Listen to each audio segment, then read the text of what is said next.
You are watching Co-op for Two, broadcasting live from Champaign, Illinois, Thursday night, 11 p.m., October 20th, 2022. Today we are going to begin our marathon playthrough of Hunt a Killer's Blair Witch Season 1. I'll talk a little bit about what we're going to do, then we'll back up. We'll talk a little bit about videos on the channel, catch up a little bit. Then I'll warn you before we get started. I guess you'll see. And then if you want to play this game yourself, you can turn off the video, play it, come back, watch how we played through it afterwards, or play through it with us. If the channel could let me know if the audio and video is okay. All right, so if you look here, you can see this is what it looks like when you order a full season of a game at Hunt a Killer. For those of you who aren't familiar, Hunt a Killer is one of many, but perhaps the leader of these subscription-based mysteries. Most of their mysteries continue for, I guess the standard now is $6, and if you subscribed, you'd get one in the mail every month or so. But in the same way that Netflix has moved from dumping the whole season on you at once, you can now buy these from Hunt a Killer as a set. They tend to be quite expensive, maybe $25, $30 per episode if you did it while it was releasing. And then if you want to buy it later, maybe $170. But all of these companies seem to have pretty big sales regularly. You can currently get this set for $99 on the Hunt a Killer website, and season 2 is already out. So you can buy both seasons, $100 each if you want to play. I have never played one of their full season periodical serialized games. I've played all three of their, well actually there are a couple more now, but 3 of their small box standalone games. I've reviewed those 3. You can watch my review. I had mixed feelings. One was significantly better than I expected. One was not so great. And one was middling. But I've not tried their serialized versions, and I'm very curious about it. I'm not a huge fan of this idea of lots of props. That's how I tend to think of Hunt a Killer, as more on the prop side. Like you get a hat, you get a pin, whatever. And I'd rather my money go to paper. But I have heard good things about this. We're playing it in October as part of our sort of Halloween celebration, so we've picked something creepy to play. The only thing that I'm unsure about is to what extent, when we play these games, we're normally completionists, so we like play it until there's nothing else. We've gone through everything. And one of the things I'm unsure about when we play this that we'll have to figure out is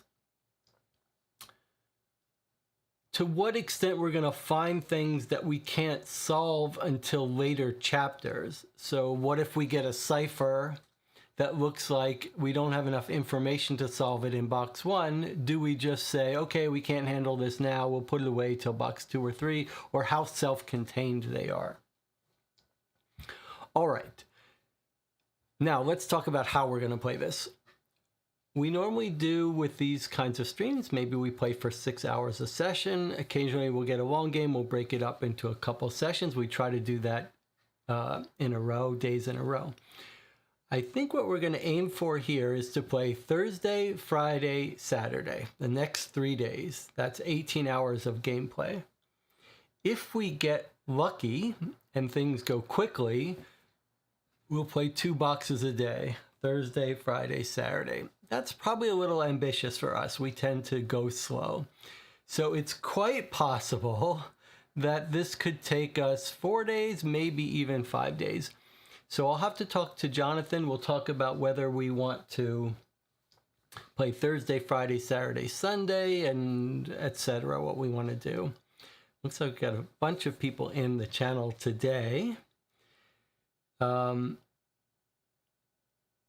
All right, so we know we're going to play Thursday, Friday, Saturday. So we'll be here for the next 3 days playing this in big, long sessions. And we'll decide as we go whether we want to try to wrap it up in 3 or 4 days or whether we want to go on longer. And if we do we keep playing Saturday, Sunday, and so on? All right, what else do we need to catch up on? I posted on the channel recently, finally, my spoiler-free review of the Cold Case Investigation Unit series. That's 4 games in that series that we liked quite a bit. And if you played that along with me and you haven't left a comment on that video, please do. See if there's stuff. Don't leave a comment just to leave a comment, but see if there's something that I neglected to mention. There were a couple things, and I think Blake posted and reminded me a couple things that I forgot to say. What else? Prior to this live stream, we played 2 games recently. We played a Deadbolt Mystery Society game called The Cabin that took us 2 sessions to play, which was quite good, quite adult, scary, horror-y, so it fits with our Halloween theme. And it was enjoyable enough that I've ordered some more Deadbolt Mystery Society games. Maybe you can see them if I move this out of the way. There they are there, right there. Jonathan got the one he wanted to play, The Body Farm, and we got a couple that were recommended on another channel.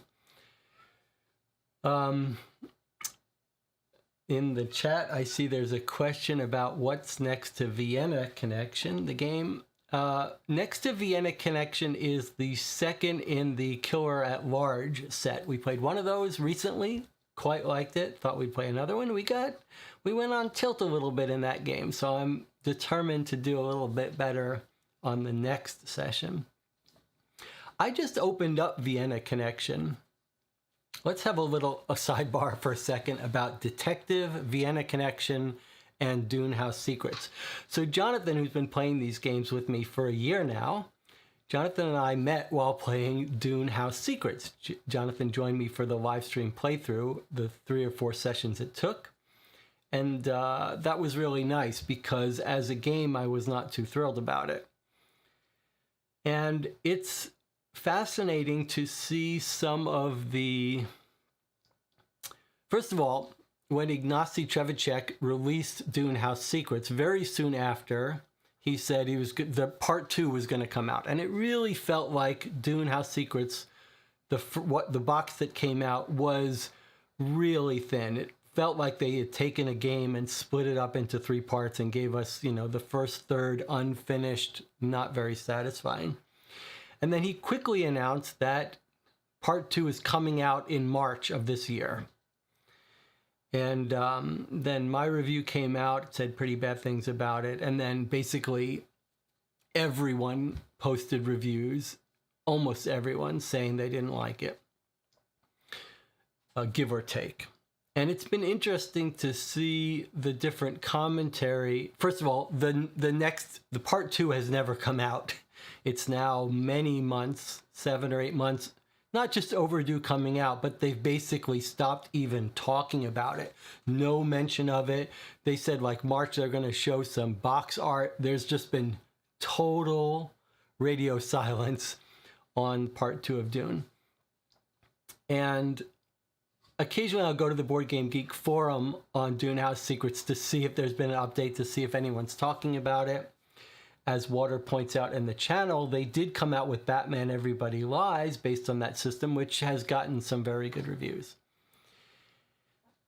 And Detective was a very divisive game. I really liked it. I think we played it, probably took us 30 hours to play it over Zoom. Greg and I played it. Greg did not like it. I really liked it.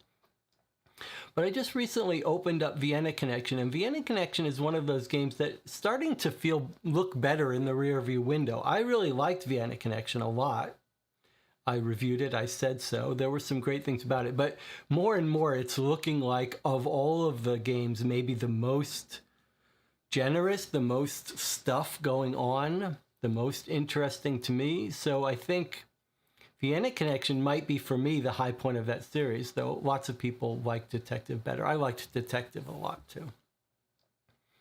All right, what else do we need to talk about? So I posted my review of the 4 Cold Case Investigation Unit. We played 2 games, I said recently. One was The Cabin in 2 parts.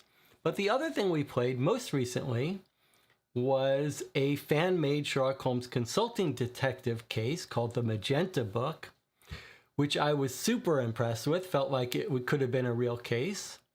And so there are a lot of fan cases, and we should play more of them. It's a little weird to be playing these games that other people have covered. It seems like our time might be better spent playing games that don't have any coverage, especially the fan-made cases, and especially when they're that good. And it's always fun when we like the game. It's a little scary when we play a game and we might not like it. The author might have their feelings hurt. Anyway, we've gotten contacted by another author of another fan Sherlock Holmes game case, and so we'll be playing that quite soon. Let's see, what else do we need to talk about? What else does the chat say?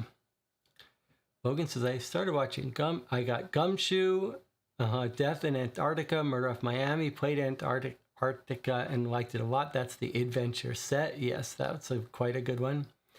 And Gumshoe is one of the really special ones. It's a shame that I played that on my own, completely solo, and only filmed 3 or 4 episodes of the playthrough. If we were to do it now, Jonathan would join me and we'd really get into it. So, but maybe in 10 years we'll forget enough to be able to play it again. And I am working on my own detective style, Gumshoe inspired detective campaign set in New York City, which will be larger than Gumshoe if it finishes. I've just sketched out the cases. I better not say anything more about it. It may not come to life.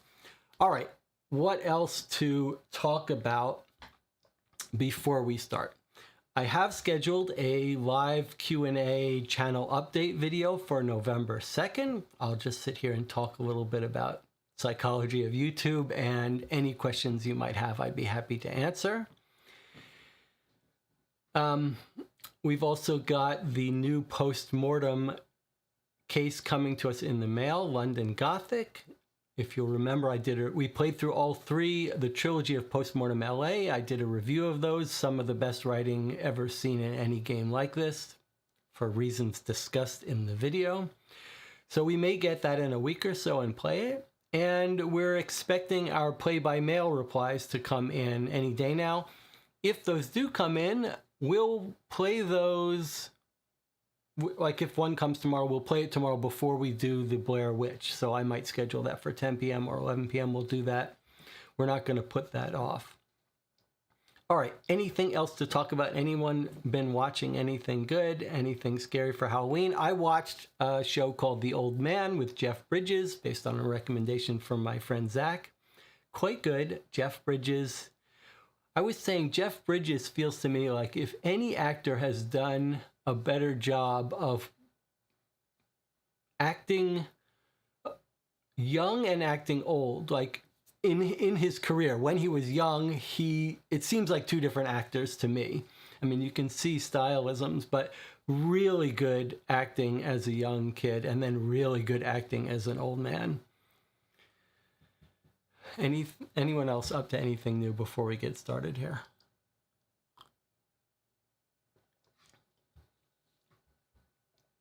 Logan says, how have the Sherlock Holmes by mail games been? Well, we are really dragging them out. I'm a little worried that by the time we let it end, we will have forgotten the high points and just remember that it's slowed down, but that's our own fault. I think there'll be plenty of to talk about from a game design perspective after we finish.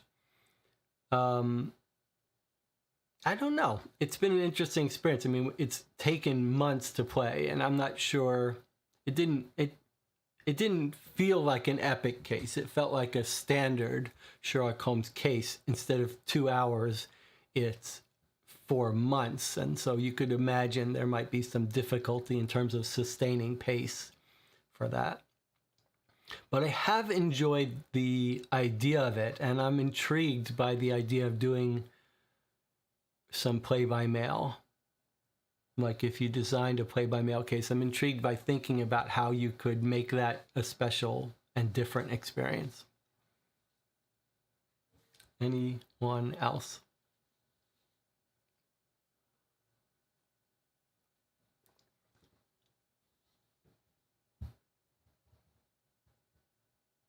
Robert has joined us.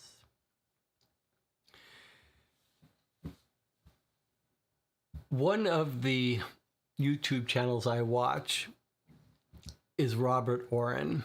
Robert Oren's channel is Rob's Tabletop World, I believe, but he drives me a bit crazy. But it's one of those channels that I watch and I can't turn away from. There's parts of it that I find endearing and parts of it are just cringeworthy and all that. So it's sort of a mixture. But one of the things is he's like anytime someone joins the channel, he interrupts his sentence to shout out to them. I hope you guys are okay with my approach to the channel, which is basically you guys are on your own most of the time. You can talk amongst yourself. If you have an idea, you should just shout it out. And if I look over there and see it, then I might respond, and we'll occasionally chat when we come back from breaks. But otherwise, I'm playing this game, with your help, but as a sort of parallel track rather than trying to interrupt it every time someone says something. All right, and with that, I guess we'll get started here. So we'll take the first box. This would be a good time to leave if you're going to play this on your own. And we'll just put this out, put the rest of them down on the table, on the floor. All right, let's open up our first box. Robert says, I got the set of Blair Witch, have not played it yet, so I'll be leaving when you finish the unboxing of episode 1. All right, so let's just open this up and see what comes in box 1. I guess there's something we should do before we open up this box, however. Let's talk for a second.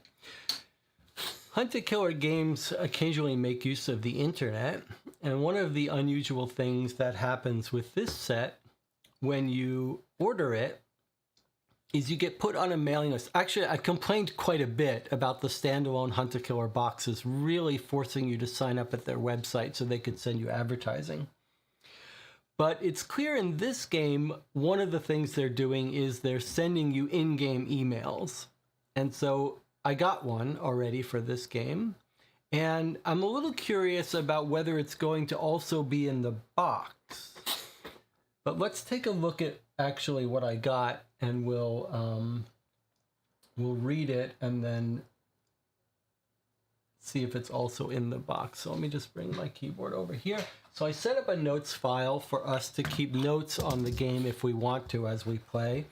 Normally I'll keep notes on an analog notepad, but sometimes we like to keep them digitally, especially if it's a long game. Okay, but here's the email I got.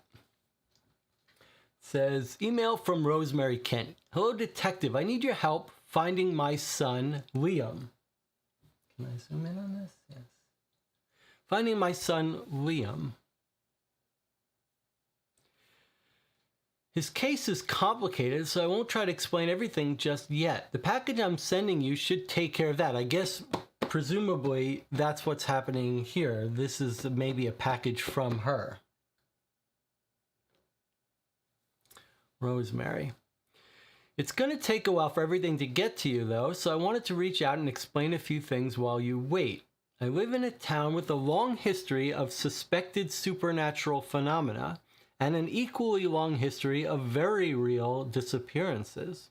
To get a better sense of what you're in for, you should listen to this podcast, Super Neutral. There's a website we can listen to the podcast. It's a spin-off of one of my son's favorite shows, a ghost hunting kind of thing.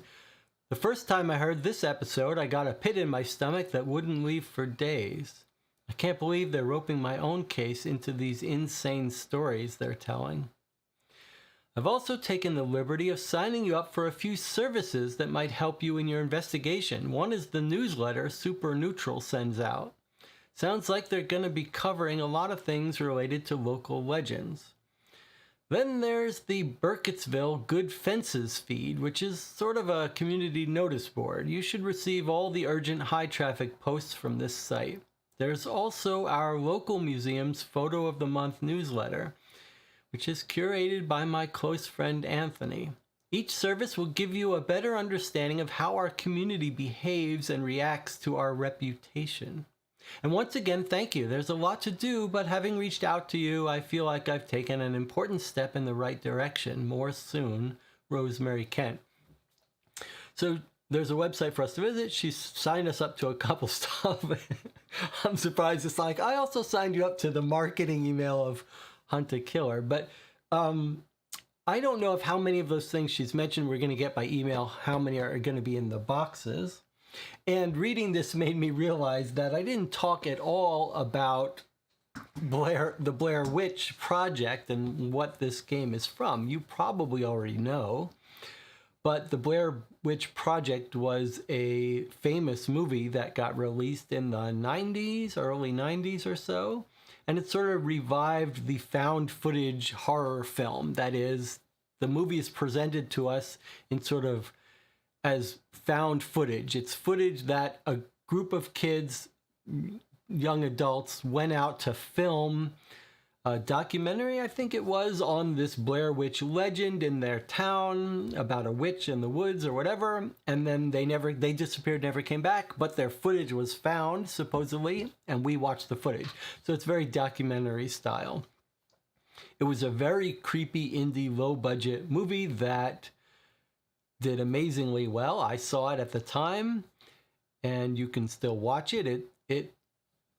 I think it holds up, but it's a very indie, low budget, handheld shaky camera stuff, and it sort of revived that whole group, that whole genre of film. And so this is a game spinning off on some of the story of that. I don't know anything more than that. I've shared with you what I know, but we don't know if this is going to be real supernatural. We know it's in the horror genre. If you're a young kid, this might not be appropriate for you, but we don't know how much of this is going to be actual supernatural witches are real and how much of it is going to be people. All right, so let's actually go and listen to this podcast or visit this website and see what this is. I'll try to listen along with you. Hopefully it'll work.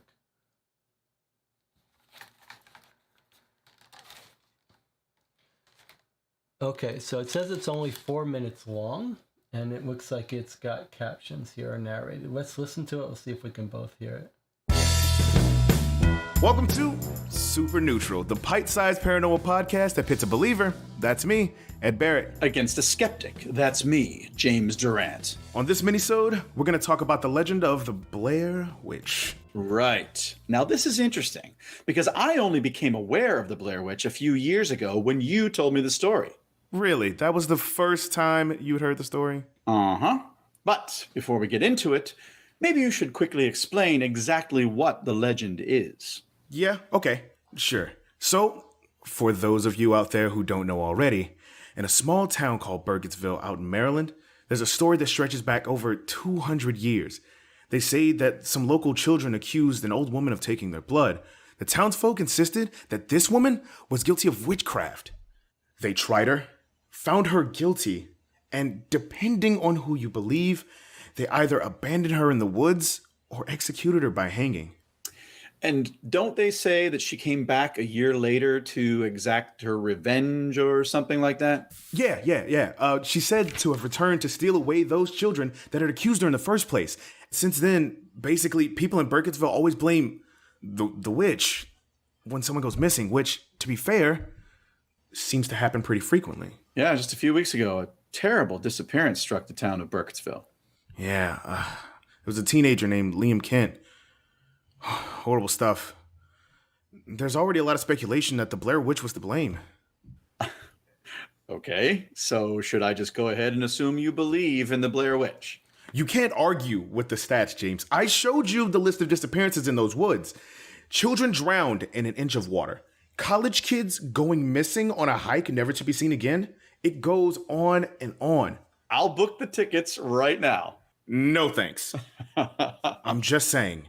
There's a laundry list of people the witch has taken, you know? So listen, I realize that I'm supposed to be the skeptic in all things here, but I have to admit, I found myself really getting into this story. It's fascinating. There's so much to talk about in the legend of the Blair Witch. We'd need months to do it all justice. Without a doubt, without a doubt. But briefly, I have notes here about a serial killer from the 40s who blamed the witch for his murders. Stories of horrible rituals being conducted in the woods. It's all really fascinating. There's so many different terrible things people have tried to get away with by saying the witch made me do it. If there are really that many awful things happening in Burkittsville, what makes you so sure that there isn't something evil causing it all to happen?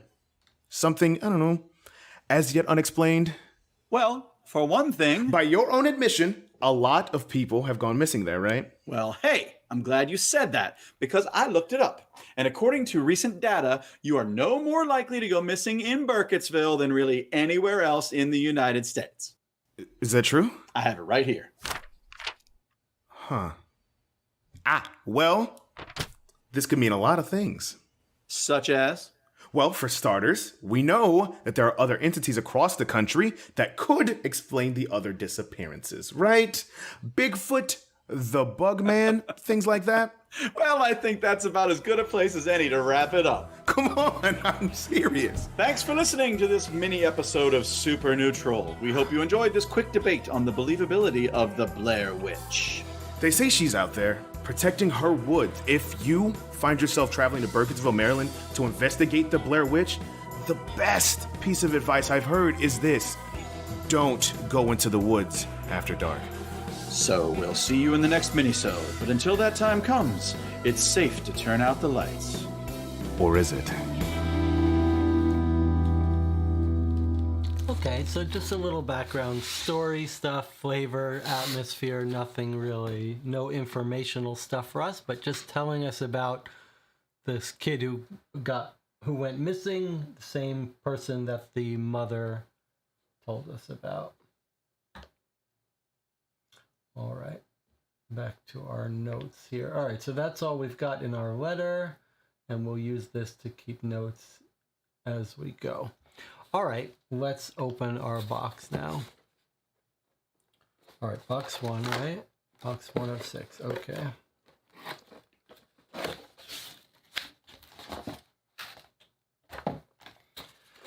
Okay, episode 1. I've got a card showing us what's included in this box, and then hints for episode 1. It says, okay, so this is all new to us because we've not played this episodic ones. To complete this episode, check all documents and items for clues, decipher all coded messages, help Rosemary complete her objective. Okay, so it's nice. It's telling us exactly what it wants us to accomplish. Decipher all coded messages, help Rosemary complete her objective, whatever that is. When you know the solution to Rosemary's objective, go to kentcase.com, log in using this password, open Rosemary's tip line, type in the name of the building Liam was headed towards before he disappeared. And then it says we can get hints. Okay, so it tells us exactly what it wants us to do. Okay, then we've got a generic little advert here for Hunt a Killer. Here are some tips, it says. Dedicated space to play. You'll need to keep your evidence organized for future reference. Don't lose anything. Don't throw out previous episodes. Take notes. Construct a timeline and a profile of each character. If a crime has been committed, focus on means, motive, and opportunity.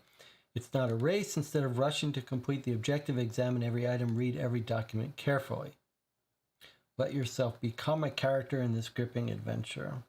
Okay, and then there's advertising for more stuff. All right, so we can put that aside. All right, so it all comes in an envelope. That's it. Nothing more in this box. All right.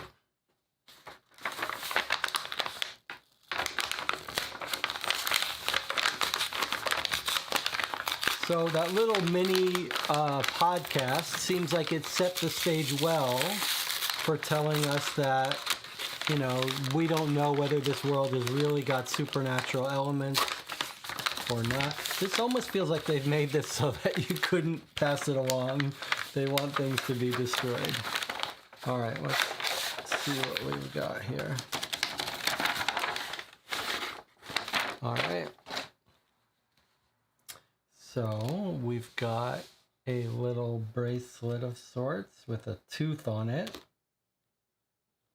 Silver tooth on a little hand-tied bracelet. A pen that says Untold Tales Magazine.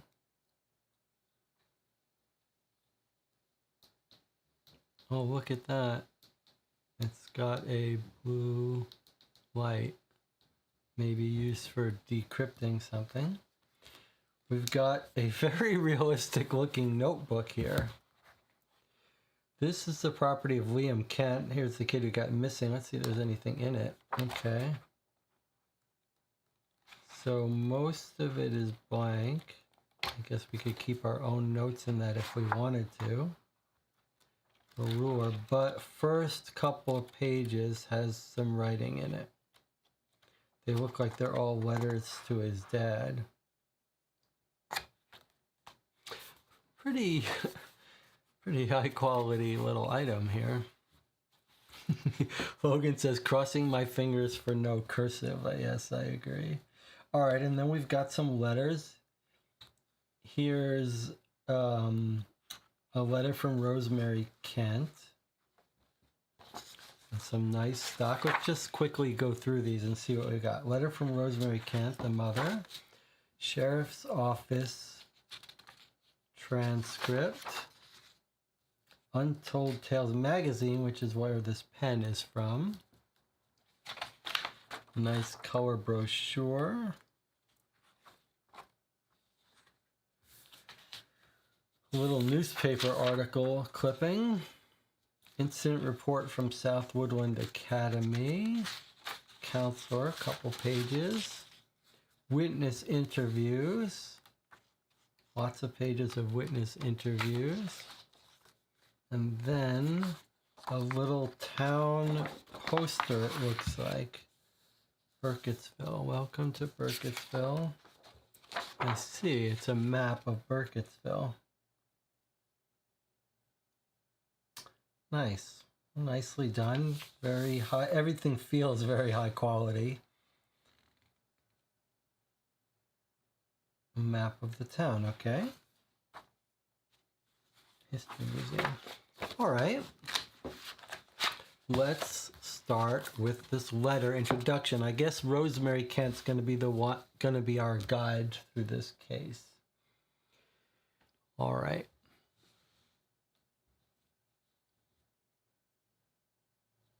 Hello. It's been weeks since I felt any sliver of hope, and frankly, I was starting to lose my mind a little before I found you. 4 months ago, my 15-year-old son, Liam, went missing. I'm not going to tell you that I've got a sixth sense or a gut feeling or a mother's intuition. I don't buy into all of that. But I do believe he's out there and that he needs me. He needs us. Liam was always a sensitive kid, but he was devastated when his father passed away 4 years ago. He's been in a vulnerable place ever since. The sheriff told me that this sounds like a typical teenage runaway, but that can't be the case. I know Liam, and he cares too much about me and his younger brother Tristan to put us through this. He loves our dog Tank. He loves our home.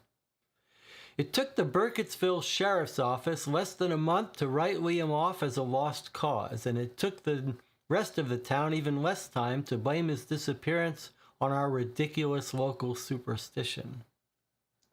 Let me explain what I mean by that.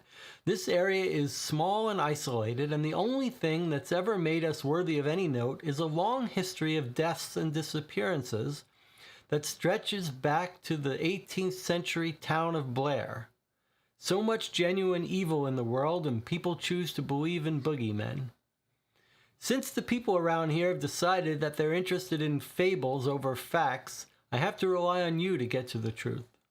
I'm sending you a few documents from the official investigation into Liam's disappearance, whatever help they may be, as well as a few things that may help you understand both Liam and this town a little better. I'm also sending everything I found laid out on Liam's desk the day he went missing.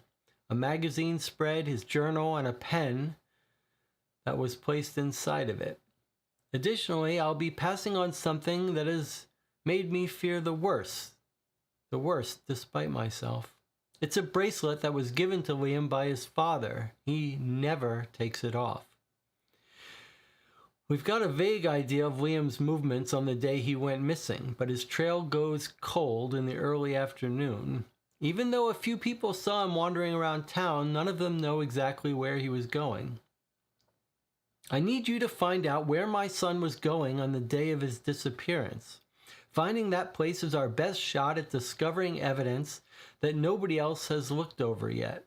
As soon as you've figured it out, contact me at kentcase.com. It's a personal site I set up to keep tabs on Liam's case. Password is Burkittsville8.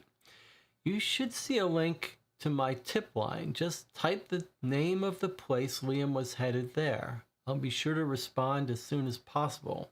Eagerly anticipating your findings, Rosemary Kent. All right, so this letter nicely, we didn't really need this, I guess, just a reminder of what to do on this episode, but Rosemary gave it to us in more thematic style. She said, he was seen wandering around town. We need to figure out where he was going. As soon as we figure out where he's going, we can type it in and go to the next act. She did say that this was found. Did she say where this was found? She said he never takes it off, but so finding this made her very scared. She says, something that has made me fear the worst despite myself. A bracelet that was given to Liam by his father. He never takes it off. Everything I found laid out on his desk. She doesn't really say this was specifically found on his desk, so it's not clear if this was found on his desk or elsewhere. He's only 15 years old. And then the pen that was inside the journal, so it makes you think maybe he wrote in it with ink that's only going to show up when we use this light. Oh, I see some hidden writing right down there. We'll have to look at that together in a bit.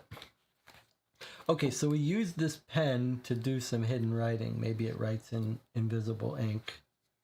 We could test that.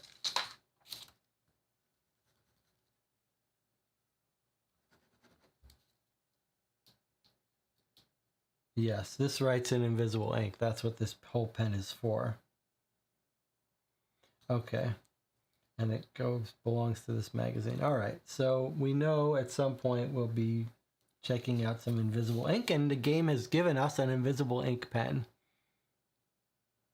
Kind of fun. This was the printout I did of that letter that we saw on the tablet in case the tablet didn't work. All right. And this looks like a tooth of some sort. I don't see any writing on it. It's not a container. It's tied in a... it's tied small. This kid was only 15 years old. All right. Let's just put this aside. All right. We want to find out where this kid was going. I guess this is the perfect place before we dig into anything. I shouldn't have done that invisible ink because you wouldn't want that given away, but I guess you would know that. It's not a super difficult mystery. Okay. what we'll do is we'll take our first break here before we really dig into this, and that'll give you 8 minutes to think about whether you want to watch us play this or stop, order it yourself, and play it yourself and watch this afterwards. So I'll see you in 8 minutes.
We're back. You're watching Co-op for Two. We're playing Blair Witch from Hunt a Killer, Season 1, Part 1. We'll be playing this for the next 3 days.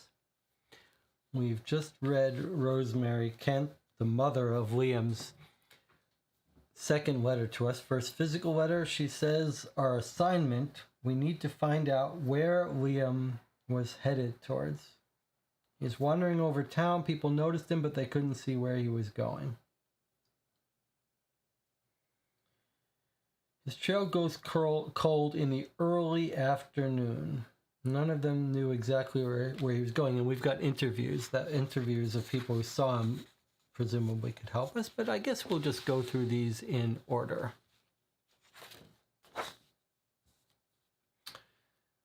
Here is the Burkittsville Sheriff's Office. At 2:30 p.m. on Tuesday, Sheriff Wes Lanning addressed the township regarding the case of a missing local teenager. The full transcript is provided below. Sheriff Lanning: Good afternoon, everybody. As you all know, a 15-year-old boy named Liam Kent was reported missing by his mother 3 days ago. At this time, we're unable to confirm his last known whereabouts, but we have no reason to assume a crime has been committed. Professor Lanning, Sheriff Lanning, this is Aubrey Bird with the Burkittsville Town Bugle. Sheriff Lanning, what do you say to the rumor that... Some crosstalk. Please, if there's time, I will take questions at the end of my statement. Search parties to locate Liam Kent have been mobilized, and we have already recovered one of the boy's personal effects, which was found by a civilian on the northern sidewalk of Main Street. I think that's where this was. It wasn't found on his desk. I think this was found, so maybe we should make a note of that later. Found by a civilian on the northern sidewalk of Main Street. We're taking that as a very positive sign. If you have any information that would be of interest to our investigation, please come forward. I must urge you, however, not to use this opportunity to contribute to the spread of dangerous rumors and hearsay. I will now take questions. Miss Bird? Some people are wondering if the case is being considered in relation to many of the previous disappearances that have historically been attributed to somewhere crosstalk. You're correct in pointing out that the Burkittsville as a community has endured its fair share of incidents like this. And so I say this with full knowledge of what many of you must be thinking, even if you have the good sense not to say it out loud. It is of the utmost importance that we keep ourselves calm, collected, and above all else, logical. I will not entertain any suggestions involving outdated superstitions, especially not when the case in front of us appears to be perfectly cut and dry already. Do not contact my office to provide details that might distract from the matter at hand. If we are able to keep our heads level, I'm confident that we will be able to locate Liam Kent and return him home. Thank you. Sheriff, if I may, the former Sheriff Lanning, that is to say your uncle, apologies, I'm not quite sure how to phrase this. The former Sheriff Lanning led several high-profile searches in the 90s. How similar do you think that the search for Liam Kent will be to that investigation, considering that... It's more cross-track. Thank you. That's all the time I have. Please address my office with any further questions. End of transcript. Okay, so there's some personal history with this Sheriff Lanning and his uncle, who led a search party at some point. Something happened. All right, so let's make some notes here. We've got Sheriff Lanning. Let's just keep a good list of people on this page. How about Sheriff Lanning, and then the sheriff's uncle, who was also a sheriff. Then we got Aubrey Bird, who's a reporter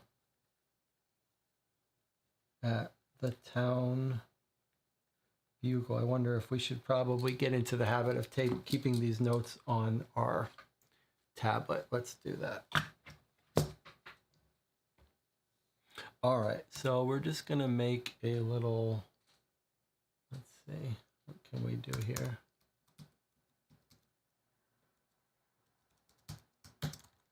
Oh, here we go again. It doesn't want me to edit. Is that because on my desktop it's not in editing mode?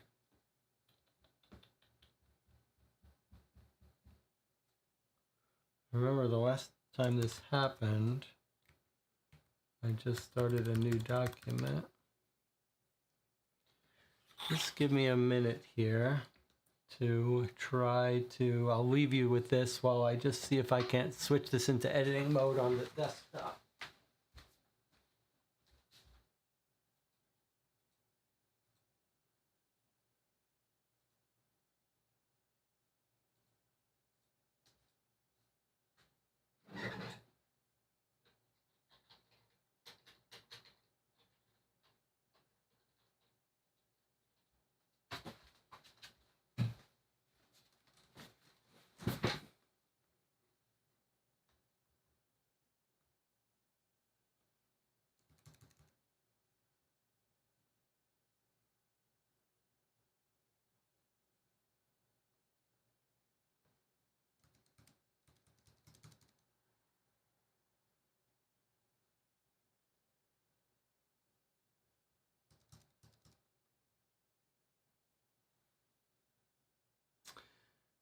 So it's not letting me edit this, which is unfortunate.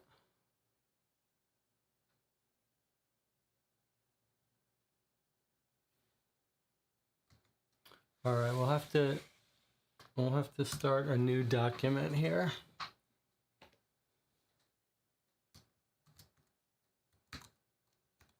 We can always copy these over once we get it working, right? Okay, persons of interest. We've got sheriff, planning, uncle, Aubrey Bird, Porter, for town bugle. Okay. Sorry, I use a keyboard that's an ergonomic keyboard, so getting used to normal keyboards is a little more difficult. Okay, so I guess we'll just start some generic notes here. One is the item found, which we think is the bracelet, on, where is it?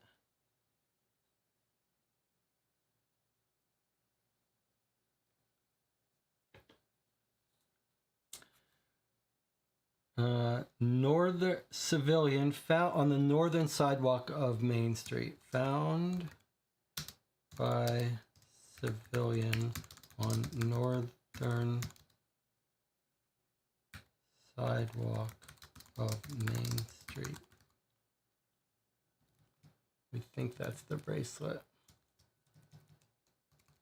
And then, if you'll remember the Detective Remedial School video, I said always write down where you've discovered some information.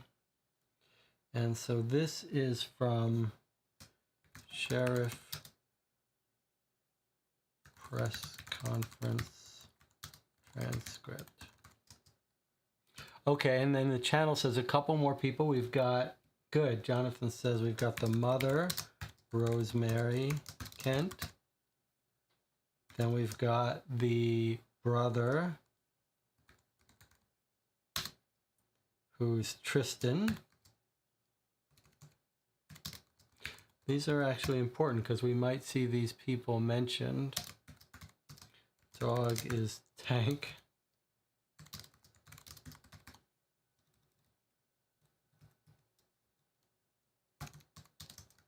You never know when you're going to see a name and you need to be able to figure out where you heard it. Okay. Anthony is photo of the month curator Rosemary's. Where did we hear about Anthony? I don't remember that. Was that from her letter? I don't remember any Anthony. I think Brother Tristan, don't remember where I heard Anthony, but while Jonathan is, it was in the email where she was signing us up to feeds. Okay, I'll just put what Jonathan said. We can check it later. Mother's friend. Okay, now a couple more things here. When we play these games, sometimes it's one of the decisions we have to make is whether to write on the documents or not. The longer, more difficult the case is, the more writing on them helps. But then sometimes it can be a fun additional challenge not to write on them. I think for this $100 game that my friends might be interested in real life, we may try not to write on this, but we can make some little stickers that are removable. So maybe we'll make a little sticker about how he found this item. Okay, and we'll just remember the rest. All right, what else to mention before we start? Logan says, is the sheriff's uncle still alive? Your uncle led several high-profile searches in the 90s. I don't know, it sounded like something went wrong, so he might get killed. Anna Maria has stopped by. This isn't quite her thing, but it's nice for her to come by. Okay, here we go. Untold Tales magazine. This was found on Liam's desk, along with this pen and his brochure and his notebook. So let's see if this mentions the invisible ink pen that came with this magazine. It looks like these are some pages from a magazine. Like here's page 15 and 16. So this looks like it might have been the cover page of the magazine. The rest of the magazine we didn't get.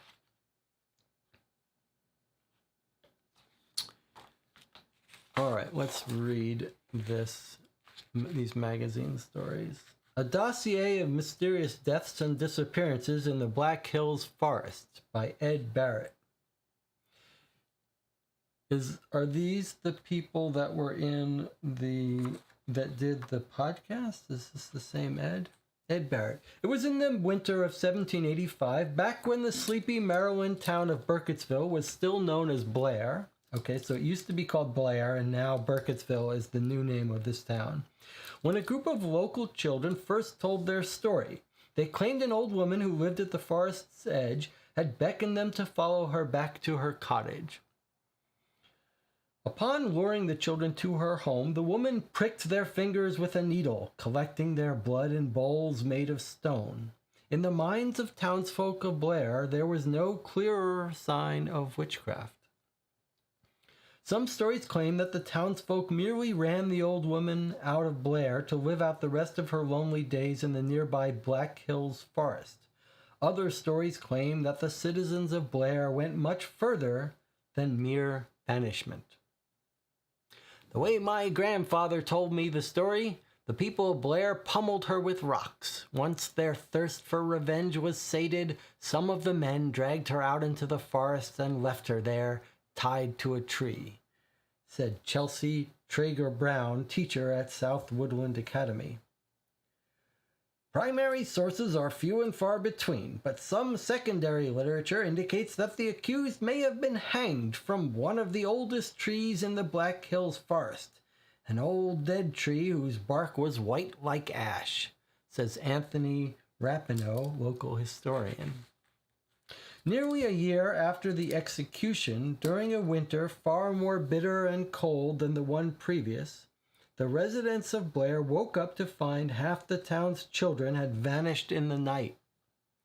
Among their number were all those whose parents' accusations had led to the supposed witch's death.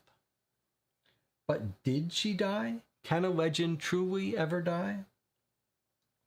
While the story of the Blair Witch stretches back over 200 years, her legacy continued far past the moment of her supposed death and persists to this very day. There's some glitched out pictures here. Unfortunately, a lot of information about the search party has been lost to time. Many of them were workers at a nearby sawmill, which had many names over its long and troubled tenure in the region, but which has long since burned down, taking hundreds of invaluable records with it. Says again Anthony Rapinoe, the local historian. The next high-profile sighting of the Blair Witch would occur in 1825, when witnesses claimed to have seen the pale hand of an old woman reach out of the water of a local creek to drag a helpless girl under the surface. The girl was presumed to have drowned, but her body was never recovered. Yet another child was reported missing in 1886. This victim was miraculously recovered from the Black Hills forest by the second search party sent after her. However, the men who made up the child's first search party were not as fortunate. They were found tied together and stabbed to death on a large rock at the creek's edge. The identity of their killer was never discovered. Oh, that's serious. The witch seemed to lie dormant for over 60 years after the incident at the rock.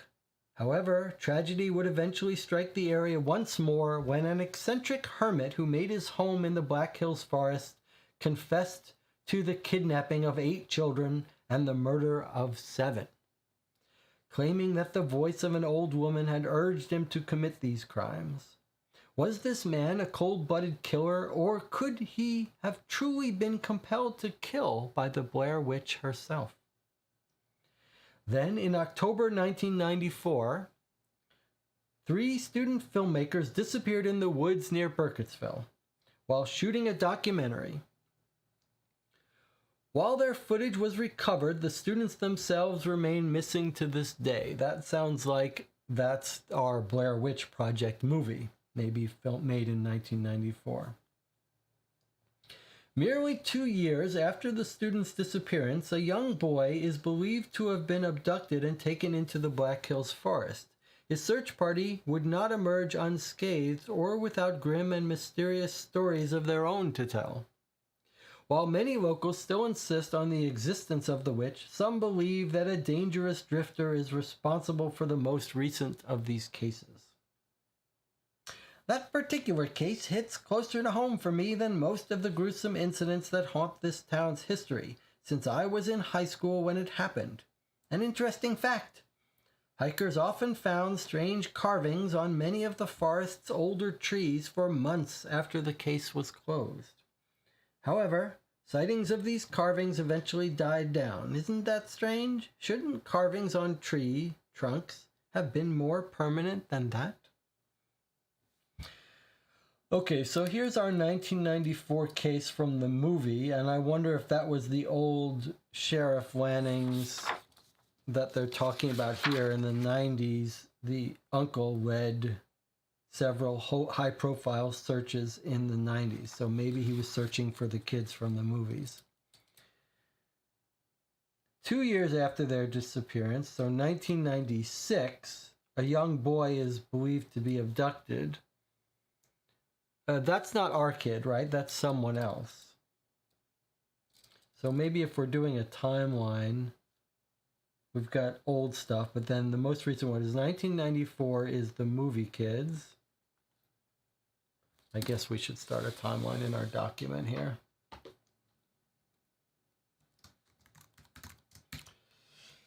So I'll just put 1800s. When was the original case? Maybe it's important. 1785. 1785, old woman killed, question mark, as a witch.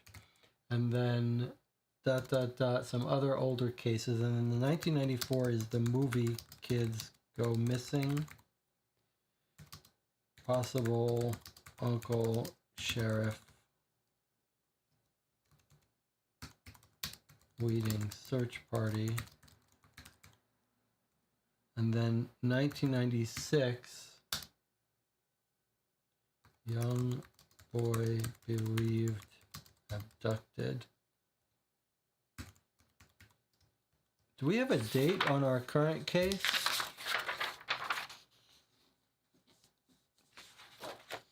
We don't really have a date. I don't think this is talking about our case, though. Dangerous drifter. Jonathan says, I think it's referencing the video game that came out a few years ago for the young kid that disappeared. Okay, so there was another story in the franchise about a young kid. Okay. I saw symbols clear as day on the trunk of a big white tree smack dab in the middle of the forest. I'm reading this. Looked like wide open eyes and screaming mouths all jumbled up together. When I tried to show the tree to my wife, I couldn't find my way back to it, even though I hadn't gone more than 10 feet away. I stopped going into that forest pretty soon after that. I couldn't shake the feeling that I was being watched by the carver, says Elliot Coulson, a lifelong Burkittsville resident and former hiking enthusiast. I'm not going to write down these people's names, but we'll keep them in mind. Here's the last blurb on the back cover of the magazine. While uncertainty clouds the region's present and mystery haunts its past, one thing is and has always been certain. The Black Hills Forest is a region afflicted by the trauma of those who have vanished there and perhaps by the creatures who took them as well.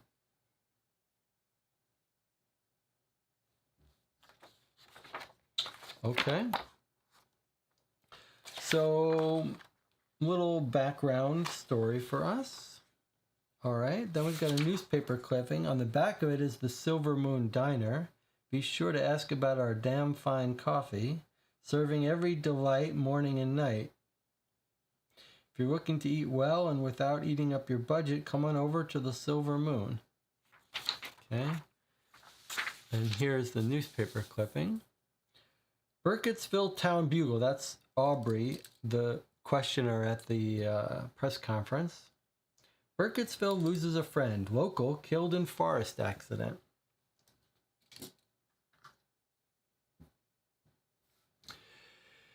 Hudson William Kent, a carpenter and family man favorably known as HUD, died after an accidental tree fall Thursday.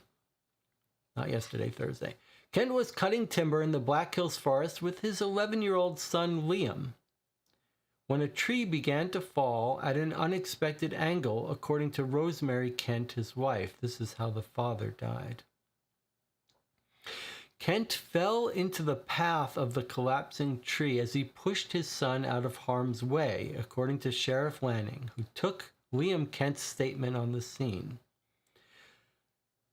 This incident was as tragic as it was gruesome, Lanning said in a statement. We are heartbroken. The news of HUD's sudden and untimely passing has shaken us to our very foundation. Our love goes out to his wife and their young children, Liam and Tristan. Following in his father's footsteps, Kent became a logger and carpenter soon after graduating South Woodland Academy at the age of 18. Kent's craftsmanship can be admired in nearly every home and municipal structure in town. Kent was known among those close to him as a skilled craftsman with a razor-sharp wit and an abiding love for his family. He loved making me little pendants and bracelets and writing me notes just to remind me how much he cared, Rosemary Kent said in an interview. He'd been doing that ever since I asked him out in junior year of high school. A funeral service is scheduled for 1 p.m. Sunday at St. Dimas Church on Main Street. Father Calvin Hobart will officiate. Flowers, donations, and condolences may be offered to the Kent family at the Silver Moon Diner during a reception to be held immediately after the service. No viewing has been scheduled. Okay, so this is telling us, this is an old clipping of when the father was killed. I'm just going to add the father to our list. I'll put him up here with the rest of the family. How about here? Father is HUD William.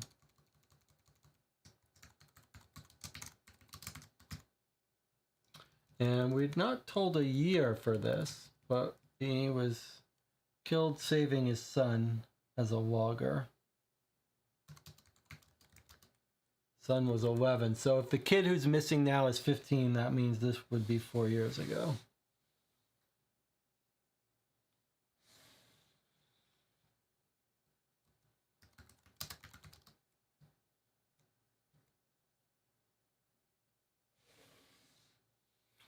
Okay. Logan says, write down the priest. Everyone's suspicious of the priest, huh? Bleed father died 4 years ago from present if we want to try to add a timeline. Yes, okay. We don't know when the father was killed, though, right? I guess we could put like a separate timeline. Father killed when son was 11.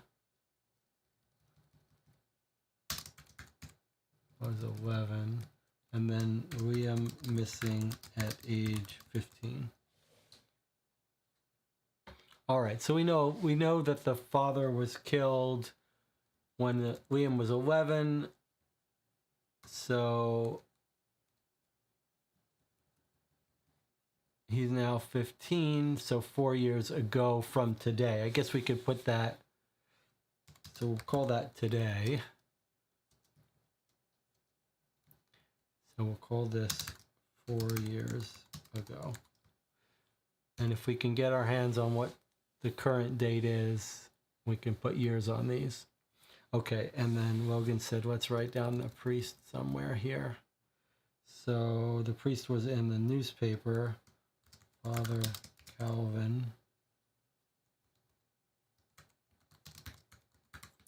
I don't know that we need to write down everyone's name until they're mentioned once or twice, but it does seem like Calvin Hobart could come up again. Religious stuff, so yes. Okay, that's our newspaper clipping. What's next?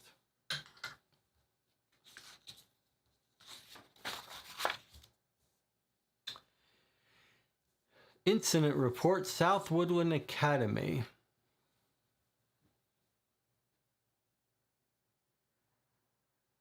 From Andrea Tan, a counselor. It's an evaluation of Liam Kent, or an incident about Liam. Earlier today, Liam entered into a physical altercation with another student in his grade in the hallway outside my office. This incident occurred during the interval between second and third periods at approximately 11 a.m. While I did not witness the beginning of this altercation, I did witness the aftermath of a punch Liam threw, which knocked the classmate to the ground. After I broke up the fight and asked the teacher to escort the other student to the nurse's office, I took Liam into my own office to discuss what had just occurred. To quote Liam, "I don't know why I hit him. He was just standing there looking at his phone, and he started laughing at something. Before I even knew what I was doing, my arm just moved on its own. I pushed him, then he pushed me back, so I hit him and he fell. He looked like such an idiot with his blood coming out of his nose. Then you came in and stopped me from whatever I was going to do next, and now we're here." Okay, so he's claiming that he didn't even know what he was doing. He didn't like him laughing, and he started pushing him and punching him, started bleeding, and he looked like an idiot. All right. Additional comments.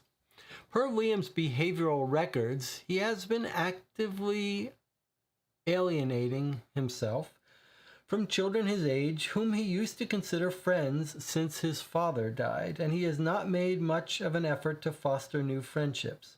Liam prefers to spend his free time alone, staring off in the direction of the tree line or drawing. Liam, while quite a talented artist, has been fixated on his father's death in his personal drawings. The few pieces of his art I've observed have contained various versions of the same scenario.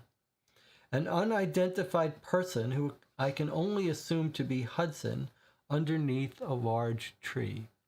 When Liam is present at school, he displays a markedly maladjusted attitude.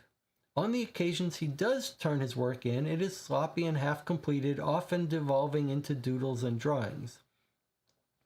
Liam struggles socially, limiting his interactions with the other students to the bare minimum of what is required for group activities. Even when he does engage, he struggles to interact on both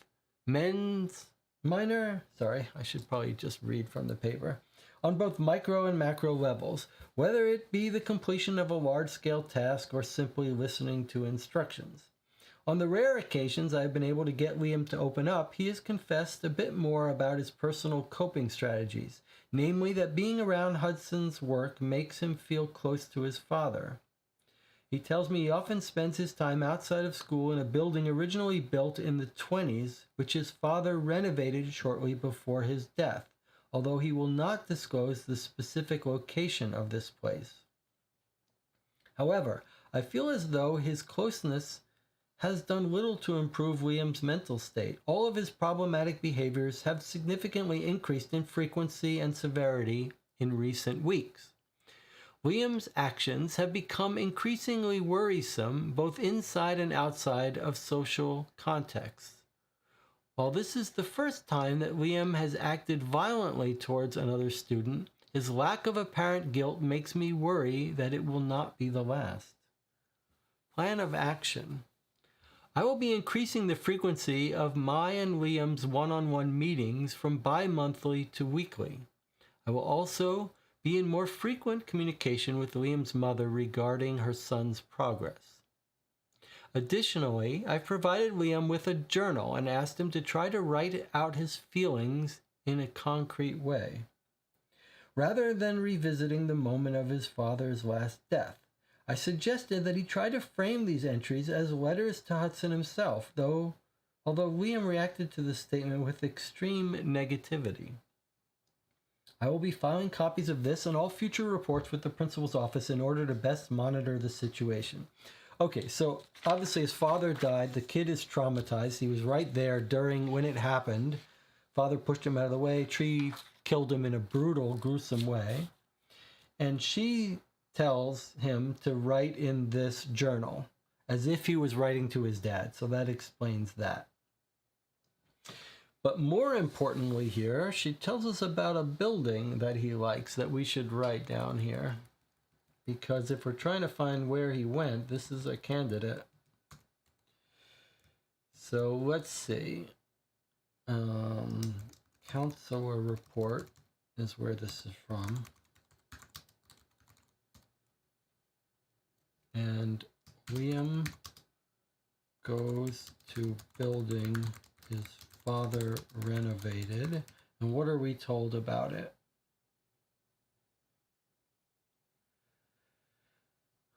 Built in 1920s.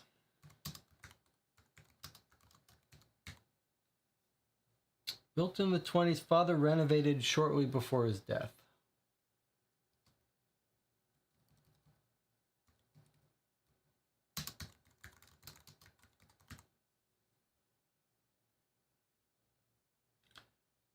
Location unknown.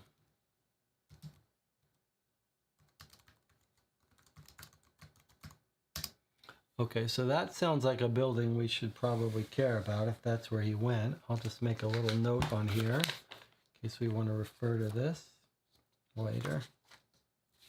All right, that's Andrea Tan. I guess we might, if we were keeping track of things, we might want to add her to our list. I don't know if we want to be adding everyone we come across until they're suspicious, but I'll do it for now. Or at least maybe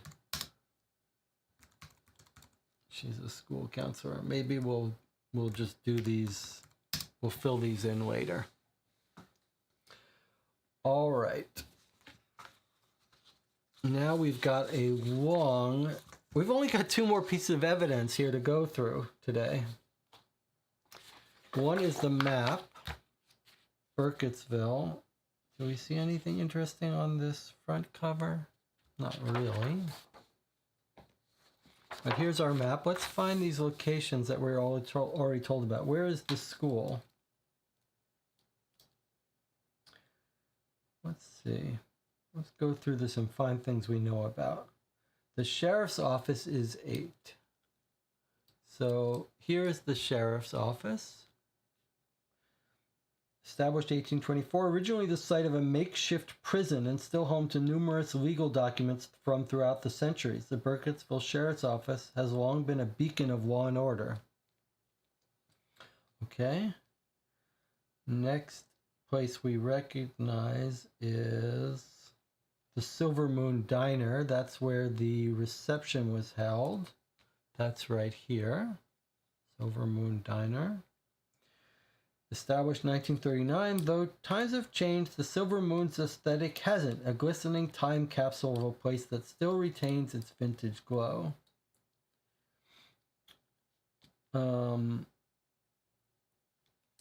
What school is this counselor from?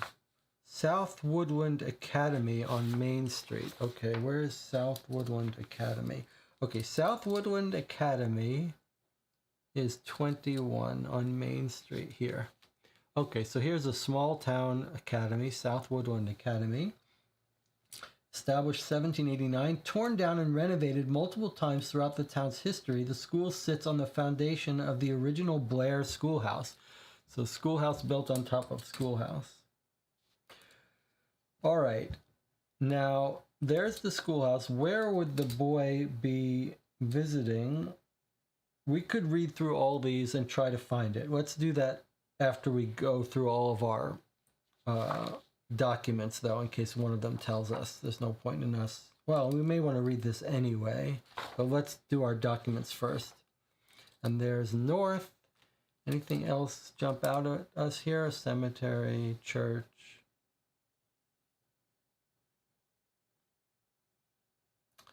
Small town, Main Street. Okay. And there's the woods, presumably, surrounding the town. Looks like it goes all around. All right, we'll come back and read through these in a bit. Let us first... we've got 2 more documents. I guess we've got this, which is kind of serious. All right, let's read our witness statements. Jonathan says we've got the journal as well. That's right. All right, so witness statements, these are quite a lot of them. These people we'll make sure we have in our directory. Witness interviews concerning the disappearance of Liam Kent. This is the Sheriff's Department's documents. All interviews conducted and transcribed from audio by Sheriff Wes Lanning, Burkittsville Sheriff. I'm just going to add his first name to this.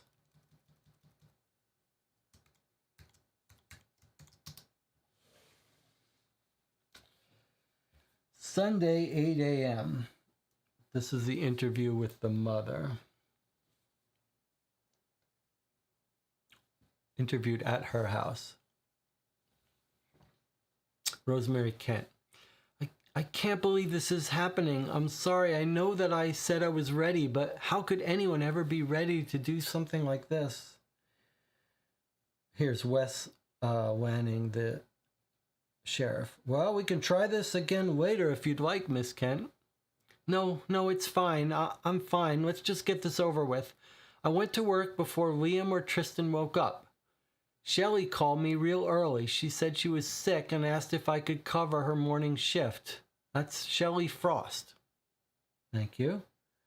Everyone at the Silver Moon is really good at that. I get the feeling they all call me before anyone else, ever since HUD. But I remember. I woke up, left a note, and went to work. And what was on that note? Oh, just telling the boys that I went to work, when I'd be back to heat up some leftovers for dinner. I always put it on a sticky note right in the middle of the television. That way I know they'll see it. Okay, so she works at the Silver Moon Cafe. She's saying her fellow workers call her first because they know she needs work when they need someone to fill in. And Shelley Frost is the person who called her. So I don't know, maybe we want to make a note of Shelley Frost and add her to our directory in a bit. Okay, tell me what happened next.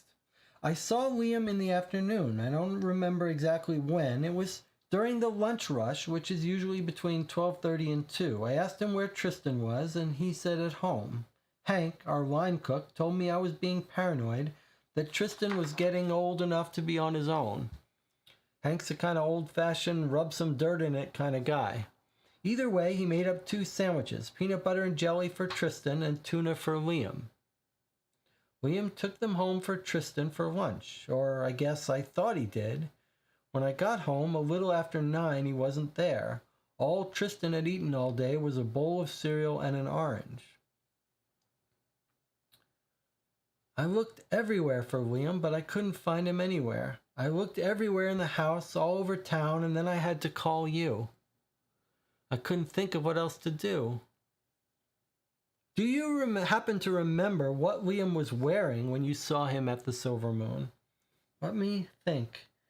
He was in a black shirt for sure. Most of his clothes are black. And then a large denim jacket and a beanie. I remember he was carrying his backpack, which was a little strange because it wasn't a school day. I still can't really believe that any of this is happening. I feel numb all over.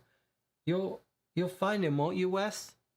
I'll do everything in my power to, Rosemary.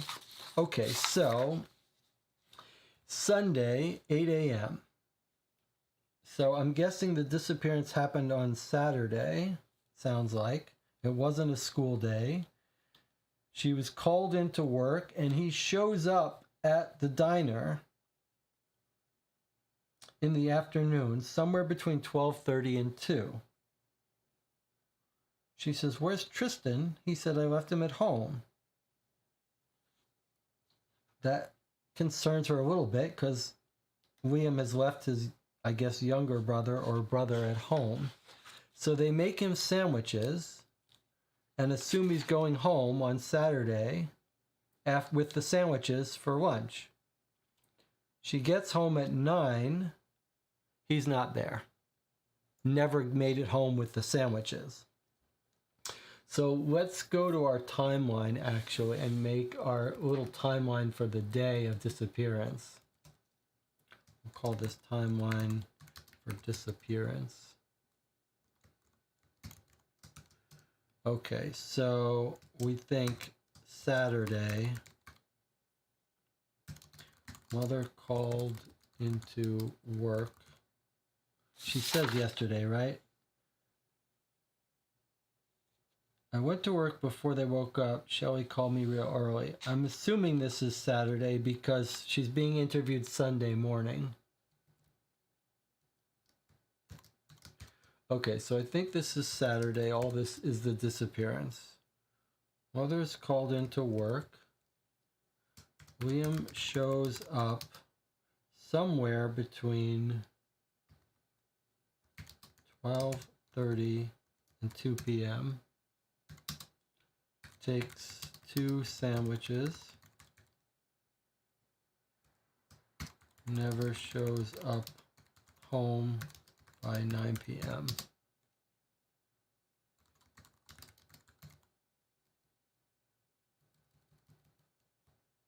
Guess we'll say 9 p.m. 9 p.m. Mother's home. No sign of Liam.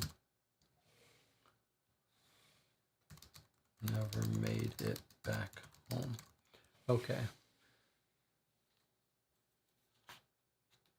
And I guess called into work by Shelley Frost,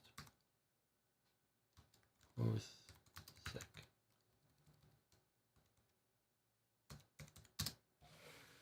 Okay.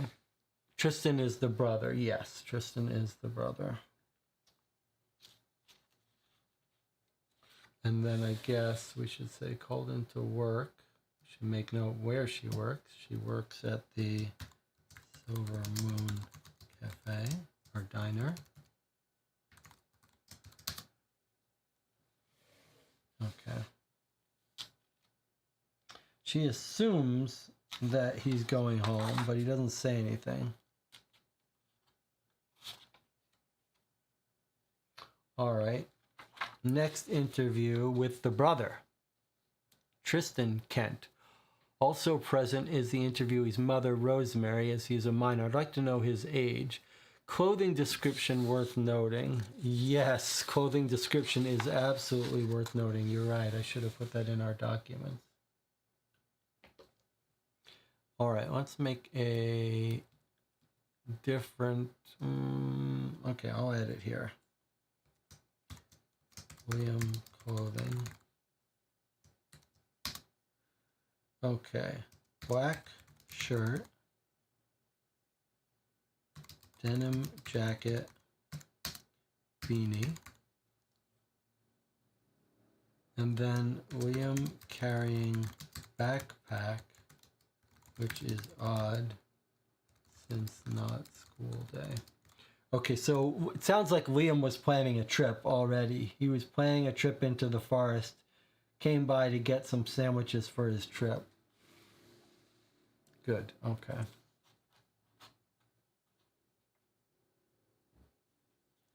All right. So far, so good. Tristan Kent. Also present is the interviewee's mother, Rosemary Kent, as he's a minor. Sunday, 8:30. So right after the mother, the brother gets interviewed. Okay, Tristan, just take your time. Tell me everything you remember about the last day you saw your brother. Tell me the whole day, even if you think something may not be important. You never know what can be useful. Yesterday, Liam got up later than he normally does. I'm usually up before him, and Mom tells us I always have to be quiet because Liam's sleeping, so I usually take Tank, that's our dog, and play outside. But yesterday, Mom had to go to work early. She left us a note like she always does when she leaves, so... What is it, Tristan? So... I did something, but I know I'm going to get in trouble for it. The mother says, there's nothing you can get in trouble for, sweetheart. Just tell Sheriff Lanning everything you know. All right, well, since nobody was there, I watched a Supernatural marathon on TV. Oh, Jesus, Tristan. That's okay, honey. That's okay.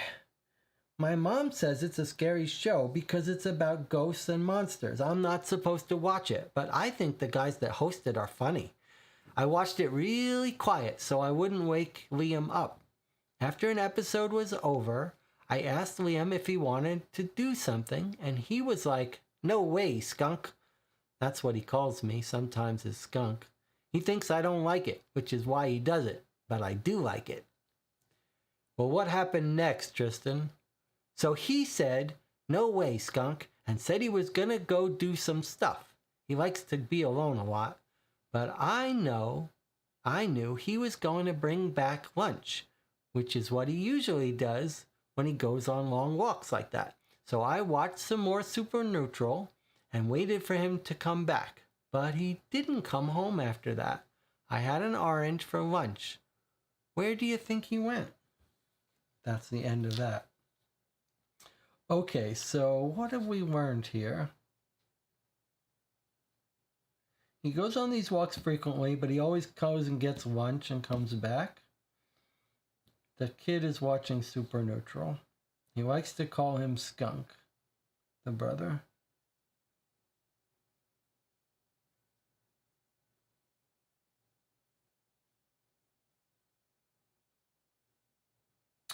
Nothing else really jumped out here. He didn't come home for lunch. What does he say he's doing? He's going to go do some stuff. He likes to be alone a lot. But I knew he was going to bring back lunch. Okay, so all we know is Liam doesn't tell the brother that he's doing anything unusual. He's just doing his normal hanging out outside. Okay, here's an interview with the preacher. Sunday, 12:30, St. Demas Church. Go ahead, Father. Yes, I do remember seeing Liam on that day. I was out back behind the church tending to the cemetery, which I typically do every Saturday around 3:30. Sometimes some of the kids from the high school hang out back there. They always leave cigarette butts and beer bottles, which obviously I'm not happy about. But I'd rather them be hooligans in the cemetery than go out and drive somewhere and potentially hurt themselves or someone else. Go on. So I saw Liam while I was cleaning up all that trash. He left some of his own, the crust of a peanut butter sandwich, very wasteful. Regardless, Liam was out past the graveyard, standing just on the edge of the woods looking in. I don't know how long he was out there before I saw him, but he stood like that for a moment before seeming to lose interest. And then he moved along and walked away down Main Street. But the whole time, he was looking over his shoulder. Not at me, mind you, but at the forest. Okay, so this is interesting. We've got the preacher spotting him, gives us a timeline, right? He tells us what time he saw him. Every Saturday past 3. So it's confirmed it is on Saturday. We've got pretty good confirmation that it was Liam because he was seen eating the peanut butter sandwich. He leaves the crust. That doesn't sound like he's planning on going on a long trip. Sounds like he wasn't planning on doing a long trip. But he's already staying out past 3. If we believe the father, of course. Okay, so 3:30. So 3:30 p.m. approximately. 3:30 p.m. approximately. Father Calvin Hobart spots Liam.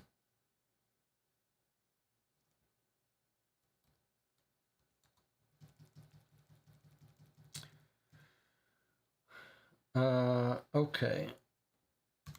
Out past graveyard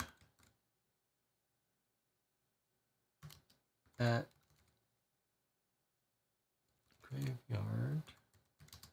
edge of woods looking into woods. Then he moved along down Main Street.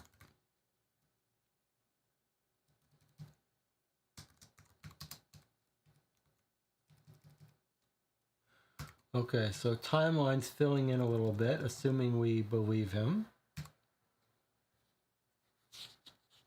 And if we wanted to, we could take a look at that map and see how to make sense of that.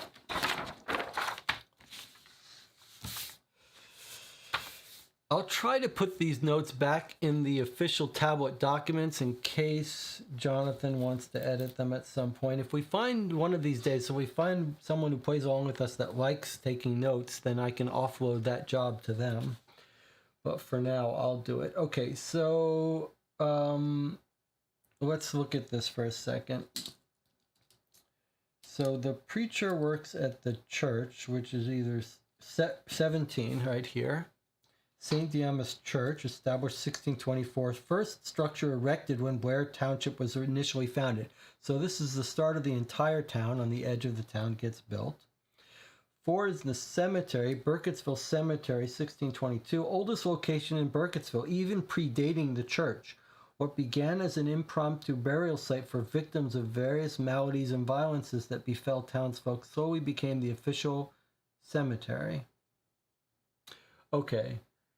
So, I suppose what we're told is that Liam is past the graveyard at the edge of the woods. So Liam is somewhere here,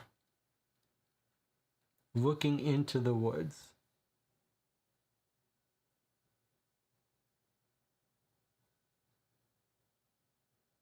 Past the graveyard at the edge of the wood looking into woods, and then he moves along down Main Street. So presumably then he's walking this way, east to Main Street. But he's looking back in the woods a lot. Okay, so that's our timeline. 3:30 p.m. he's headed down Main Street. But we know he was at the Silver Moon sometime around... Whoops, sorry. Saw some green that's excited about. So So he must have gone to the Silver Moon around 12:30. Then he's hanging out, roaming around. Oh, well, I have to turn off the auto zoom. Well, I wonder what it's excited about. It's a lot of green, which is confusing it, but the red should be stopping it. Anyway, okay, so 12:30, then 3:30, and now he's back headed down Main Street. All right. Where does he go next? Let's see if we've got another witness statement to tell us.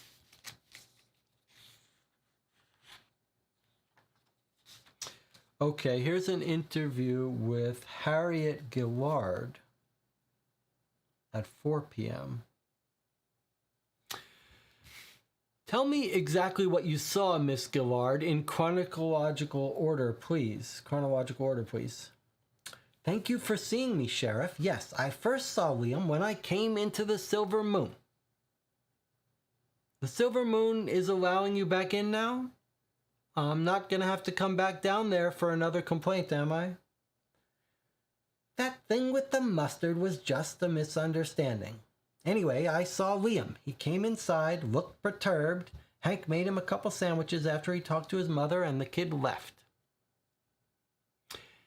Did Liam say anything to you when you saw him? Well, we had a little conversation. He said, "Hello, Miss Gillard," and finished it off with, "Goodbye, Miss Gillard." And what did you two talk about? Well, nothing really. Not for very long. I asked him how his day was going, and he said not well. But then that hopefully it would be better after he finished his research. I asked what kind of teacher assigned him homework over a beautiful weekend like this one, and he just said goodbye and walked away. He seemed a little high-strung. He kept fiddling with his bracelet so much I worried he'd tear it clean off his wrist. All right, Harriet. And is that all? No, actually. I saw him again a few hours later. Just for a second. I was buying some stamps around 4. And I saw him walking on the other side of the street. He looked a bit grim, if you ask me, bunched over. I must have assumed that he was walking home, but I suppose that wasn't the case after all, was it? Then, when I finished up and walked across the street to my car, I noticed something on the ground. It was the same bracelet I'd seen Liam wearing earlier. Must have fallen off when I saw him walking. Did you take the bracelet or did you leave it there? I took it. I meant to give it back to his mother the next time I saw her. It's right here. Okay, thank you for your cooperation, Mrs. Gillard. Okay, so we've got more timeline information and possible very convincing explanation for how he lost the bracelet. So Harriet Gillard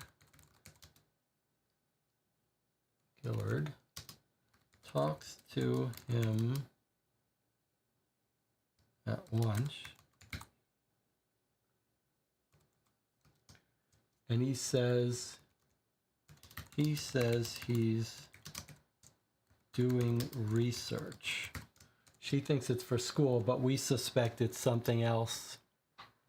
Possibly research in his own about the witch or something. Okay, and then Harriet Gillard sees him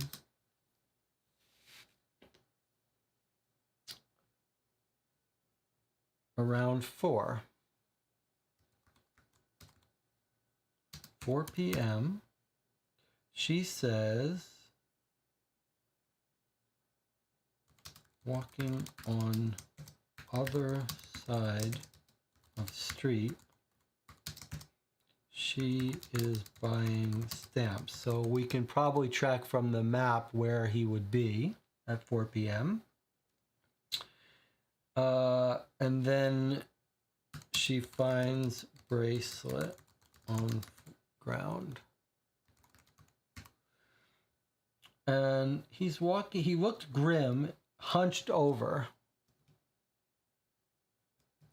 So he's probably looking for his bracelet, doesn't it sound like?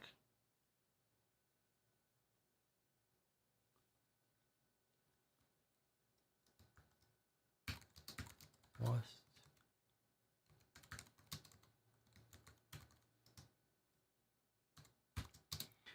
I wonder if he doesn't know where he's lost it and he has to go back and goes back into the woods looking for it or something.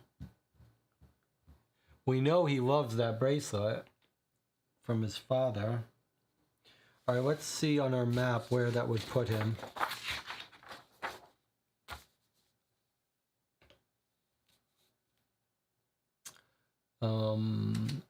Okay. So where's the post office? Post office is 7 right here. Established in 1925, rain or shine, hell or high water, folks at the post office will always ensure that everything ends up exactly where it begins. So at 4 p.m., she's buying stamps at the post office. She sees him across the street, hunched over looking for stuff. Okay, so across the street is 13, 2, and 12. That's the auto shop, Andy's Cafe, and the grocery shop.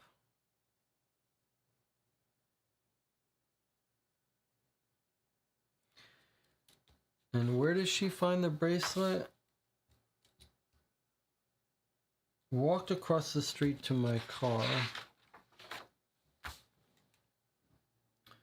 I don't know if you can park on the sides of these streets or whatever, but let's see. Walking on their side street, hunched over, I assumed he was walking home. Does that mean we know which direction he was walking? That must mean he's going east if she assumed he was walking home. So I think maybe he's seen walking east. Because you can't very well walk west. So I think our guess is probably that she's at the post office, sees him walking this way looking for his bracelet at 4 p.m. All right, let's go next. Dispomite says half hour from the graveyard to the post office. He might be going back and forth a lot if he's lost his bracelet, but the real weird time frame is the noon to 4 p.m. or noon to 3:30. He gets his sandwiches at noon and then he's seen at the edge of the forest looking in. I wonder if that means he came out of the forest at around 3:30. Like did he get his sandwiches, go into the forest, then is this what happened? 12:30 he comes. He meets his mother, he gets sandwiches, he goes into the forest. 3:30, he comes out of the forest and he's staring back in like something scary happened. Preacher sees him and sees him walking on Main Street and he's looking for his bracelet. So it takes him like a half an hour looking for a bracelet, trying to retrace his steps, looking for his bracelet. I'm going to have to turn off this auto zoom.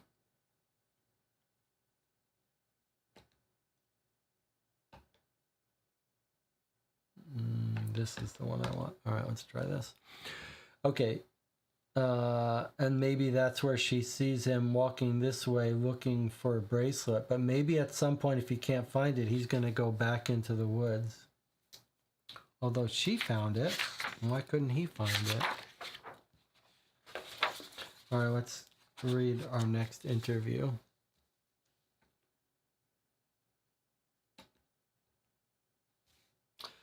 Okay, this is an interview with Clementine Lidwell, property good at the Good Neighbor Library at 9 a.m. on Monday, so 2 days after his disappearance. Okay, Miss Lidwell, just tell me everything you remember about seeing Liam on that Saturday. There's no such thing as an unimportant detail. Yes, sir. We were actually quite crowded that day, but I still remember seeing him because I made him finish his tuna sandwich before he came inside, so he ate both sandwiches. Fish in a library, can you imagine? And of course, because of the altercation he got into. Liam came into the library like he often does, very quiet, never needs help even in finding the most obscure reference material. It was right after story hour ended, so it must have been around 4 o'clock. Liam read for a little while on his own, and then another boy came in. I'm not sure of his name. One of the kids who only ever come in to find the books for their summer reading, you know?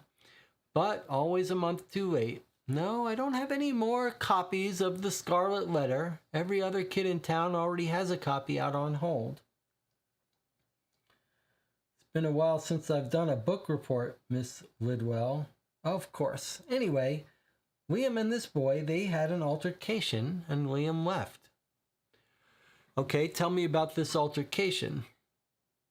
I couldn't hear their words exactly, but I think that Liam initiated it. The other boy looked like he was asking Liam something benign. Liam snapped back at him, which caused the other boy to raise his voice.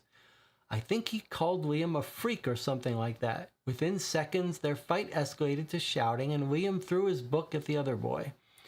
It was a compilation of topographical surveys of the area, which is quite bulky. Did you know that every major survey of this area has yielded vastly different results from one another? No two people can quite agree on an accurate map, although there are certainly those that experts consider to be closer to reality than others. It's quite a fascinating little mystery. Very interesting, Miss Lidwell, but not relevant to this investigation. Of course, right. Well, okay, after that, I reprimanded them both. We did what we usually do when children misbehave in the library, had them leave for the rest of the day. Cool their jets, you know, and come back tomorrow.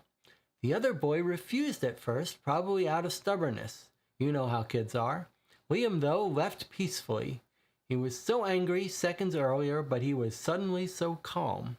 I don't know where he went, but I think I remember him turning left and walking down the street that way.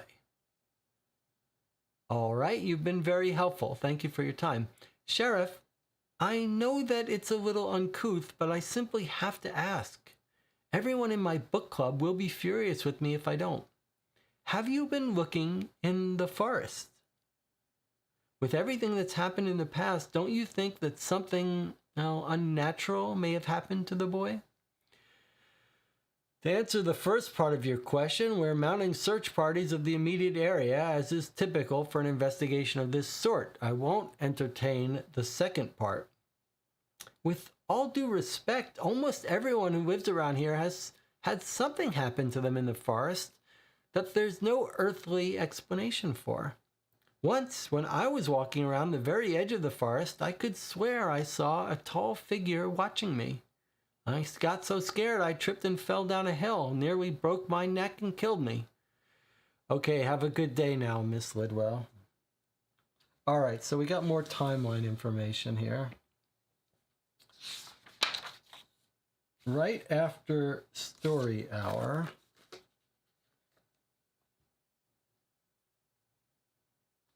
he finished his tuna sandwich before he came in, so he's eaten both sandwiches. Around 4 o'clock. Okay, there's our timeline. Harriet sees him around 4 walking on the other side. Okay. And then our Clementine Lidwell, librarian, sees Liam after 4 p.m. at library, where she makes him pause, finishes sandwich, comes in. Okay, and then Liam is reading topographical study book of the area. Gets into a fight. The other boy's making fun of him. Doesn't sound like it's all that important what they fought about. Just Liam is snapping because he's traumatized.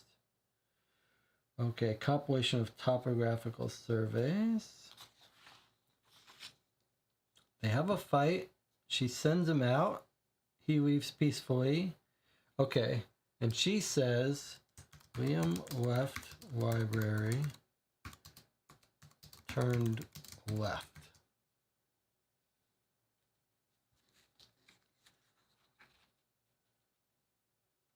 Walking down the street. Okay. And that, no, that's not quite the end of our interviews. We got one more. Okay, let's look at our map though and see where we are. Where is the library? Okay, library.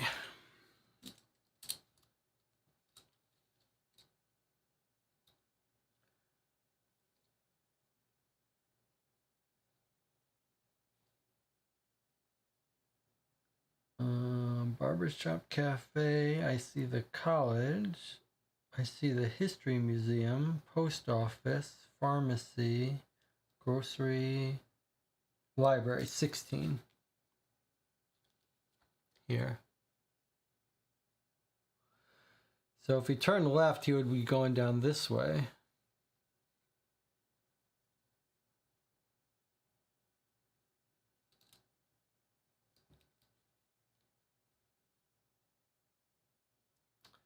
Originally the estate of the wealthy, childless, and notoriously reclusive widow Propriety Goodneighbor. Propriety Goodneighbor was the owner's name. Propriety Goodneighbor. The building was refurbished and opened as the town's library after Goodneighbor's sudden death in 1723. Refurbished and reopened after her sudden death. Well, that still would have been way in the 1700s, so that's not our... We are keeping our eye open for the building that the kid's father rebuilt. Maybe it's going to say it in one of these descriptions. But he left the library, turned left. Here's the post office, right? So it makes sense that the woman at the post office sees him afterwards, I guess. After 4 p.m., she sees him around 4 p.m. It would make sense that that was afterwards. And she thinks he's going home, so it seems like he's headed this way. After 4 p.m. Nothing all that unusual yet. All right, here's our last interview.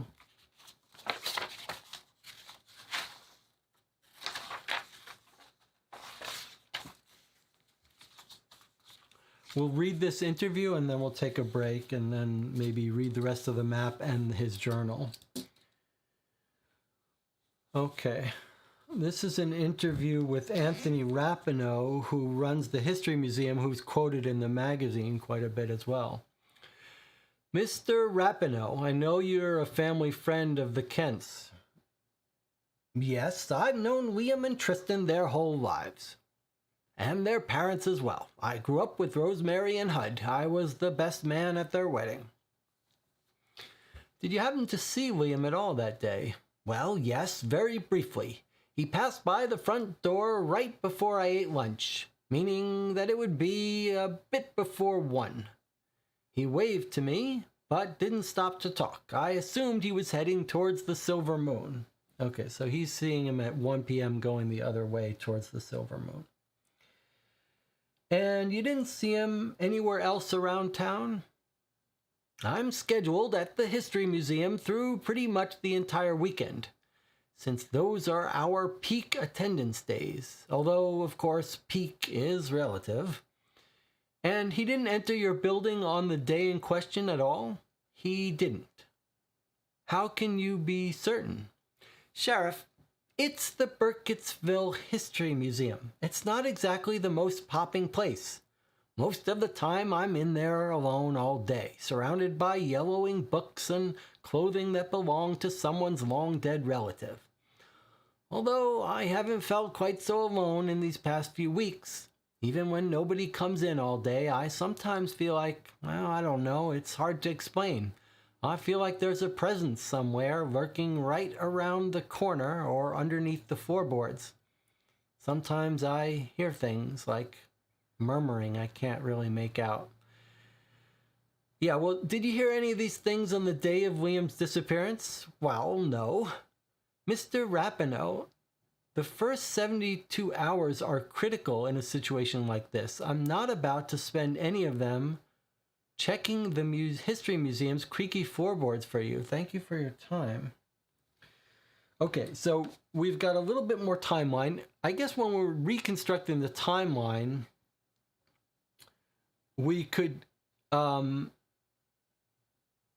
we have to consider the possibility that one of these people is lying or mistaken. But let's just finish up as if this were true. Let's add our records here into our document.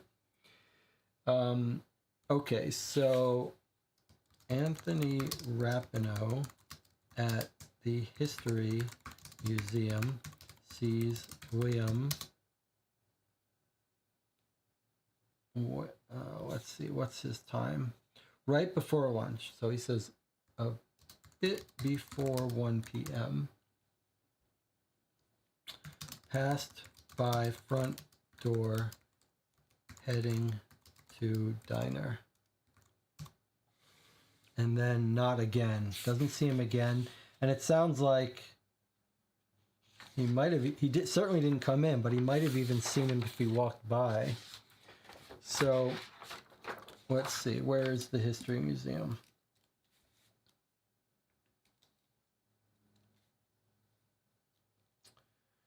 The History Museum is 6, which is here.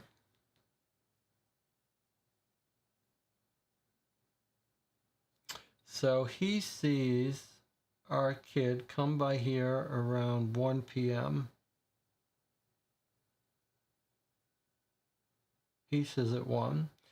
The mother sees him sometime between 12:30 and 2. So presumably soon after 1 p.m. he gets to his mother's, he gets his sandwich, and then he disappears for a few hours, and then shows up back at around 4 p.m. at the library here. And then hunched over, looking through on the ground as he's walking this way.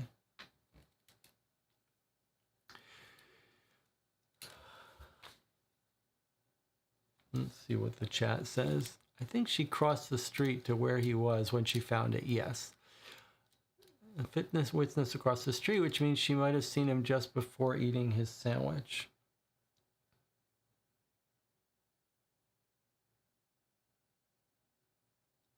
Yeah, these two see him. The post office woman and the librarian seem to both see him around 4 p.m. But at 4 p.m. when he goes into the library, he seems like he wants to hang out in the library. He's eating his sandwich. She makes him eat it before he comes in, so he eats it, he comes in, then she kicks him out. And she sees him turn left this way. Sorry. She sees, he goes, so he comes down here, he passes this place at 1 p.m. Really? Oh, yeah. Okay. He comes into town. He passes this place at 1 p.m., a little after 1.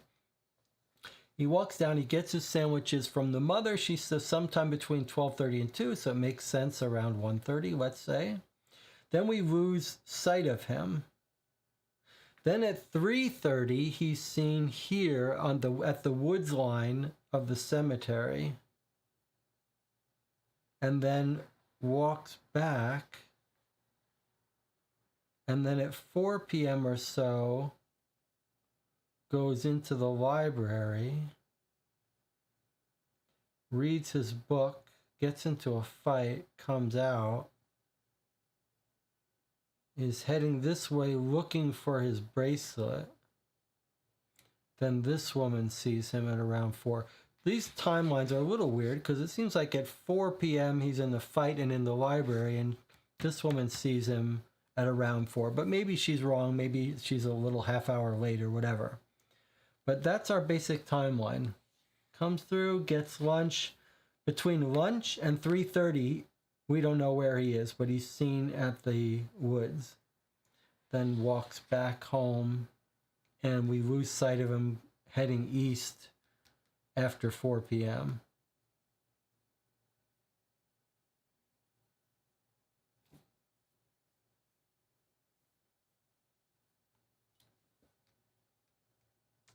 Never on this side of the street. The whole time he seems to be on this side. All right, we'll come back to this in a bit, but it's time to take a break first. I'll see you in 8 minutes.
Okay, we're back. You're watching Call for Two. Jonathan had an interesting idea. I was reprimanding us for talking in the chat when we should be using talking in the breaks when we should be using the breaks to have a break.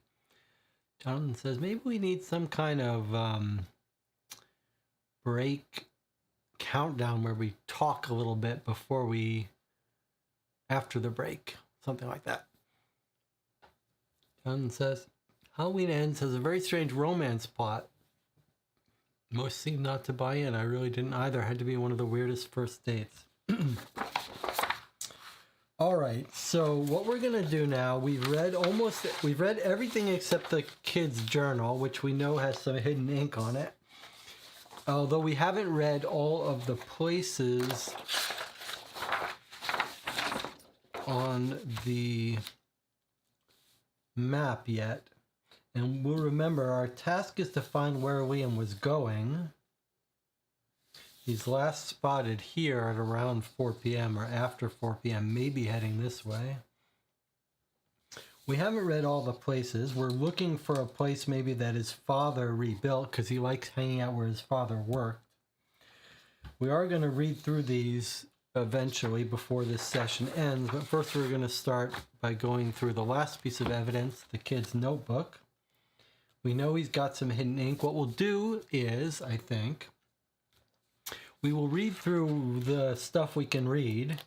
Then we'll experiment with trying to turn off the lights here and using this black light to see if we can't see the hidden ink. But first let's read it for what it says. Okay, remember his father was a woodsman, died in a logging accident. Here's a book of a cross-section of a log. No writing on the edges. All right, let's read it. Let's read it for what's obvious first. What he taught me in case I forget. An A in the upper left corner. What he taught me in case I forget. There may be hidden stuff in here. Okay, and then on the covers we have different kinds of trees, how to identify them. That's how you could identify an oak, a maple, a sycamore, and an elm.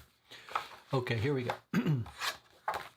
Yesterday, Mrs. Tan gave me this notebook and said I should use it to write to Dad, and then she sat there with a stupid calm look on her face while I screamed at her about how dumb of an idea that was. Wish I hadn't done that. It wasn't right, and it wouldn't have made him proud. Dad, you were always so... And then he changes his mind. He's writing some arrows and X's. Just doodling. I'm really lonely without you, and I know how hard Mom is trying, and I know she misses you too. Last night, Tristan couldn't remember that thing you used to say to us all the time, and he started crying. I pulled him out of it, though, helped him remember by making it a puzzle, just like you would have. Saying the thing you used to say to us all the time. By making it a puzzle, just like how you would have. I think Tristan was too young to hold on to all the code stuff you taught us, but I remember would be good for passing notes in class if I had anyone to pass notes to. Okay, so his father liked codes and ciphers. But I remember, maybe this is, so this sounds like might be a way to decode stuff. Dad, you used to tell the coolest stories about the woods. Mom used to make fun of you for believing in all that stuff. I don't know if you actually believed it, though. I think you just knew how fun it was. Time passes more easily out here, not slow and boring and lonely like at home or in school. We don't know exactly where he is. Dad, Mom just sent me to my room. How old does she think I am? She doesn't treat Tristan like this, and he's not even 10 yet. Okay, we get Tristan's age now, at least when this was written. She said I'd upset Tristan, and then we all started fighting again. I don't know why I get like that. It's like everything annoys me. I don't know. Dad, The new kid didn't know anything about Burkittsville, so I took him by the forest and told him about what happened. I showed him where the tree was and everything. For a second, I felt like I was going to throw up or cry or something, but then I saw how freaked out he was, and it all of a sudden seemed hilarious. Then I started laughing and he ran away. So lame. And he told on me exactly what I needed. Apparently he told Miss Tan that he saw somebody watching us too. I said I didn't see anything. Dad, I guess I shouldn't be surprised that nobody else is willing to walk in the forest with me. At least Tank keeps me company, and you in a way. Then he's got a picture here of him with his beanie hat on and the dog, Tank. Dad, got to find out more about the forest. Mom can't know. She'll just do that deep, guilt-inducing sigh thing and send me to my room like she always does. There's a bunch of stuff in town that I can look into, but I think I know exactly where to start. Dad. It's interesting. Most of the time he doesn't have any breaks after Dad. Here he's got two lines, so maybe invisible stuff. I can't believe how much stuff there is to go through down there, all crammed into those shelves you built, like when you renovated this stuff. Heading back tonight. Okay, so here's our first clue about where he is, where he goes to hangs out. How much stuff there is to go through down there, all crammed into those shelves you built when you renovated the place. So is it the library or is it the museum? Sounds like maybe it's the museum. Dad, everyone leaves me alone down here. Maybe that's what the museum owner was hearing. Logan says he thinks he saw a background in the drawing. Someone in the drawing looking at them. Do you see an image of someone? I don't.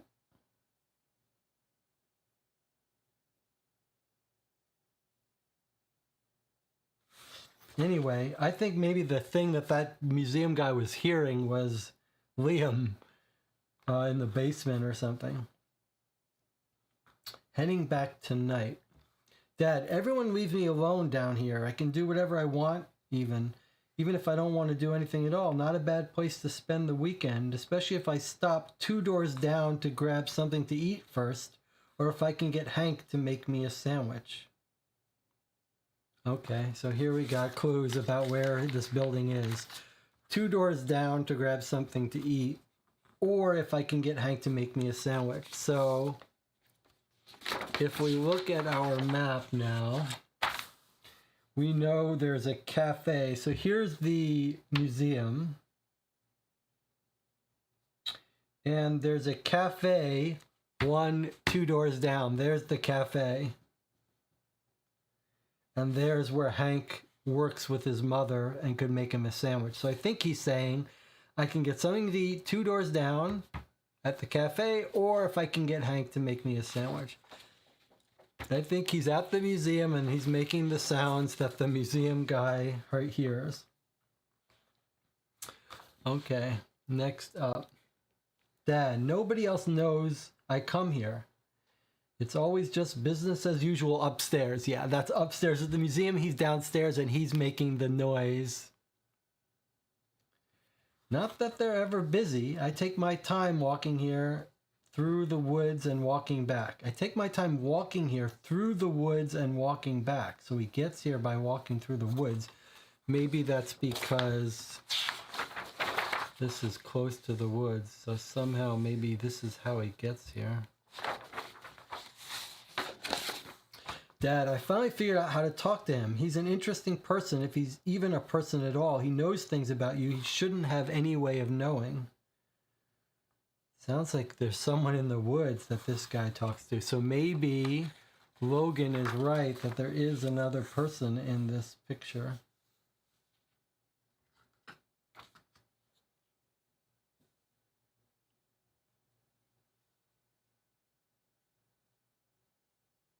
You guys see someone? Who do you see?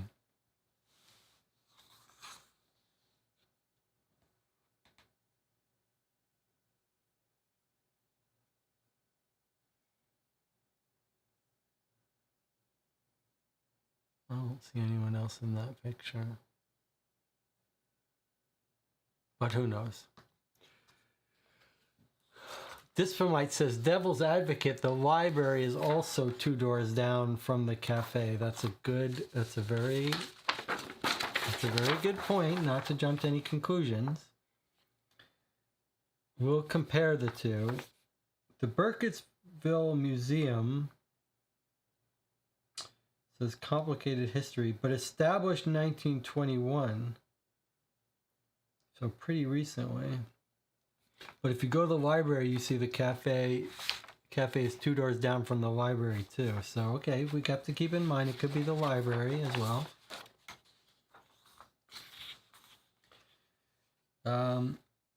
Dad, I finally figured out how to talk to him, whoever he is. He's an interesting person. If he's even a person at all, he knows things about you he shouldn't have any way of knowing. Yikes. And then Dad, blank. Okay, let's see if there's any more writing on any of the other pages that we can see. No. Okay, so it's time to look for the hidden writing and the codes. And we're going to try an experiment. Is the History Museum on the cover of the map? That's an interesting point, says Logan. Is this? Yes, it sure is. So there's the History Museum, and this is absolutely a picture of it on the cover of the historic village of Burkittsville. More reason to think it's happening at the History Museum. All right, now let's see if we can look at this in an interesting way with the lights off. I can turn some of the lights off easily. Let's see. This will be a good time to sort of mark this break at least. All right, let's try this now. If I turn off the main light, the main front light, okay, and then the overhead light is off. Still pretty light. Let's see if you can see this now. Not well, huh? Okay, so here's what we'll do. I'll try turning off even these front lights. I have to get up to do that. Let's see if this works. This is like a little experiment for us.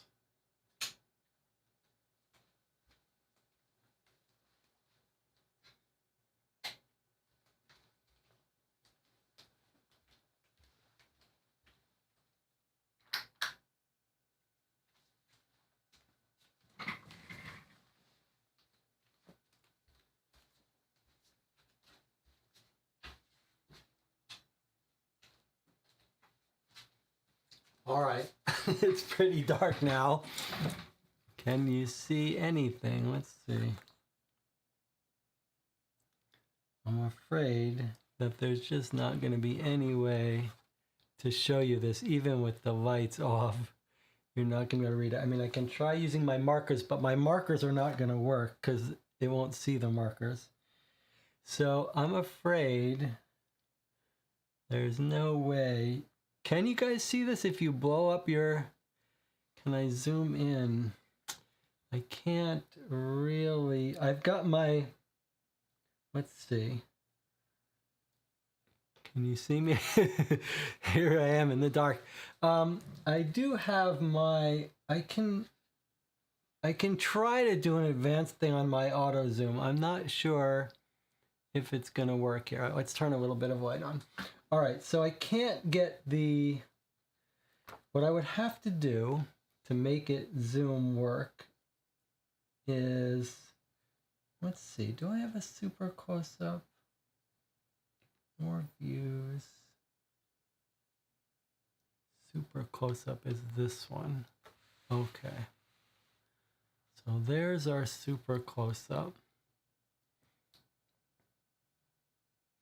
You can almost see it, huh?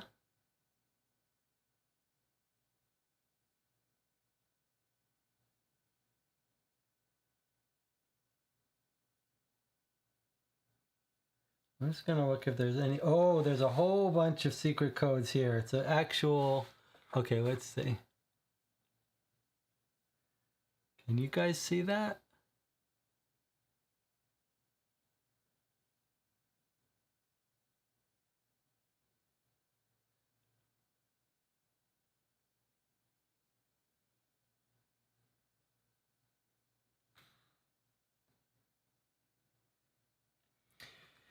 So we're familiar with this kind of cipher. We've seen it before, right? I'm trying to remember what it's called. What does someone remember what this cipher is? It's basically each cell in the grid has a shape. Like this F here would have a shape of a C, these lines that border it. So each letter has a unique shape, sometimes with a dot that borders it. Like that N is fully enclosed in a square with a dot. So if you see a square with a dot, that would be an N. Here's a square without a dot would be an E. And then these are little brackets, same thing. The bracket shapes without dots and bracket shape with dots. So we know how to decode those messages. We'll know them when we see them. We haven't seen any yet. Logan says it's visible but barely readable for me. Yes, I just want to show you it all and then I'll write it down since it'll be hard for you to think. This says, this is in code, actually. These are not words. These are in codes. And this is a different cipher because this is using letters, not shapes. So this is a different cipher we'll have to figure out. We'll have to transcribe it. I won't be able to scan it, so I'll have to write it down. Okay, so we've got one code key here on this page. And then one encrypted message here. Let's see if we see any more. Just going to quickly scan to look for any more. I don't see any. Oh! Here's another encrypted message. Sorry, can you see that there's a message here? Yes, you can see that there's a message, but you can't read it. That's because it's not in English. It's just one line here. Okay, let's look for more. Let's see if there's any more drawing of a creature in this map, in this drawing. Oh, look! Look, look, look, look, look! You see that, don't you?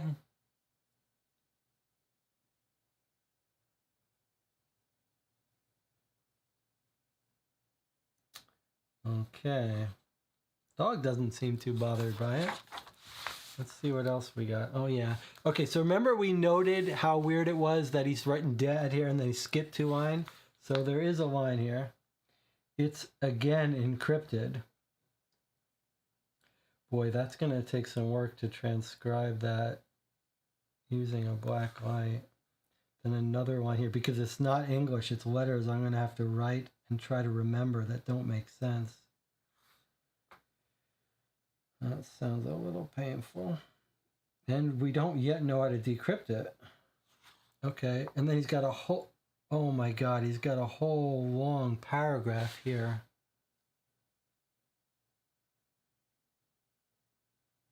Oh, I wish I could scan that. Maybe I'll try to scan it and see if I can't pick it up on the scanner with enhancement, but probably not.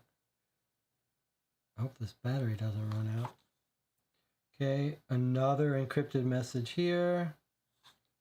Another encrypted message here. Boy, that's going to take a long time to write that out. Be easier for one person. I may have to ask one of you to take notes on this. All right, so we've got here some more writing. Wow, this is worse than cursive because I'm going to have to read it out and write it down so that we can decode it. Okay, so here we got some more symbols.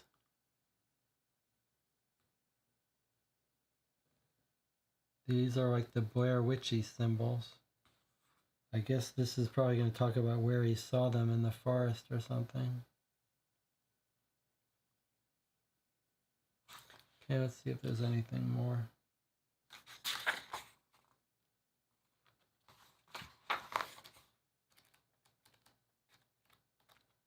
Don't know why you would write in the middle of the book, but I don't see anything more.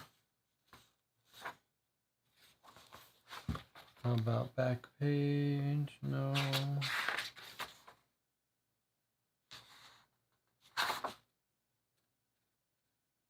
Don't see him writing any of the other pages.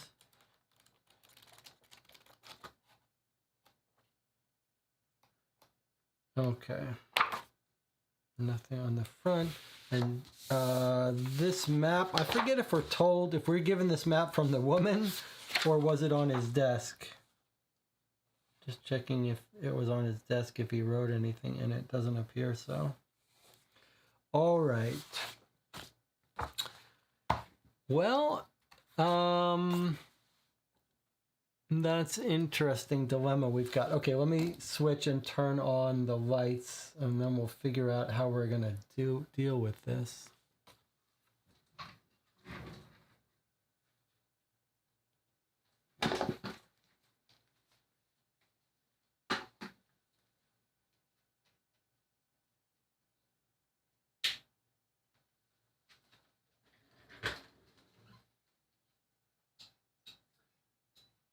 Jonathan says, I can try to transcribe as you write. I think, as I read, I think that probably makes the most sense if someone can transcribe as I read letters. Let me turn on the rest of these lights.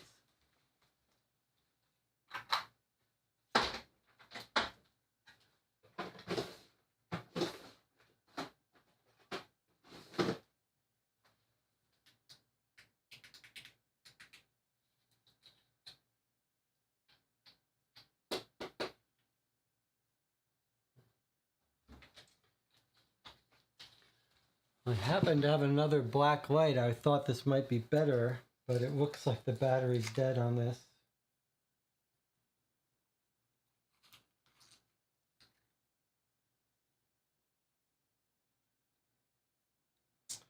That's a shame.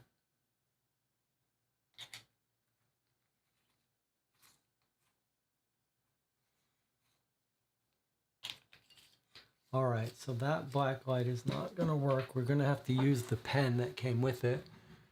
Jonathan says, I need you to send me a link to your new doc. Can you open the old doc, Jonathan, and see if I can do in there? Otherwise, I'll send you a link.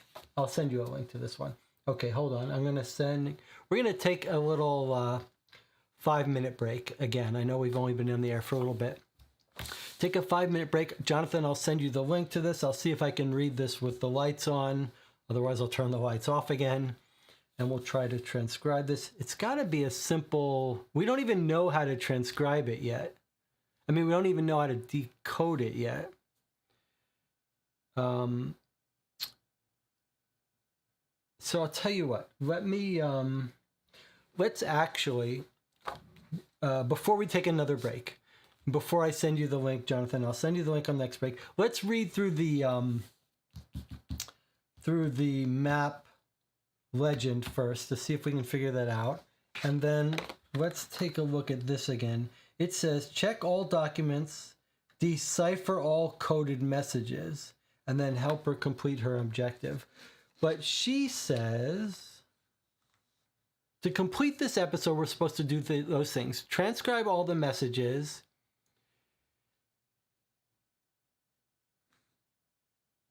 Find the location, then we'll solve the episode. But her message says, as soon as you figured out, contact me. The password is Burkittville. So here's what I'm thinking. I'm thinking that when we report to her on the website where he was, I wonder if we won't get the key to decipher. So we may not find that. It may not be in our documents yet. We may get it when we contact her. and then we do a little bit more. So I think probably if we know where he went, we'll enter that into the website first, and then we'll see if it gives us the information we need to decipher. All right, Jonathan, you could use the old link. The notes will be in 2 different documents. I think that's okay too. All right, so in order to avoid taking another break right away, we're going to go through this first, see if we can't for sure decide where Liam went.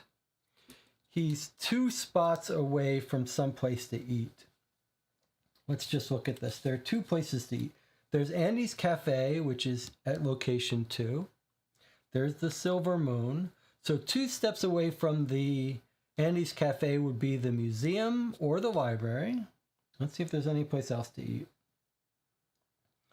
Gas station. There's a grocer at 12. There's a bar at 15. You probably wouldn't, 15-year-old kids aren't going to a bar to eat. But there's also a bakery at 18, which is here. There's an antique and curio shop.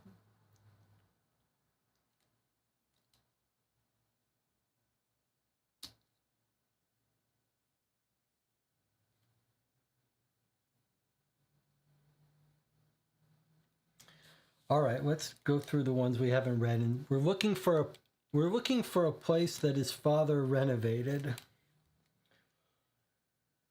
Okay, there's the barber shop, going from number 1 to number 2 and so on. Number 1 is my little thing here.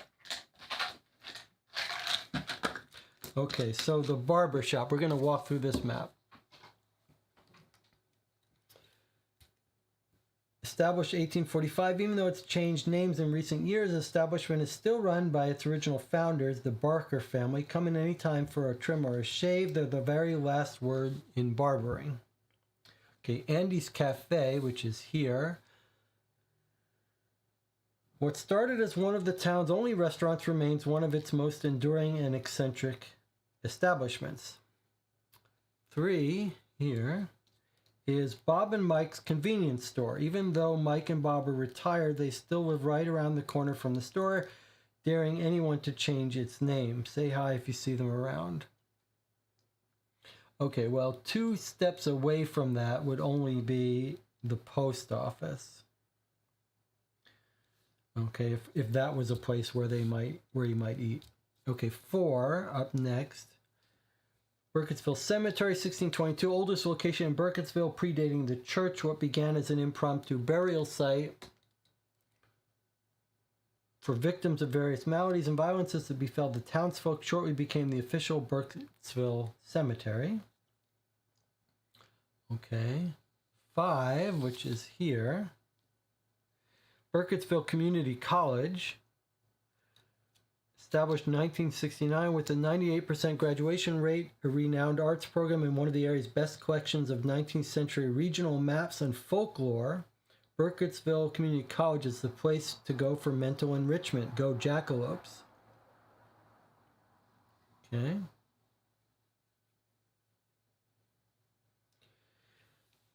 Six. That's the History Museum that I think is where it is. An organization dedicated to chronicling and preserving the town's deep, complicated history called to schedule a walking tour of the town today. 7, the post office.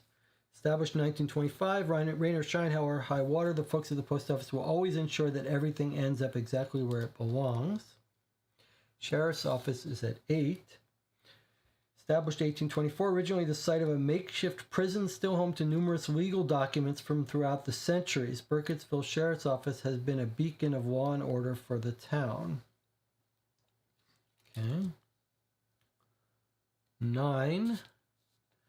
The Creekfront Pharmacy, always stocked with everything you might need, from medicine to snacks to home goods. Be sure to ask about the mini museum of historical snake oils and cure-alls dating back to the 17th century. Okay, 10. The farm gas station, fuel for your vehicle and fuel for yourself. 11. Here. The home away from home inn. There's always room for those passing by. Who knows? Maybe you'll like it so much you'll never leave. 12. Here. The Main Street grocer. Come on down for fresh, locally grown products and locally farmed meat. 13 is McQueen Auto Shop, run for more than 50 years by the incorrigible Rickard Thunder McQueen. If you ever have the need to stop by, be sure to ask about his collection of century-old photographs of historic Burkittsville. 14. Here, all the way in the west.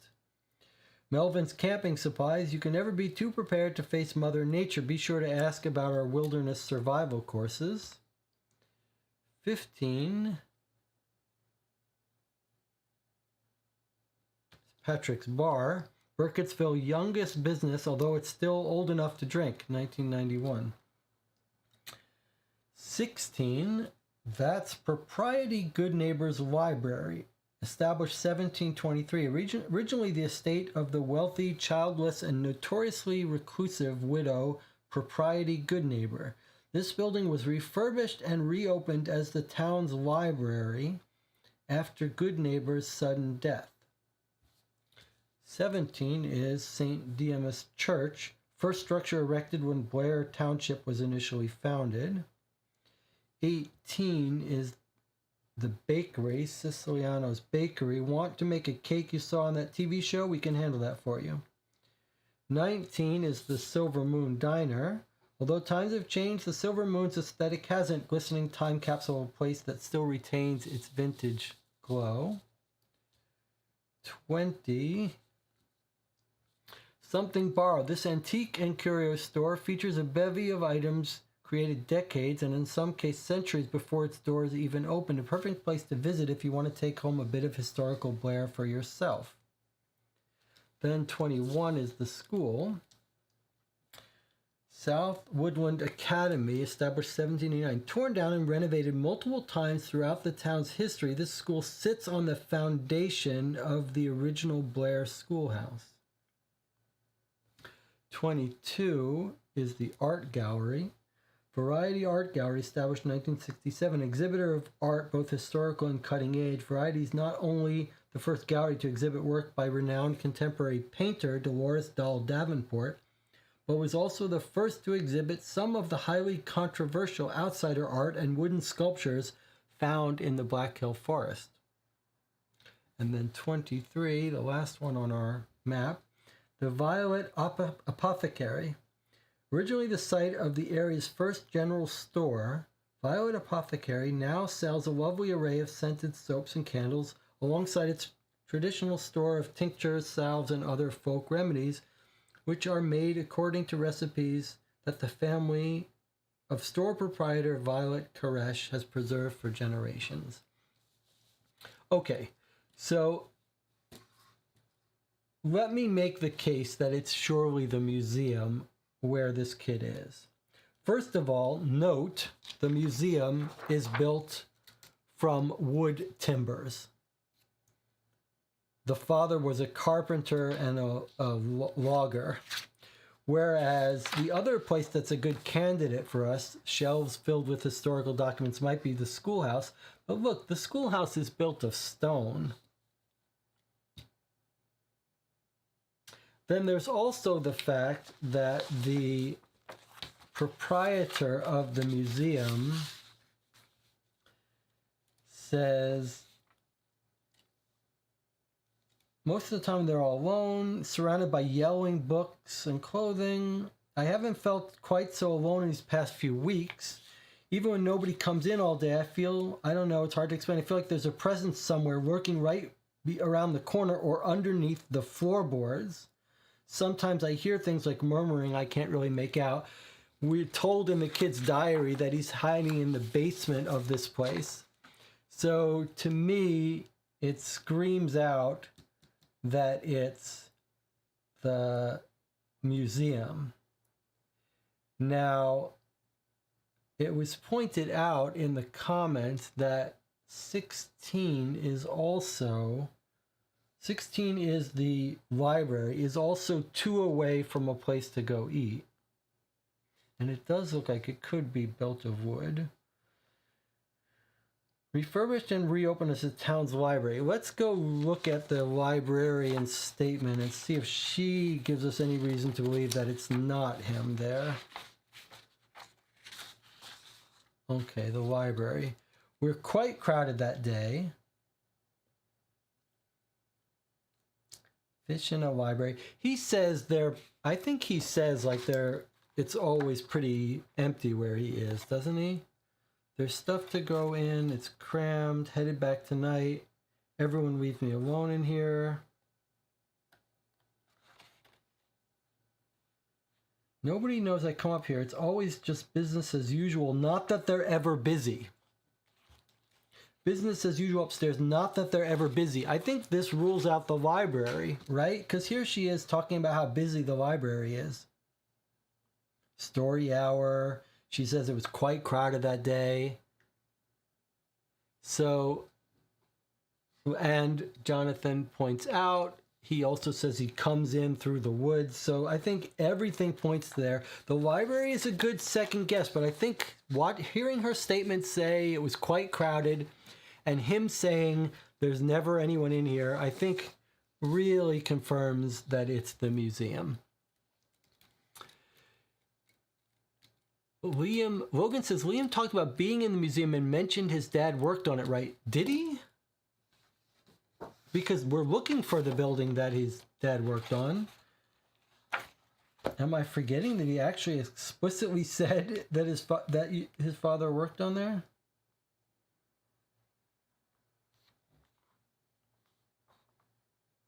You built. Crammed into those shelves you built when you renovated the place. Oh, yes, I guess. Okay. But Liam doesn't say his father built the museum. Liam is saying his father built the shelves of the place he's hanging out in. That we know from our introduction, from our previous clues. We just need to, we don't know from this for sure that that's the museum he's talking about. We know his father renovated it, but we haven't explicitly been told whether it's the museum his father renovated or something else. But it sure looks like it's the museum to me. I think everything points out. Oh, and, okay, good.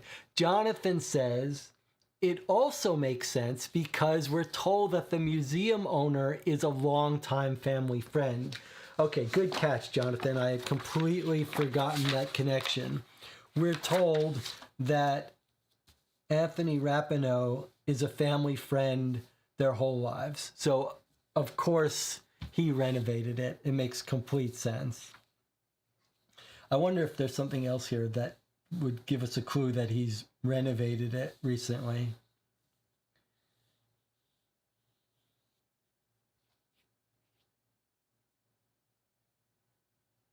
Doesn't seem like it, but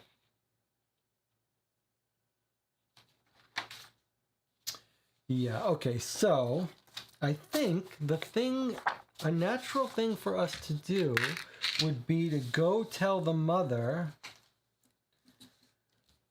respond to the mother's email, and tell her where her son was headed.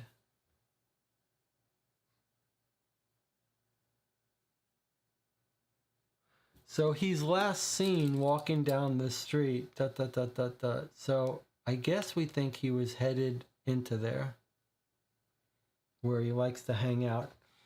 Does he hang out when does he like to hang out? Does he say? Everyone leaves me alone. I can do what I want. I don't have to do anything at all. Not a bad place to spend the weekend. No one knows I came here. It's always just business as usual upstairs. There's not much going on. I take my time walking here through the woods and walking back. And then I finally figured out how to talk to him, and then he disappears, and then he writes this. Okay, so one way to look at it is that we should try to decipher the notes first. But I think since we are fairly certain where he went, we should probably tell the mother that, because maybe the mother is going to have the key to decipher.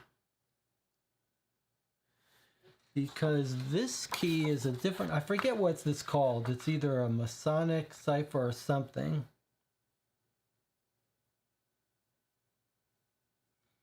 But this doesn't really tell us how to decode the other messages, which were written using letters. So I think we tell the mother first, and then maybe she'll give us maybe she'll find us the books that he's reading in there with the other ciphers. So that's my proposal, that we go to the mother's website and tell her where he went. As soon as you figured out, she says, as soon as you figured out, our best shot at discovering evidence no one else has figured out yet, contact me at this website. There's the password, link to tip line, type the name of the place Liam was headed, and then she'll respond as soon as possible. So I think we do that first.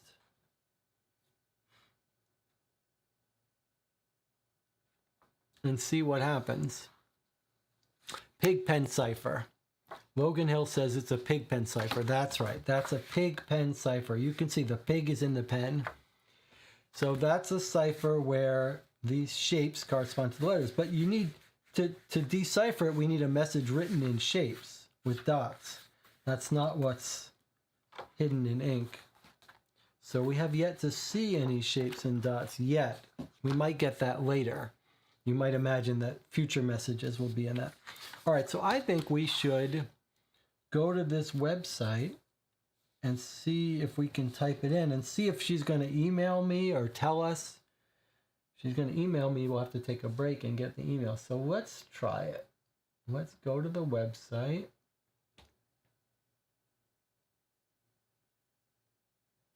Okay. Let's try kentcase.com.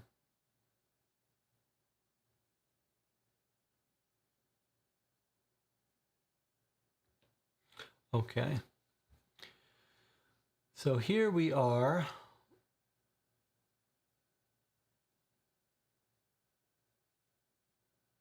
And we're told the password. It's B, capital B,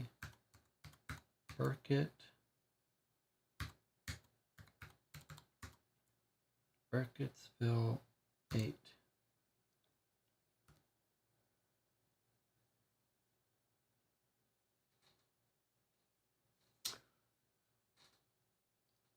Okay, this is the website the mother has created. Find Liam Kent. There's a picture of Liam. My name is Rosemary Kent. I'm a resident of Burkittsville, Maryland, and I'm currently in the middle of a personal investigation into the disappearance of my son, Liam. If you have any information pertaining to this case, you can use this website to contact me directly. I'm usually very quick to respond to credible evidence. Okay, tip line. Oh, there's a lot of entries here. Holy cow. Okay, I guess we're supposed to read this, but then... Okay. I guess we read this. I just gathered up Liam's possessions from his desk and sent them away, along with... Let's see if we can doesn't really help us, does it? Okay. Along with reports from the sheriff's office. Up until about an hour ago, barely anything in that room had been touched for more than 4 months. So this happened 4 months ago from her tip line. Sheriff West Lanning, in all his wisdom and authority, barely looked through it, and I've wanted to keep it just how Liam would remember it so he can slot back into his life once he comes back, like none of this ever happened at all. Seeing that desk blank damn near broke my heart all over again, but it's all in service of the greater good. I finally found someone who can help me, and I'm sending them enough evidence to hopefully move the case forward. I'm planning on giving them access to this site, too, so if you're reading this, hello, detective, feel free to read through all of my previous posts. If you want to get a better idea of everything I've been through already, if you want to get a better idea of everything I've been through already. We've got a long path ahead of us, but I truly believe that by the end of this, you're going to have led me right into my son's arms. Thursday, 11/24. So I don't know if we want to record that this is 4 months. We are now 4 months past our current day. 4 months past disappearance. Okay, so here she is noting on Thursday. Turns out an empty inbox is almost as bad as an inbox full of nonsense. On the plus side, after many frustrating conversations, I finally convinced the sheriff's office to release some of their official documentation to me. Not that there's much, but it's more than I had yesterday, and it's important to keep that in mind. Getting HUD's bracelet back this way was a bittersweet experience, to say the least. Oh yeah, that's the husband, HUD's bracelet. Monday, 6:05 p.m. Shame on each and every person who still, 3 months out, writes to me talking about witches and their minions and whatever else it is that you believe in. I drink the same water as each and every one of you, so I know that whatever it is that's making people so gullible and insensitive lately is personal and not environmental. I'll be password protecting this site until further notice. Crowdsourcing for clues is clearly working just as well as leaning on Sheriff Lanning did. Looks like I'll have to take another approach. Friday, 10/13. Sometimes I'll think that Tristan is too young to understand much of what's been happening, but then he'll ask a question that breaks my heart. It's not like when HUD passed away. He was only 5 years old back then. I remember the day HUD put one of Tristan's first toys in the time capsule he kept out in the forest after Tristan lost interest in it. Looks like a baby bird in its own little nest of newspaper clippings and high school and love notes. I remember the day we scattered HUD's ashes around the very same stump. Seeing Tristan look so lost. He's grown so fast, so much since then. I wish that my parents were still around to see it, or that my sister lived on the same side of the country. We don't usually get what we wish for, though, do we? Wednesday. Made yet another visit to the sheriff's office. I was in the waiting room for almost half an hour before being told some empty platitudes about patience and shown the door. Sunday. When Liam first went missing, there were search parties every day, then 3 times a week, then 2. I like to thank the handful of you who are still coming out with me and Tank every Sunday to spend all morning trekking through the woods. I'd also like to thank all the folks who have been stopping by the diner just to drop a kind words and to tip too much on a cup of coffee and a slice of pie. It means a lot. Tuesday, 2:09 p.m. His 16th birthday is still a ways off, but all I can think about is what I'm going to do if I still haven't found him by then. HUD's birthdays are already hard enough. Every time I look at a calendar, I feel like I'm staring at a graveyard. All those empty boxes lined up in a row. Sunday, 11:50. Spent this weekend driving through 5 counties, plastering missing flyers up at every post office, town hall, library, and busy intersection I could find. Anthony was good enough to watch Tristan feed Tank. That's the museum owner. Checked on a few of the other older flyers around town, too. Replaced the ones that were faded. Monday, 7:32. To whoever left that very nice card out on my doorstep, thank you very much for thinking of me. I'd bring it up to you in person, but you forgot to sign it. Tuesday, 7:47 a.m. I'd like to remind everyone that I set up the tip line as a place for concrete information. I understand that your condolences are well-intentioned, I really do, but they're very much premature. Liam's case is still open. And to the people who have been writing to me about, or even alluding to, the witch, grow up and get some manners. Even as a kid, I never understood why some people in this town were so committed to believing in such an obvious hoax. We might live in the middle of nowhere out here, but we're still live in the real world, and there's no more important time to remember that than in a difficult period like this one. Okay, here's the last entry.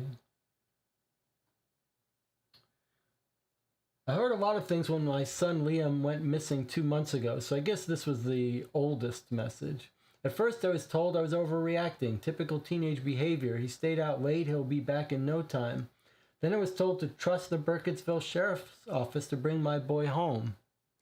Now I'm being told that it's time to stop waiting by the phone all night, to get myself into counseling, and to resign myself to the fact that troubled teenagers run away all the time, that I may never get any real answers. Well, everyone in this town was wrong when they told me not to worry, and they were wrong when they told me to trust the sheriff. Seems only natural then that they'd be wrong about when it's time to give up. I've put enough trust in the hands of people who have proven themselves incompetent and uncommitted, and I'm not going to make that mistake any longer. That's why I'm putting this page up. The site will serve as a way to help me keep track of everything that's going on surrounding Liam's disappearance. It will also be a way for me to communicate with anyone who might be able to help me. If you have any information as to Liam's whereabouts at all, please use the tip line on this site to contact me. Okay. So here's the tip sign. Okay, so the tip line wants our email. So I'm going to put in my email here, which you can see because you can contact me if you want. I'm going to use this email, jessereichor@gmail.com. Okay.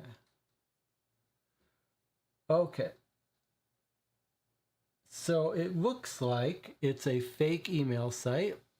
That's good. Logan says they did an amazing job making you feel how desperate and affected Rosemary is. She is pretty upset and she wants her son back. I hope we can find him for her. All right, so she says, just type the name of the place Liam was headed there. I'll be sure to respond. So I guess we type new message, and here's our content. Okay, where was Liam headed? So we're going to say he is going to the Burkittsville. I want to make sure I spelled that right. Burkittsville with 2 T's. History Museum. Burkittsville History Museum with 2 T. All right, let's send this off and see what happens. Message sent. You will be automatically returned to the inbox. Oh, she just replied. What do you think she's going to say? She's sitting in front of her computer waiting. I see. She's got an audio message for us. Okay, let's listen to it together.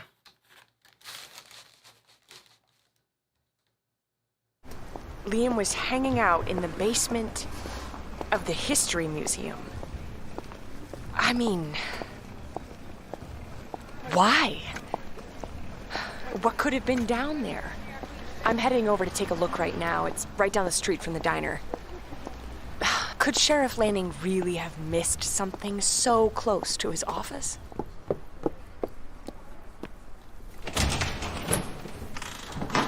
Hey, Anthony?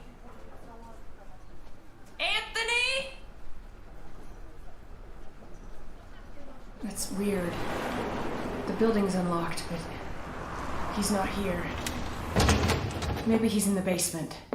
The door's right behind his desk. I'm just going to check.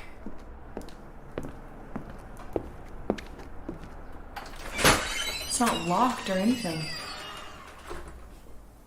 Anthony? Are you there? If you're down there, I'm coming down now.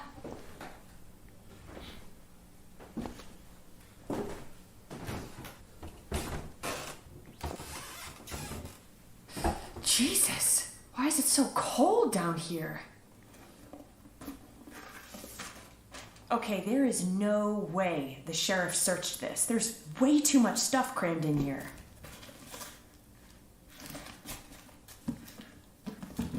I'm gonna be here all night. But I guess the cold air will keep me sharp.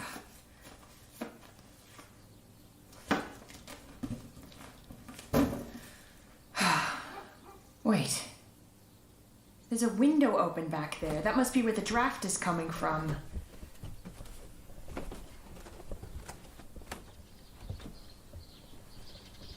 Who would leave this open?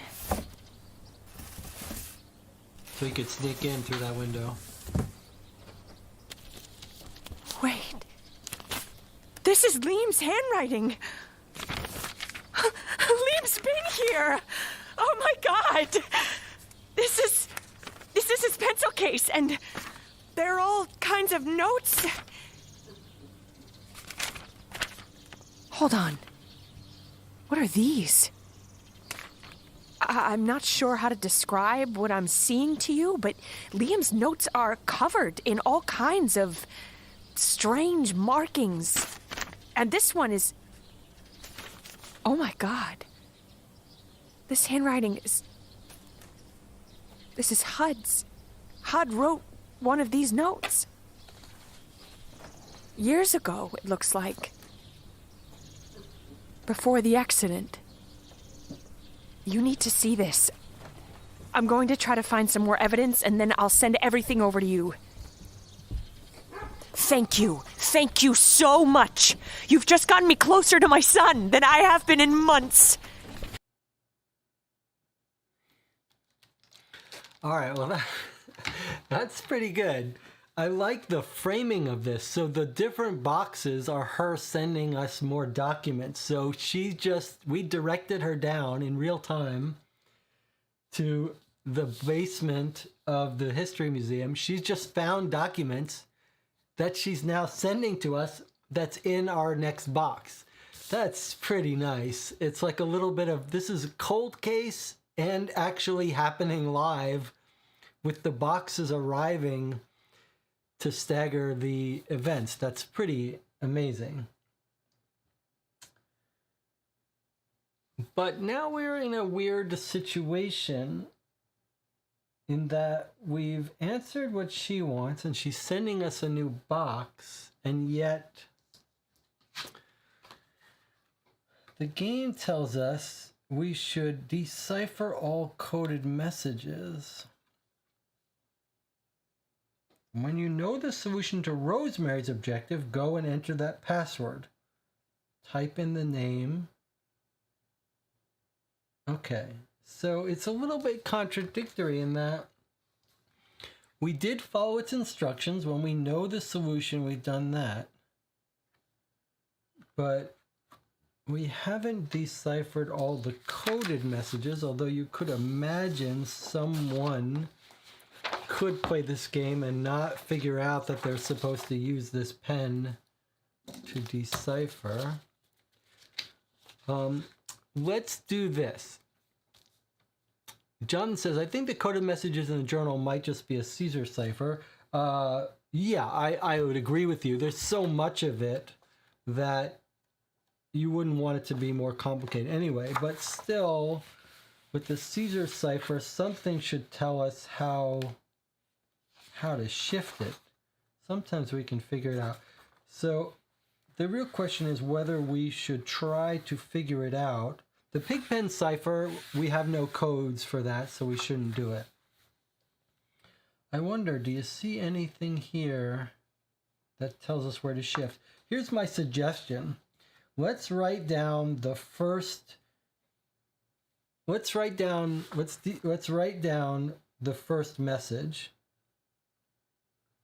We're at 59 minutes, so we're going to take a break. In the break, I'm going to send Jonathan the link to the current document so that he can do it there. And then we'll write down at least one of the messages. And we'll see if by playing with it, we can figure out the Caesar cipher shift, if that's what it is. We won't try to decode all of them yet, because that's going to be a lot of work. We'll decide how we want to handle that. But we'll take a break first. I'll send Jonathan the link. We'll transcribe one of these. Hopefully it can be done with the lights on.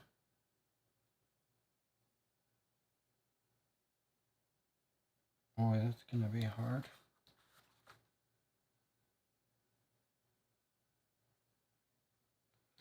And maybe I'll even try putting it in the scanner to see if it would pick up.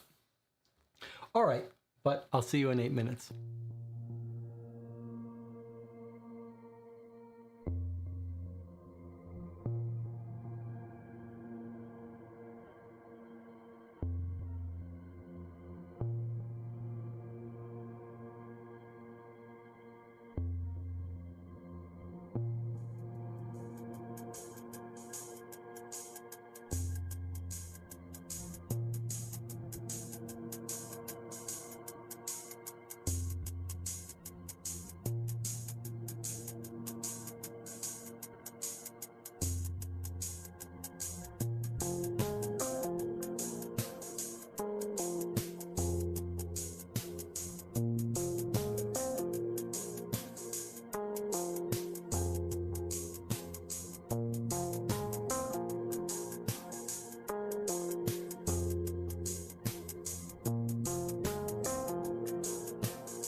Okay, we're back. You're watching Call for Two.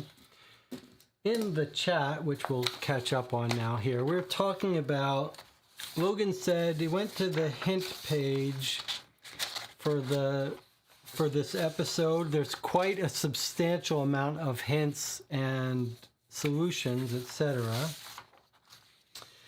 And I don't want any hints for how to decipher, but having to hold that tiny little light to read the tiny scribbled handwriting with one person and doing it seems awfully painful and not important. So what I did was I did manage to find, it's a little ironic because they've got a nice section on the help for accessibility, which should be what we want, but it wasn't there. It was in one of the hints, but I did manage to get and print out the blue light invisible ink decoding. So here it is. Okay, so here's what you could see with the blue light. And here are the messages that were written in English letters, but clearly encrypted in some form. Then we could see the blue light with this. So we can now try to figure this thing out. The only thing, and then here was the Pigpen cipher we found. The only thing that I saw that I'm sure we would have gotten to originally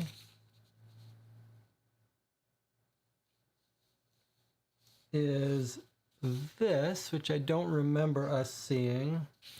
And then I did see it say something about some invisible ink on the magazine, which makes sense because that's the magazine that came with, that this pen is part of. So I guess let's first, John says, I'm going to guess the spores. Stickmen are part of the encryption key. That's an interesting idea. They're all the same stickmen though, so it doesn't seem like it. Okay, first let's see if we can see anything hidden in this magazine.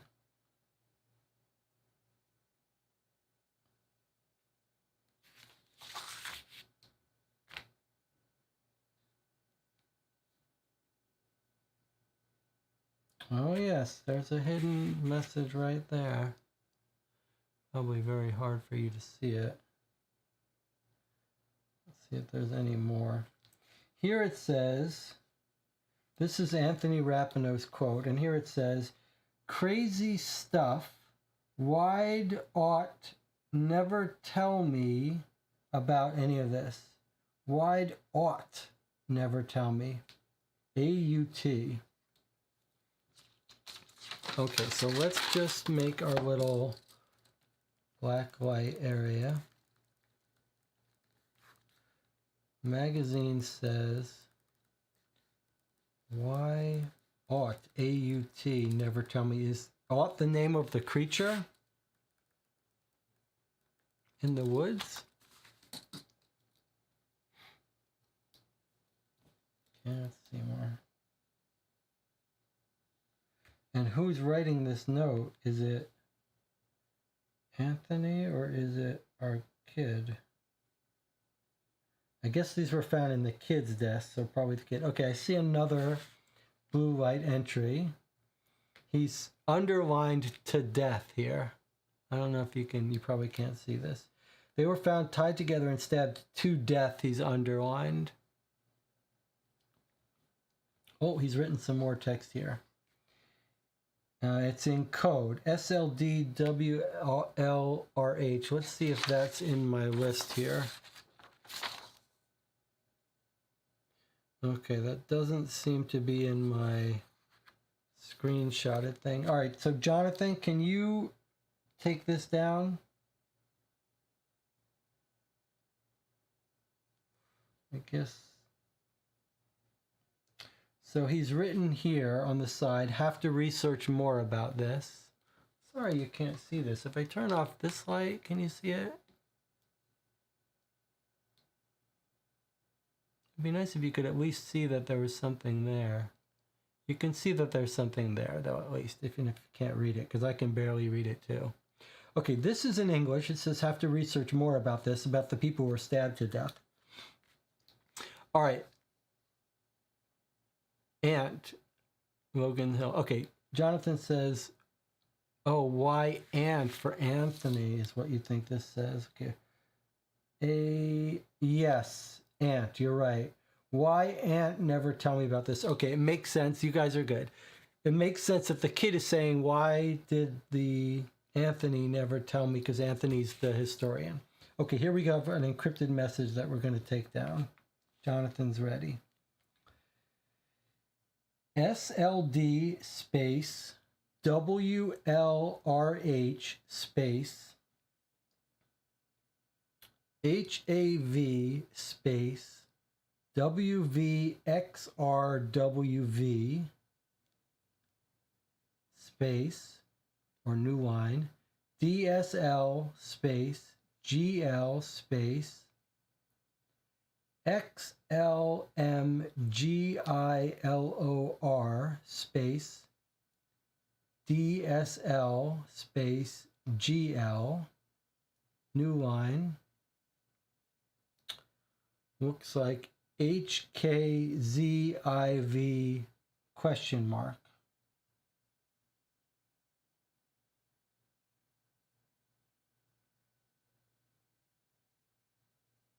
And then something above it was a little weird. Okay, up here is another coded message. This is, okay. Try to take this one down, Jonathan, although I'm inclined now to go back to the website and find if there's more of them. It's too annoying.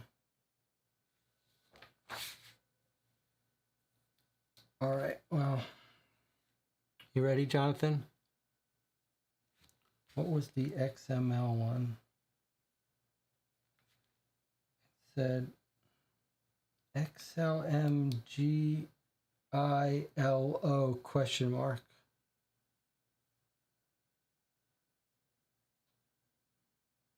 It's hard to even know if that's what it says. There's two more and one long one. I don't really want to do this. I don't really want to try to read this tiny font and have it transcribed, but all right. Let's try it, Jonathan. We'll do these the old-fashioned way. All right, here we go. Capital NZBYV space HSV space ORE illegible. Next line. NZBYV HSV apostrophe H. So this, and then the last line, HGROO space LFG space GSVIV question mark.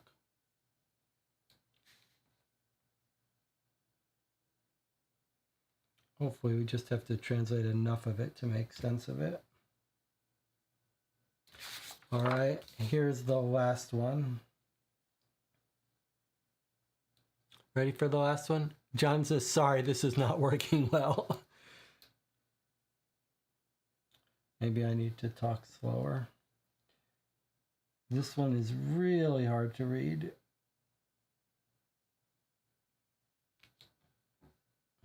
there's anything else. The web page will have this on it. Third invisible ink reveal was the code for this one. No solutions. Okay, I don't know what that means, but there's an English text at the bottom of this that says, where to find out more? I guess still my best bet. Okay, here's one word. Let's decrypt this. Jonathan, are you ready to transcribe this word? This is one word. YZHVHVMG apostrophe H. I'll read that whole thing again. YZHVHVMG apostrophe H. Okay. So this is a good example. I mean, this is a good example of what I don't want in a mystery game.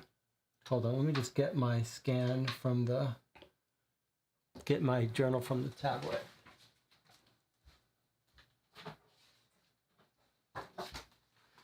But when I reviewed the Hunt to Killer standalone boxes, I complained quite a bit about the first one's cipher.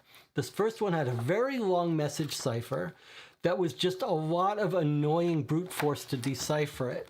This is the exact example of where I wish they had made a different design decision here. It's very cool to have a black light doing stuff, but the idea of having like 500 letters worth of tiny, tiny, tiny font that you can only see with a black light, that is hard to figure out the handwriting, that you then have to translate 500 letters, that's not fun. There's the deduction mystery of figuring out the code, that should be fun. Then having to do a huge amount of work to sort of figure out what you're seeing, not so fun. So, color me a little annoyed about it. Now, let's go back to the book, because unfortunately, in trying to figure out on the website what the black light was, we're given some of the, it seems like we're given the decoding, but we didn't find that. So where is that? That we have to find ourselves. Where are we going to find that? Unfortunately, it's very hard to read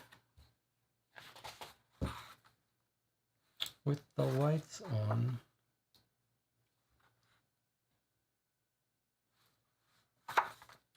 So thankfully I did not read thankfully the game did not force me to read, well, it did force me to read the solution to get what the black light was, but it didn't tell me where to get it from.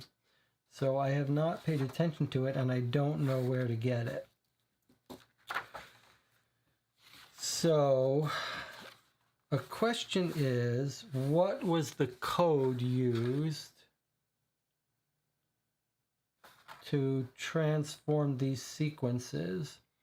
We could try to figure them out. Okay, so let's do it this way.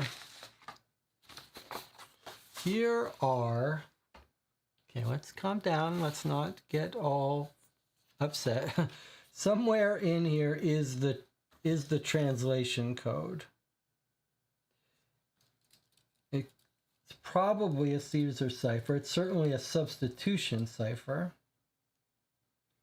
We could try to figure it out without a code even, as Jonathan points out, as we've done recently. So the R's are I's. I think that makes sense. So if you look at the message, for example, this looks like I am. There's only one problem with or it or D. So if it was a Caesar cipher, just knowing what the R goes to would give us everything else. If everything was just being shift, we could do that. So we could actually try to see if it's as simple as that first. So let's just do that before we try to find it. If it's a simple Caesar shift cipher, and we guess that the R's go to I's, that would mean R goes to I, S goes to J. All right, so let's take a look at one of these messages. R, if we think R is an I don't think this is going to be as simple as a Caesar cipher, but we can just see. If R goes to I, then G goes to X, IX. And H goes to Y, so I don't think this is going to be that. But it still seems like the R's are I's. But then we'd have to go through everything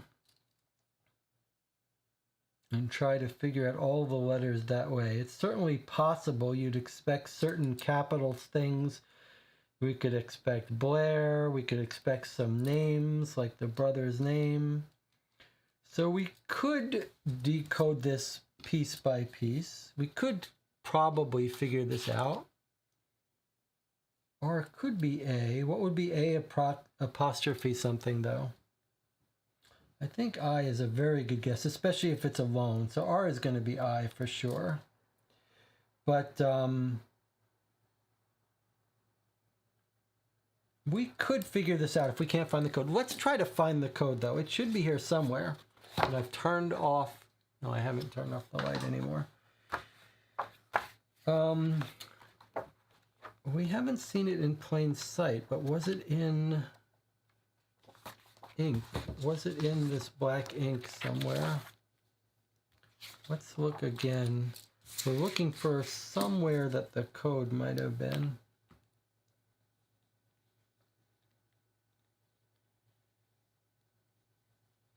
We're looking for something that translates these letters.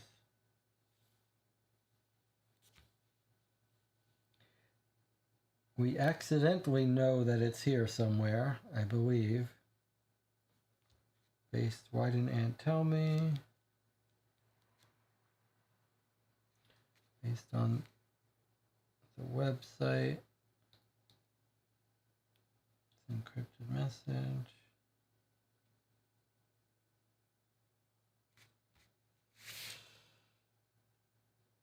That's our other encrypted message. We're looking for some kind of translation key.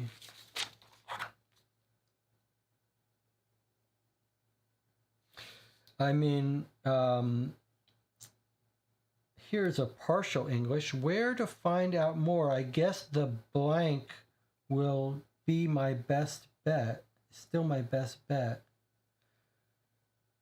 So this sentence, where to find out more? I guess the blank, still my best bet. Could that be library? Library.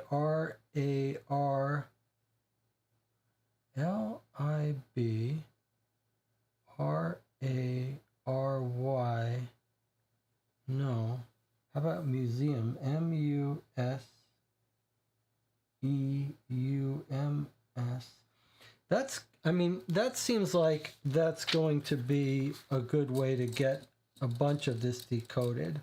Jonathan, did you write this down? Let me see.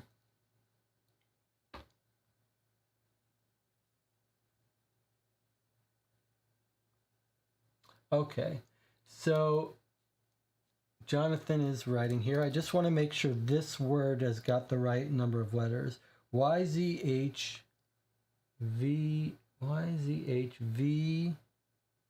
H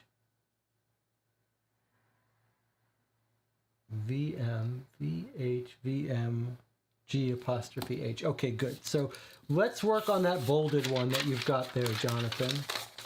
He's saying where to find out more. I guess the blank would be my best bet. So I think that's going to be apostrophe S. The library is still my best bet, although, or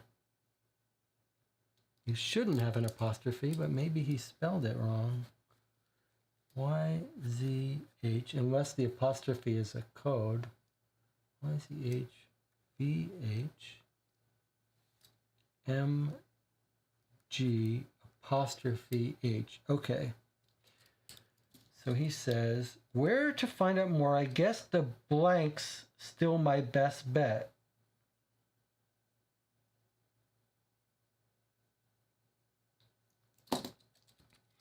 So if the H is an S, we've got a couple of them. It's not museums. It's not library if that's an S.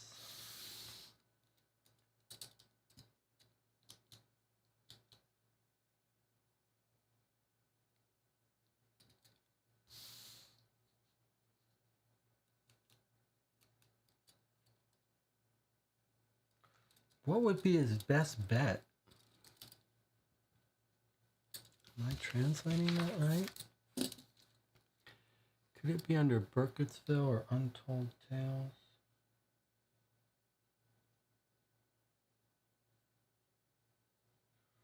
I guess the blank's still my best bet.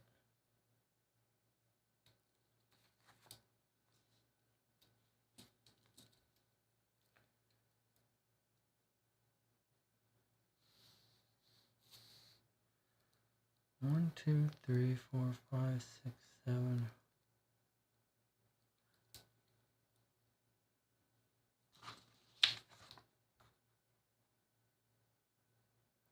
YZHVHVMG apostrophe. Seems like we should be able to figure out what this word is.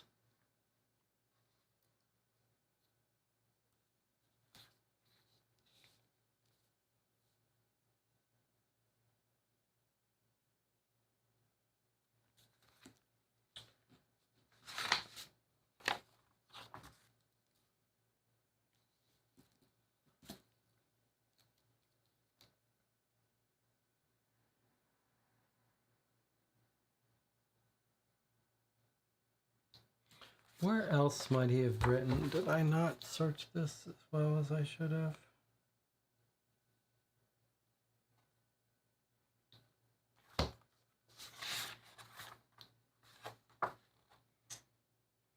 This page. He's got the keys here. Did he write the keys somewhere else that I overlooked?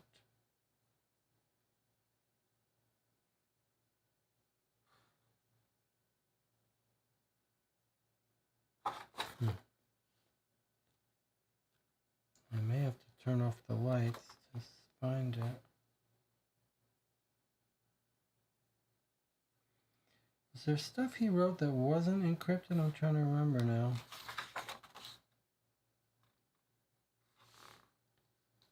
Sorry, should show you.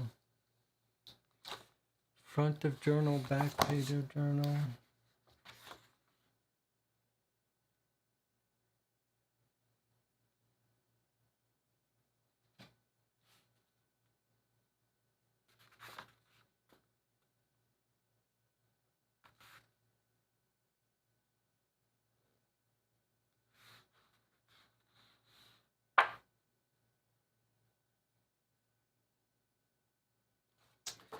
I don't see it. It's a little hard to see in this light.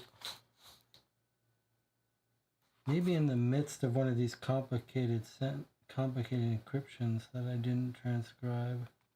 There's the picture of the witches.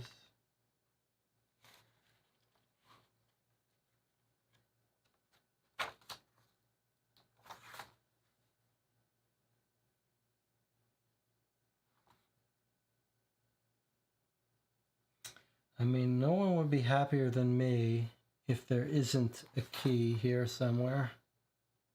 And we just have to piece it together through constraints. What is this? Okay, here it is. It's right. Okay, I think maybe it's up here. I think maybe it's here. Yeah, it's here. It's hard to read with the lights. All right, so we'll turn off the lights again. Let's turn off the lights so we can see this.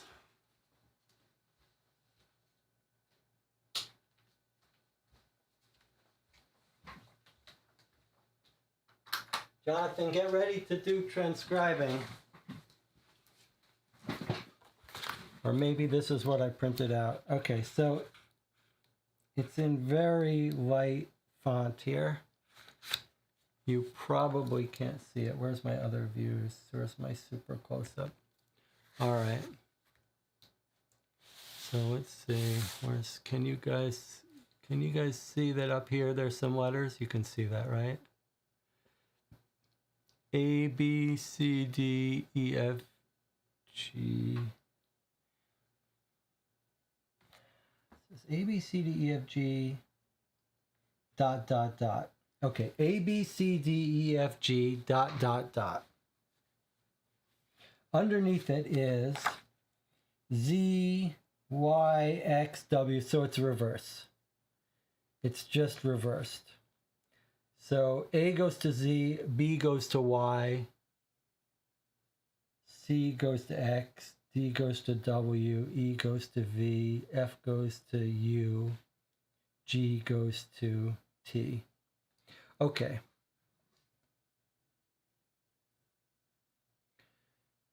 So I think you guys can see that, right? So you can see it's ... because everything's reversed.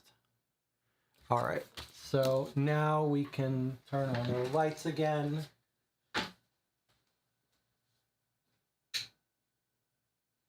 And go back. All right. So a little bit unpleasant.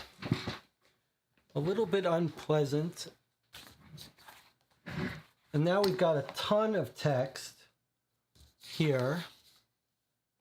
A ton of text that one would have to translate.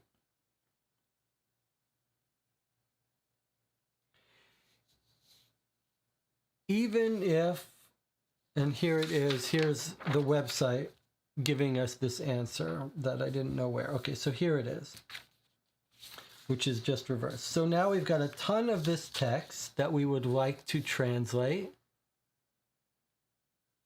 R is going to go to I, Jonathan. It's not everything shifted over one.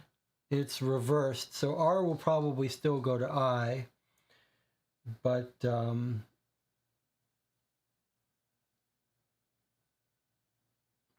so anyway, point is, Caesar cipher can't do shift. If you wanted a Caesar cipher A to go to Z,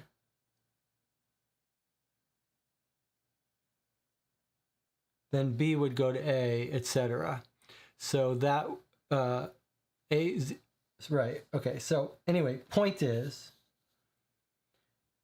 we now have to retype all of this into. We wouldn't want to do it by hand. We could do it by hand, but we wouldn't have to do it by hand. We could go to a website that would do it.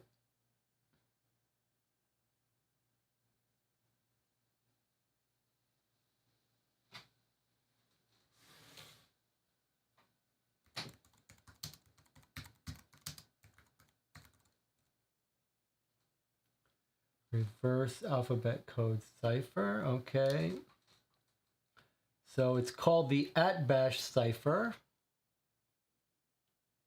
That's what it is called when you turn every letter into its 26 minus it. So let's just try this first message here. RGHLFM. Be nice if it did it while I was doing it. XYZAB. Let's see if we click translate. It says, it sounds crazy. Okay, let's try @bash cipher and see if we can find something better. That's faster. But the thing is, I don't really want to have to type in a whole 2 pages of text. It's just busy work.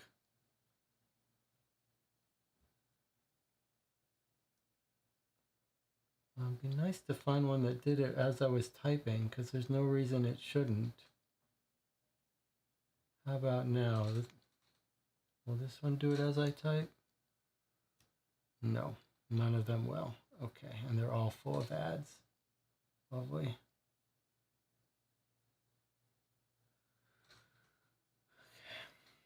RG.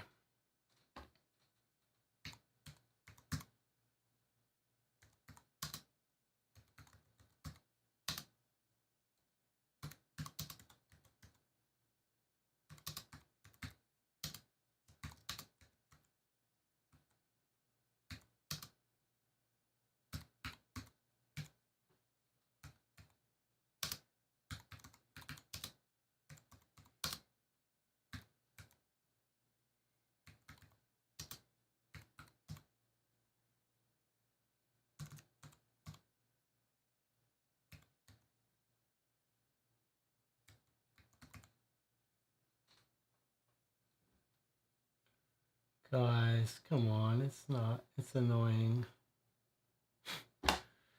It's annoying, isn't it? This one doesn't want to work because whatever, JavaScript's not working here. Let's try again. It sounds crazy, Dad, but I hope you're still out there somewhere. That's the first line in his message that was encrypted.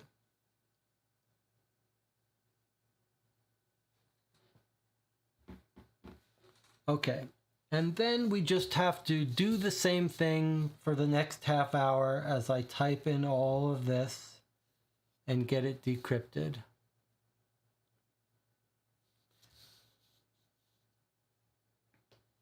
It's it's such a weird thing to take a game that's so immersive and then give you this huge amount of busy work.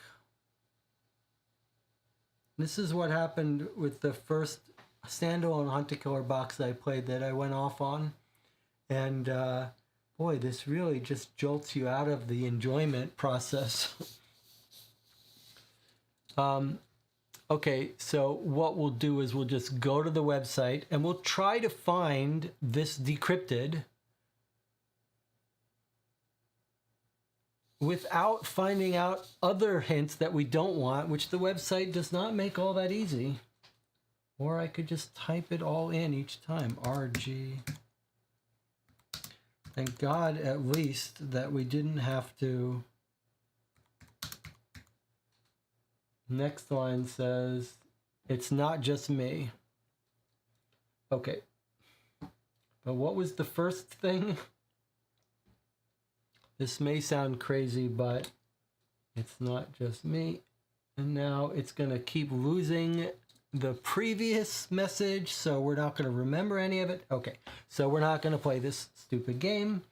We're going to switch here while I go download from the break and download this stuff and try to avoid getting any other hints while I do. So I'll see you in 5 minutes.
We're back. You're watching Co-op for Two. We're playing Blair Witch Season 1 from Hunt a Killer, Episode 1.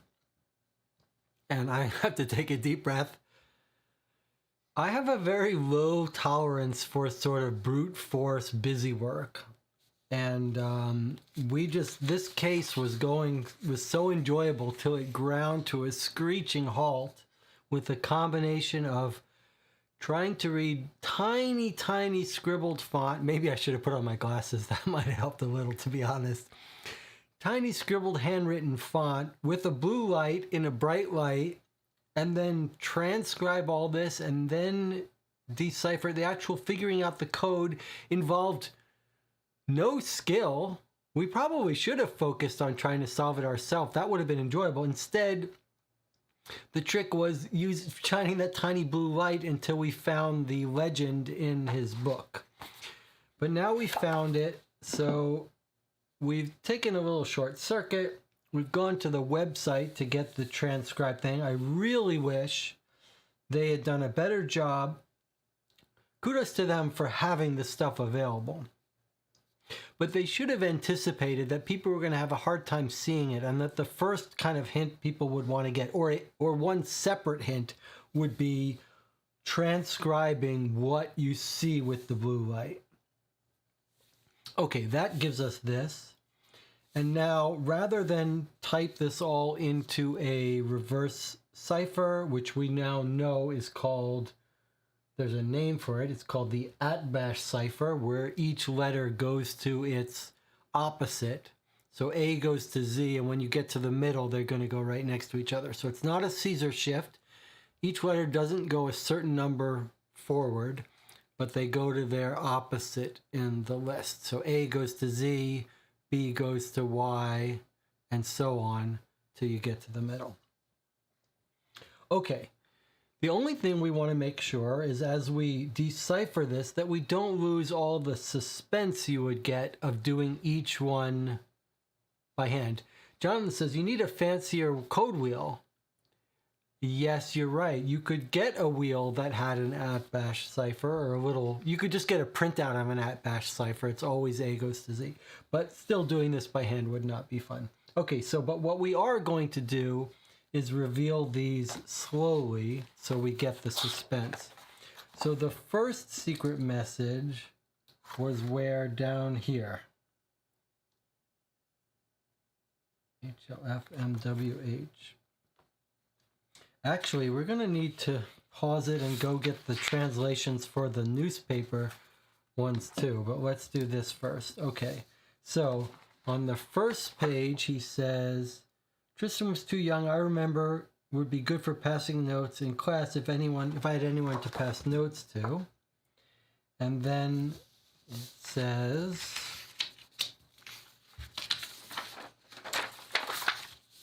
it sounds crazy, Dad, but I hope you're still out there somewhere. Is that the first line? Sounds crazy, Dad.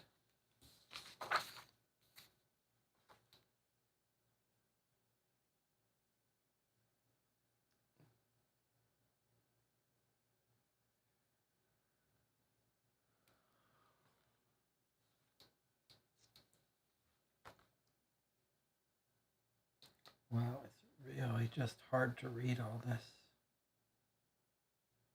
RGHLWH.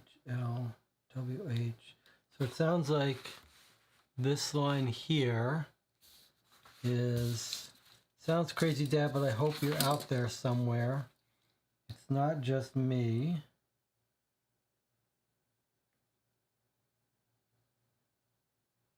Maybe that's a... Not just me. All right. I'm trying to find out where's our next encrypted message here. RGHMLG.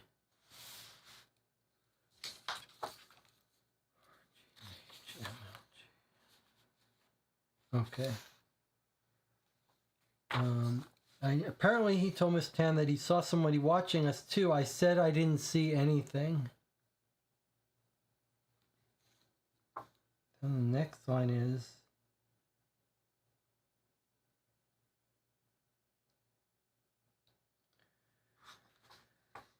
Okay, I'm trying not to get frustrated. I'm really trying not to get frustrated by stuff that's silly.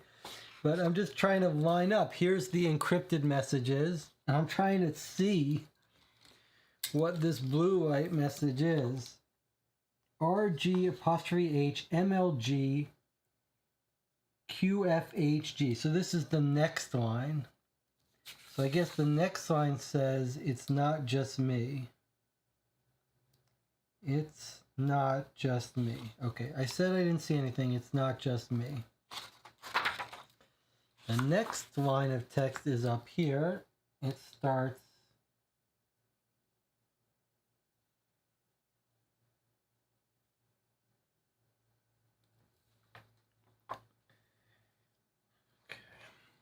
the problem is that it says it starts somewhere SVFH, but it doesn't really start that way, or at least not that I can see it. The next line is, he used to stay far away in the tree line, but lately he's been getting almost close enough for me to make out his face. Then the next line is, I looped around back through the forest and snuck into the basement through a back window so it wouldn't get back to Mom. Okay, so something's been chasing him, getting almost close enough for him to make out his face, and he didn't want to lead it back to his house. So he looped around through the forest and came back into the basement of the museum so it wouldn't get back to Mom. And then later on he says, found something of yours while I was walking through the forest on my way to the basement. Walking through his forest on the way to the basement. So we remember how he came into this place, right? Came in through this way. So he's saying he found something there.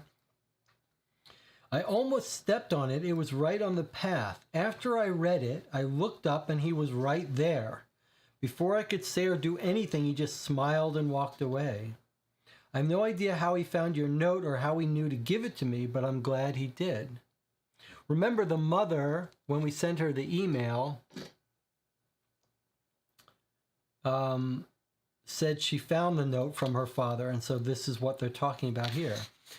I haven't seen him again, but I found a few other notes in the woods. It looks like he codes too. He told me what your last words were. He told me what your last thoughts were. I'm going back on Saturday, which is the day he went missing, but I might not be home for a while. He made me a promise. We're all going to be together again soon. Wish me luck. Well, that's creepy. So this creature seems to be a friend. He saw his face. He smiled, walked away. He's giving him notes from from this kid's father. He likes codes. A few other notes. He told me what your last words were and your last thoughts. Going back and saying he might not be home for a while. He made a promise we're all going to be together soon. That's scary. John says, headcanon, we were very cold-hearted, sent the journal back to Rosemary, said transcribe all this and send it back to us. So we said, look, we don't have time for this. You transcribe it. So Jonathan's saying that's how we got these deciphered without having to do the hard work. Okay. Okay. So that seems to be everything for us to do with box one, at least everything we know how to do with. We've deciphered all the messages we've found. Oh, but not the messages in this. All right, well, we've got to pause while I get those from Rosemary. Let me just email off Rosemary and get her to send us these codes. Just give me a second here. We'll do a thinking break for a few minutes. Not the full time, although I don't see a time for some reason. It's not counting down. How about count up? Yes, count up works. Okay, we're gonna count up for a minute while I print out Rosemary's email.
Jonathan says, I guess if you think about getting a box once a month and every other month, you have plenty of time to slowly transcribe messages. Yes, I guess that's true, but boy, it still seems like it's a little bit of frustrating busy work. But maybe if you weren't under some bright lights where you could read it better and you had someone to transcribe to, it wouldn't be so bad. Okay, so here's the magazine translated stuff. The first line we already figured out. Crazy stuff. Why Aunt never tell me about this? It wasn't encrypted. We just used the blue light. The next was an encrypted message. And then he writes somewhere else. We have to research more about this. This was about the stabbing and killed people by the rock. And then he says, where to find out more? I guess the still my best bet. I'm curious what this word was. Okay, here's how these translated. Maybe she lived, maybe she's still out there. This is about the witch. How does she decide who to control and who to spare? The rules of reality don't apply. The past is alive out there. Maybe it's not crazy to hope. I think he's hoping that his father is still alive somehow. Basements. Where to find out more? I guess the basement's still my best bet. And that's where we found him, in the basement. Okay, so those are the messages that were in blue light in the magazine. Maybe she lived, maybe she's still out there. Who does she decide who to control, who to spare? Rules of reality don't apply. The past is alive out there. Maybe it's not crazy to hope. And he's hoping to find his father. All right. There was something else weird, though. When I went to the website, it said digital documents, the email, Rosemary's blog post. Then it says two other things, of missing person's flyer and a Good Fences screenshot. So is there something we didn't... I see. So she's got two more sections of her website that we kind of overlooked.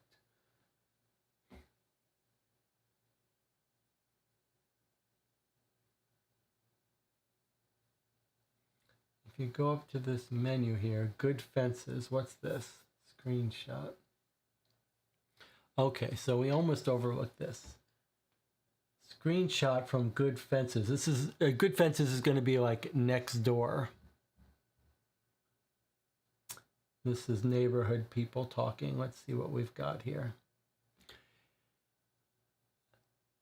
Kent Family Kurtz. Karen Schultz is writing. Have you heard about what happened to the Kent boy? Poor Rosemary. It's a damn shame. First she loses her husband in that terrible accident, and now her son too.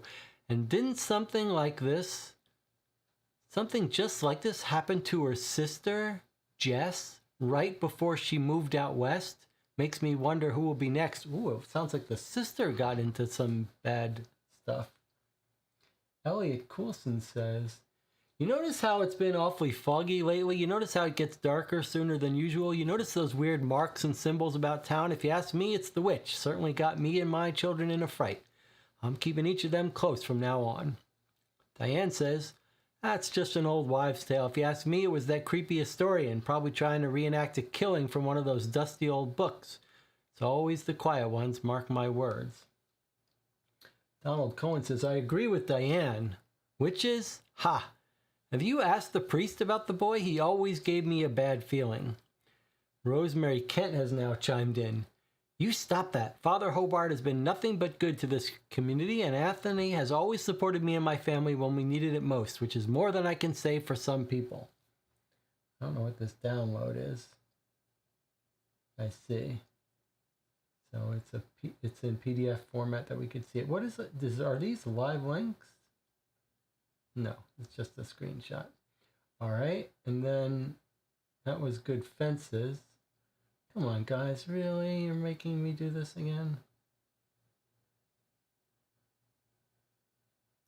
Guys, come on now.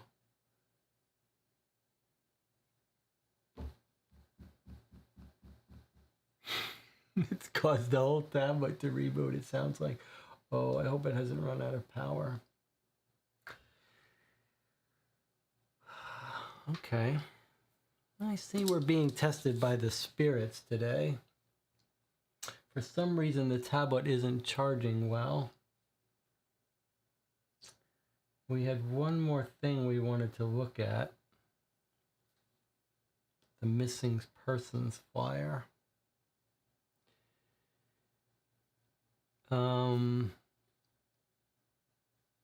This stream is cursed by the witch. Yeah, it really seems like it is.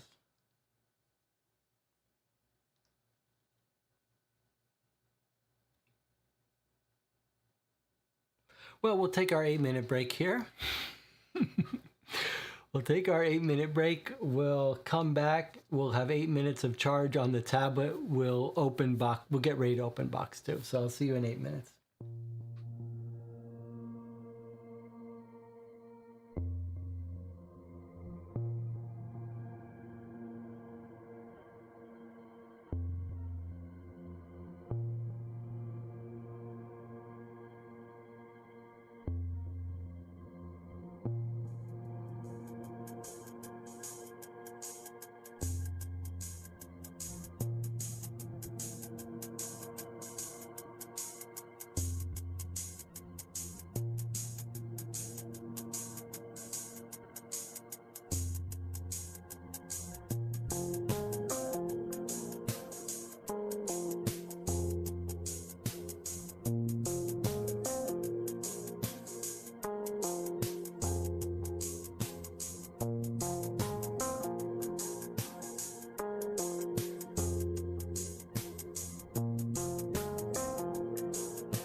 Okay, we're trying to make the best of this situation. The witch is definitely cursing us. I've got my laptop here now connected.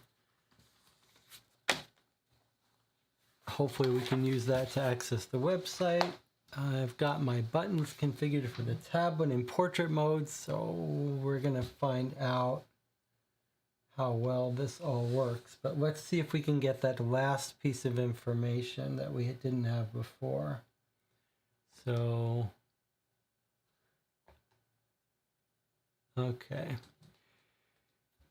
So here we go. The website version actually makes it clearer that there are these two links you can visit without having to use that burger menu. Let's take a look at the photos we didn't look at yet.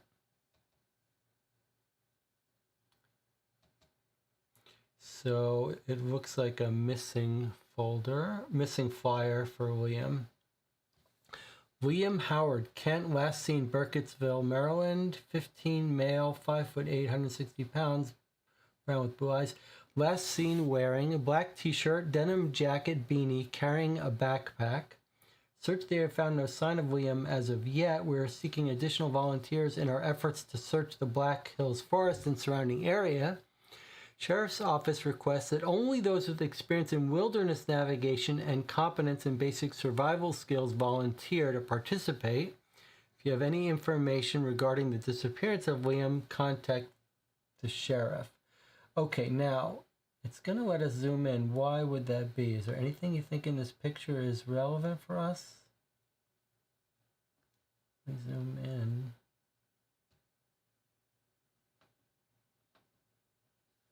Anything about Liam? Can we resize this? Not really. Anything about Liam jump out at you that we should be paying attention to? He's got a necklace. He's got a blue backpack. with furry arm things. He likes camping in the woods. I don't see anything else. Okay, let's close this. Let's talk in the chat for a bit about episode 1. I get what they were going for, decoding messages in the dark, slowly finding out about the supernatural man in the woods. I do think slower reveal would have made it more suspenseful, but we all agree lots of issues with implementation. Other issues, we did not need to decode any of that lore to figure out the solution to episode 1. Someone could have missed all of that. It is odd that the game is like, on one card it says what we expect you to do to solve case 1 is decode all the messages and answer Rosemary, but then it seemed like, well, really we could answer Rosemary without decoding any of the messages. So that was a little odd. I guess I have like 3 sets of complaints. That's a little odd that it wasn't clear when it wanted us to solve it and whether she was going to have more information.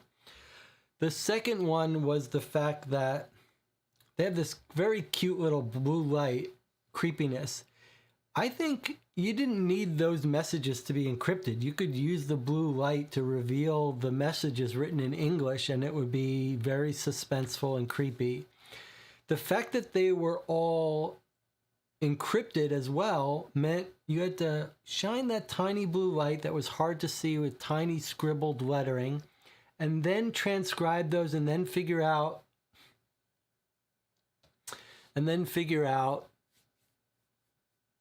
which encrypted messages went where. And then the code was simple, but it had a full key to it on his page that as long as you found it, you wouldn't have to do any intelligent figuring out of anything. And then another complaint about the website hints were weirdly placed so that you couldn't get the transcription of, you couldn't read what the blue lights reveal, the encrypted messages, without giving yourself hints that you didn't want. So that was it. And just the busy work of having to decode all that is not enjoyable. It's not enjoyable even if you gave me the full thing. But the fact that you have to figure out with the blue lights and transcribe the handwritten tiny letters, not really fun. Okay, but if we can take a breath, not let that derail us, it has been a very immersive, scary, spooky, emotionally involving case. This woman clearly wants her son back. She suffered some tragedy. We're now told that the sister suffered some tragedy and that's why she left town maybe. And the kids' last notes are like, this creature that I've made friends with says we can all be together. That does not sound good. All right, so it's time to open box 2. 3:30 a.m. I think we may have been a little ambitious thinking we could do 2 per day, but now that we've got the hang of it, maybe it will go more quickly. So let's get out box 2. Okay. Box 2 of 6. Let's see what we got. Now, one of the parts that actually, the part about this game that I enjoyed the most was when we contacted her through her website and told her where her son would be. She basically live streamed the audio of us of her going there, discovering that her son was there, being thrilled about it, finding documents and a note from her husband, and then her saying she's gonna send them to us. So here they have arrived, those documents. So that was pretty cool. All right, let's see what's in this box. Episode 2 is 8 items. Check all documents and items for clues. Decipher all coded messages. Help Rosemary complete her objective. So is it always the same? Okay, so when you're ready to give Rosemary the new answer to her objective, we go to the website, we type in a different password. We send her the name of the person. Okay, I'm not going to read that because we're going to get it in story form here. So, okay. Let's just put this away for now. All right. And it really wants us to destroy this while opening it so that we can't easily pass it along to someone else. Not very nice of them. I guess thematically we have to just imagine that Rosemary has got some old envelopes and she's really determined to seal them up.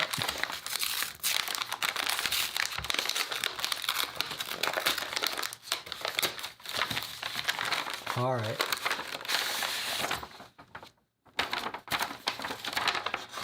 All right, Rosemary, what have you sent us? That's creepy. Let's read the letter from Rosemary and see what she has to say.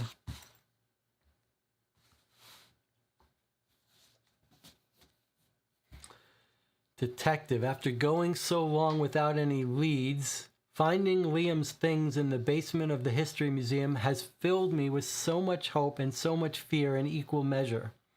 As wonderful as it is to have found something of his, I can barely bring myself to look at the second set of handwriting that's scrawled all over his papers. Who was talking to Liam down there, and what the hell did they say to him? It's nauseating to think about my son down in the cold and the dark being fed poison by some manipulative creep. When I was in that basement, something felt wrong about the place to me. I felt like I was being watched the entire time, and when I went to pick up Liam's things, I swear I felt something on the back of my neck, almost like a hand brushing against me. There was nobody there when I turned around, of course, but it almost gave me a heart attack. Once I pulled myself together, I showed the sheriff everything you helped me find, not just like every other time I've tried to get him to do his damn job over the past few months. Lanning told me the evidence wasn't sufficient to justify putting more resources into Liam's case. Not only has the sheriff flat out refused to start organizing any more search parties to comb through the forest, he didn't even process anything from the basement as evidence. That's weird. He left everything I found with me. He told me to be thankful to have a few new mementos of my son, some things that I could keep close. If he thinks I'm going to sit back and let this happen, he's got another thing coming. I'm sending you everything that I found down there and more. Try to pay special attention to the notes with those symbols on them. When I say they're strange, I don't just mean that because I can't make heads or tails of them. Whenever I try to look at them for too long, I feel a sharp pain in my temples. Something happens to my vision. The symbols start to look as though they're moving, crawling around the page like insects. I don't know how to explain that. I guess I'm tired. Haven't been sleeping well. Hopefully you'll have more luck with them than I did. The notes aren't all of what was down there, though. There's something in Liam's pencil case, something that I think you need to see for yourself. There was also something from Hudson in that basement. I have no idea how it found its way down there, no idea at all, but reading it was like a punch to the gut. I also asked Anthony if anything strange had been happening at the museum recently. He made me promise that I wouldn't call him crazy and then gave me a few reports of odd incidents from the weeks before Liam went missing. He didn't show them to Lanning during the initial investigation because he knew that the sheriff is even less open to suggestions of the supernatural than I am.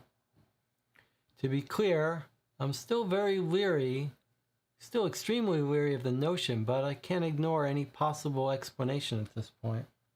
At the end of the day, among all of this strangeness, we know two things for sure. Someone was talking to my son in that basement, and we need to find out who it was.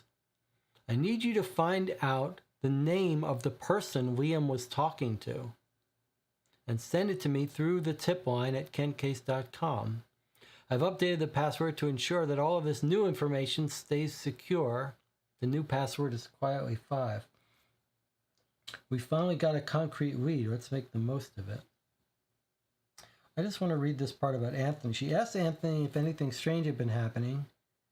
He said, promise you won't call me crazy, and gave me a few reports of odd incidents from the week before.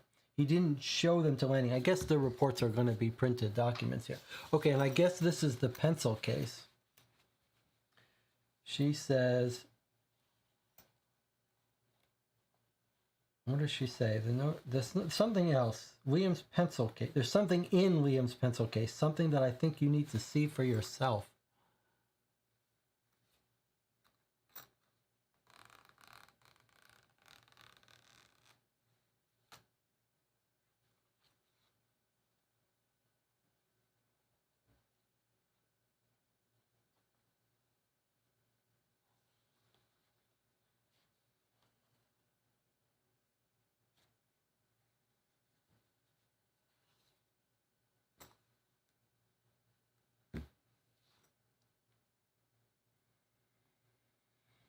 Well, that's pretty creepy.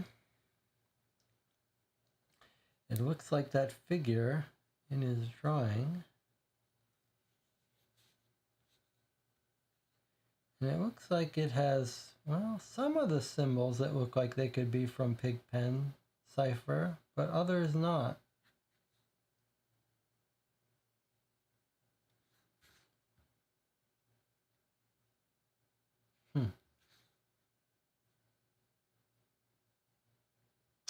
Creepy. It looks like it's made out of wood. Something he carved, maybe. That's pretty creepy, though. Nothing else in there. All right, we'll just put this here. South Woodland Academy, that was his school.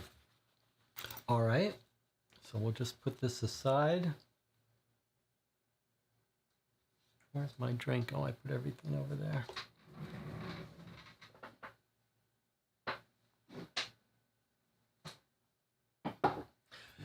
All right, so Liam was talking to someone, but not a creature, a person that's going to have a name.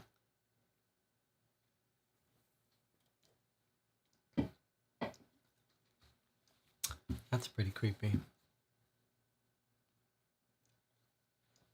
I don't think we can decode this. I mean, we could decode these symbols at the edge as if they were Pigpen, depending on whether you read them as up to down or left to right. I'm not sure how helpful that is. Where's our Pigpen cipher in case we did want to?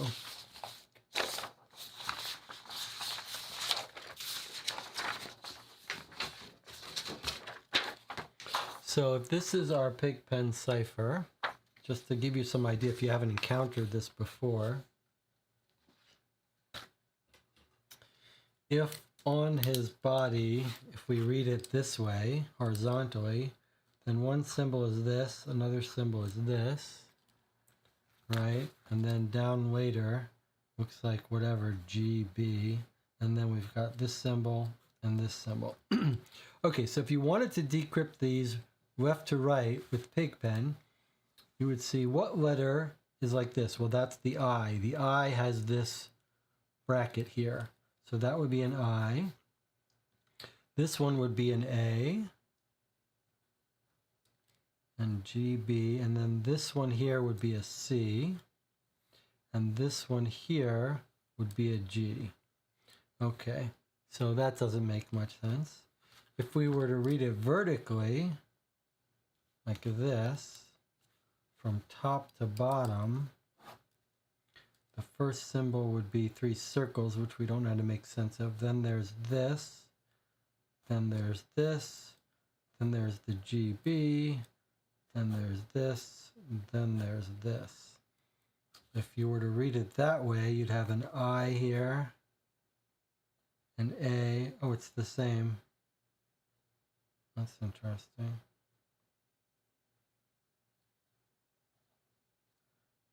GC, same either way.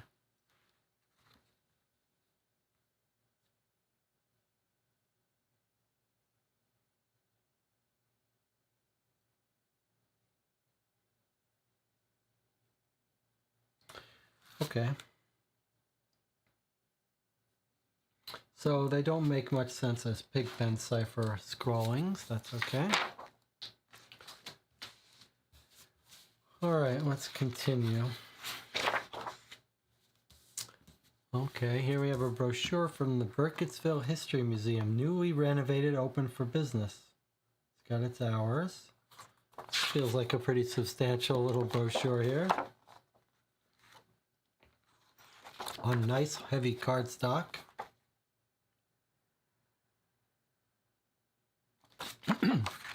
See the forest for the trees. Did I turn all the lights back on? Burkittsville, Maryland has a rich history. The Battle of Burkittsville saw a tactical win for the Union soldiers during the Civil War, and several of the museums on Main Street have stood where they stand for centuries. And of course, what Burkittsville is chiefly known for is our local folklore.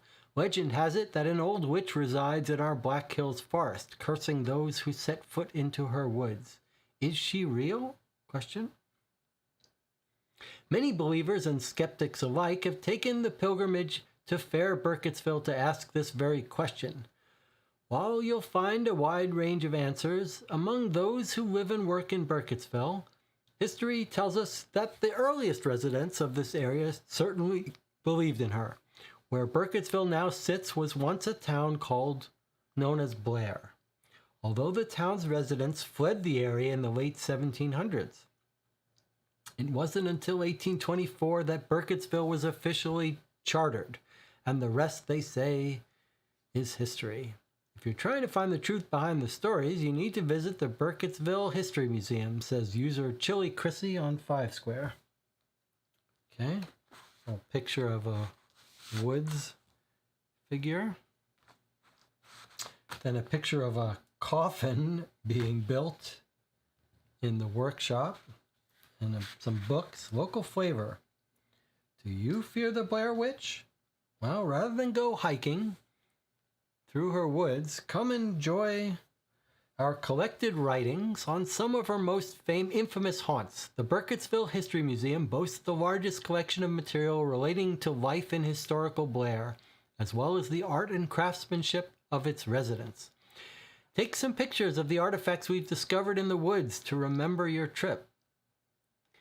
The Burkittsville History Museum staff was friendly, knowledgeable, and gave me tons of stories to share with my friends, says user Call Me Dr. Pritchard on 5 Square.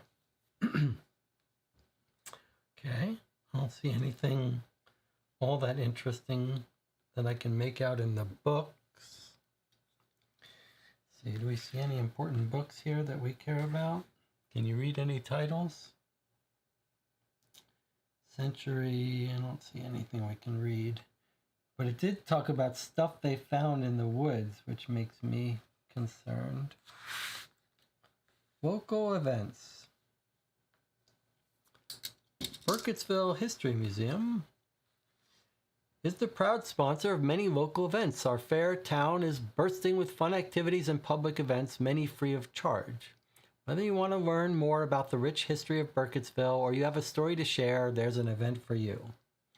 Okay, so first Monday of every month, the Battle of Burkittsville, a not-so-civil war. Meet outside the Burkittsville History Museum. Guided tours of Old Blair, Tuesday through Thursday. Open mic, this is really happening, at the Silver Moon Diner. Presentation, The Real Story of the Blair Witch, last Monday of every month. Historical reenactments. The past comes to life, run by the Greater Frederick County Historical Preservation Society. Saturdays 4 to 6. Okay, well, he disappeared on a Saturday. So the Fairgrounds, Field 2. We don't know where that is. Book your private event at the Burkittsville History Museum. We've got some photos here, stuff they found. Some creepy dolls, bunch of people. These might be the reenactors or the hunt-to-killer designers. Then we've got someone giving a presentation. Sounds like they're all turning to listen to this guy saying something. Wonder if that's Dr. Pritchard. Okay, let's see what else we got here. More creepy dolls and stuff. Look at those creepy dolls. Okay, then we've got some history they're looking through. On the page that says About Us. The Burkittsville History Museum is one of the oldest and proudest institutions in our historic community. Land dedicated to collecting historical texts, land records, regional folklore, and more. A recent fire threatened this historic building, but we're proud to have renovated the Burkittsville History Museum, ensuring the architecture remains faithful to even the earliest documented incarnations of the building. Okay, and there's 2 gravestones here that we can read. Elizabeth, wife of Christian Heck, and looks like Sarah something. Sarah Heon, or Sarah Heck. Okay. What does this book say down here? Don't know what that says. All right, and then the back of this says, have you seen her? The Burkittsville History Museum wants to hear any story you have to share. Drop us a line or join us at one of our open mic events, serious reports only. Okay. Not much really of interest here except for these events and times. Otherwise, hard to know any details we got. Burkittsville History Museum incident reports. Okay, these were the reports that the owner guy told us. Anthony, that he didn't file, or he didn't tell the sheriff. Last night at around 9:15 p.m., I began to hear what sounded like a voice coming from the basement. We think this is Liam down in the basement. I was the only staff member on duty. I'd already made sure that the building was clear of patrons, and I'm always sure to keep the door to the basement firmly locked. As soon as I managed to convince myself that I had imagined the voice the first time, I heard it again. This time I could swear that it said my name. I called out back to it, saying something along the lines of, "Who's there? The museum is closed. You need to leave." I received no response for a long moment, but then I heard what was clearly the sound of laughter echoing up from the basement. At that point, because I was feeling more than a little spooked, I grabbed the heaviest object on my desk as a potential weapon. It was a volume of the encyclopedia. Then I followed the ominous noise to the basement door. When I reached the locked door, I could clearly hear someone or something moving around mere inches behind it. There was a slow scratching noise like metal on wood, but when I opened the door, all I could see was the empty stairwell leading down into pitch darkness. Then I heard footsteps and shuffling coming from somewhere inside that darkness. I loudly announced that the museum was closed again, that anyone present would have to leave immediately, and that I was about to call the sheriff. There was no reply, but the sound of footsteps continued and started to head up the stairs towards me. That's when I chucked the encyclopedia down the stairs as hard as I could, slammed the basement door shut, and locked it. Then I phoned the sheriff's office. Deputy Weathers was dispatched and arrived less than 5 minutes later. He looked around the basement, declared that there was nothing there, and made a fairly disparaging comment about my masculinity before leaving. It was only after Deputy Weathers left, when I reluctantly went to retrieve the damaged encyclopedia, that I noticed the below symbols carved into a section of the topmost basement stair. I photographed the evidence and promptly left the building. I'm attaching a photograph of the carvings I found as evidence. These don't really look like our Pigpen cipher. Some of them do, but there's no dots, which are common in the Pigpen cipher.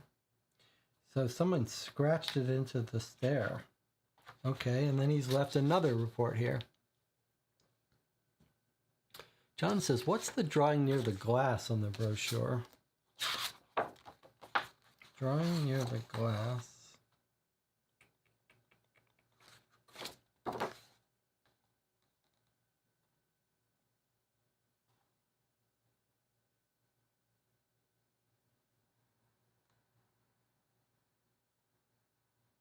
What drawing near glass? I'm missing it, Jonathan. Glass is on the open book, I see.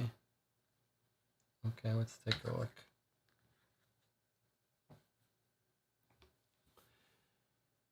I can't make out anything there. Even with my glasses. Actually, I can almost read this.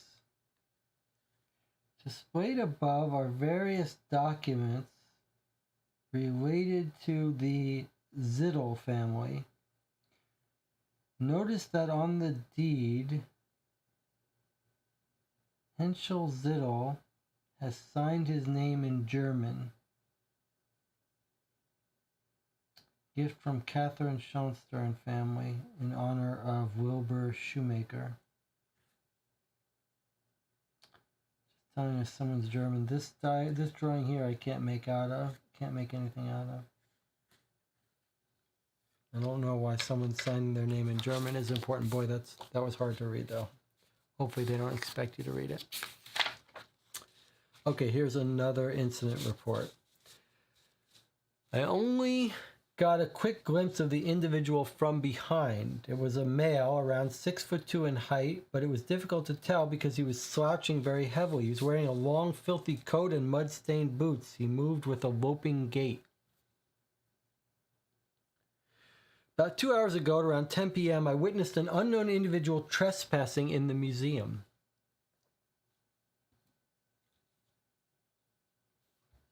I was searching through the attic storage section, looking for anything that we might want to include in the upcoming Civil War in Burkittsville exhibit, when I felt something strange happen.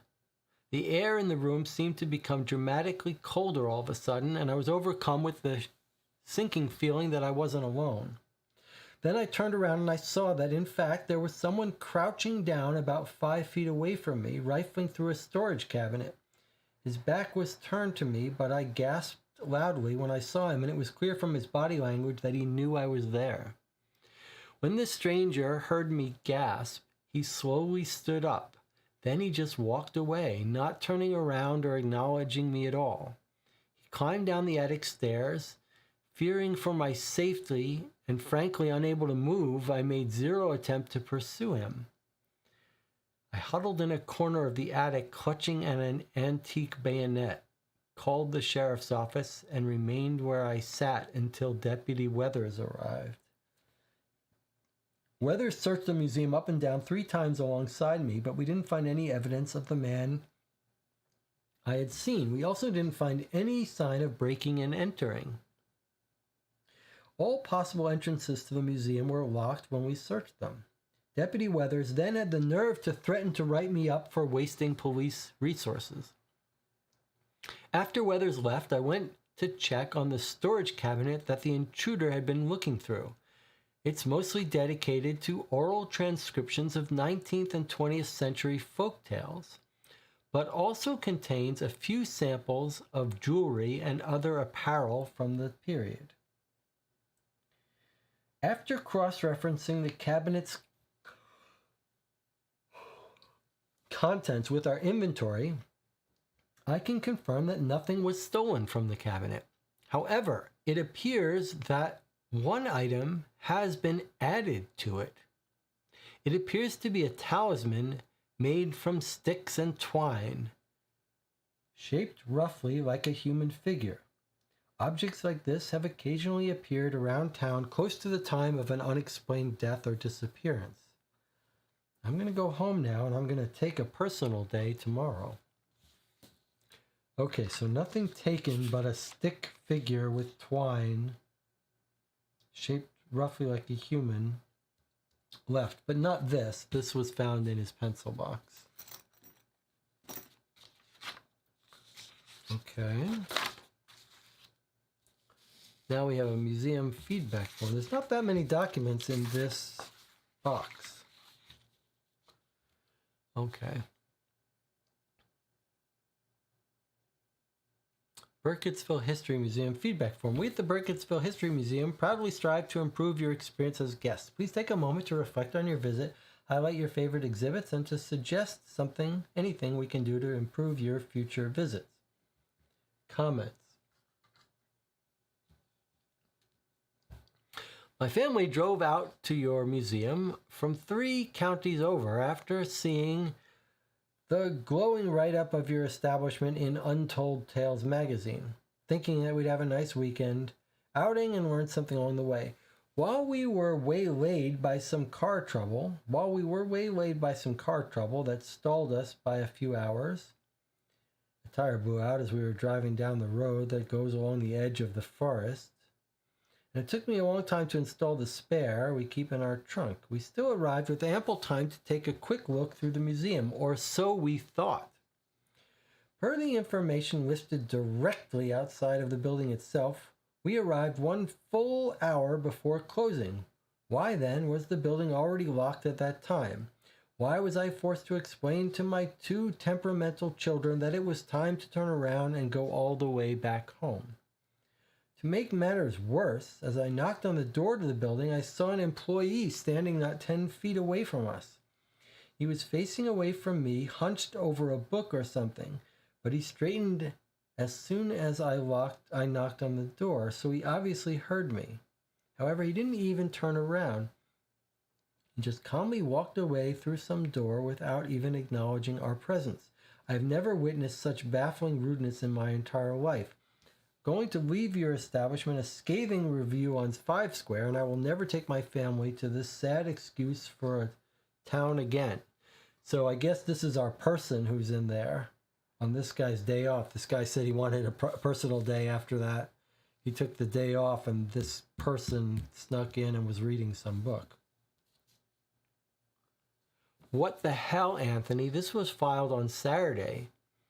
Unacceptable behavior. I've put up with your eccentricities for a long time, but if they're going to start negatively affecting guest relations, they'll have no choice but to throw the book at you, so to speak.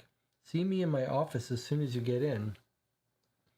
Okay, well, this is our Saturday where the kid went missing. Then Anthony didn't take a day off. He said he was there at 1 p.m. and saw the kid walk by his building for lunch. Okay, and this was they say they were an hour before it closed. Let's see, what were their hours on Saturday? Saturday, 12 to 6 p.m. We may have to start making our notes here. I have to do this in my laptop now.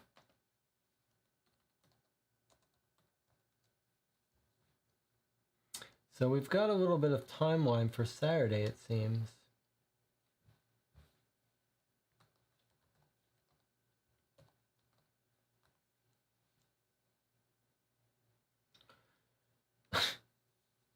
Okay, so Google wants me to confirm on my device that I'm trying to log in, but the device is out of power. Let's see if I can access it.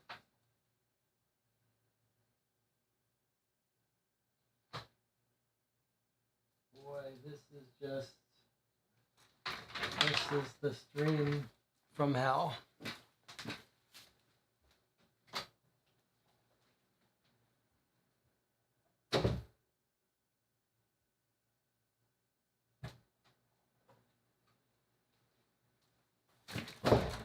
Okay, so I've had to go get my phone to confirm that I'm trying to log in. Okay, so now we can bring this up and see our notes.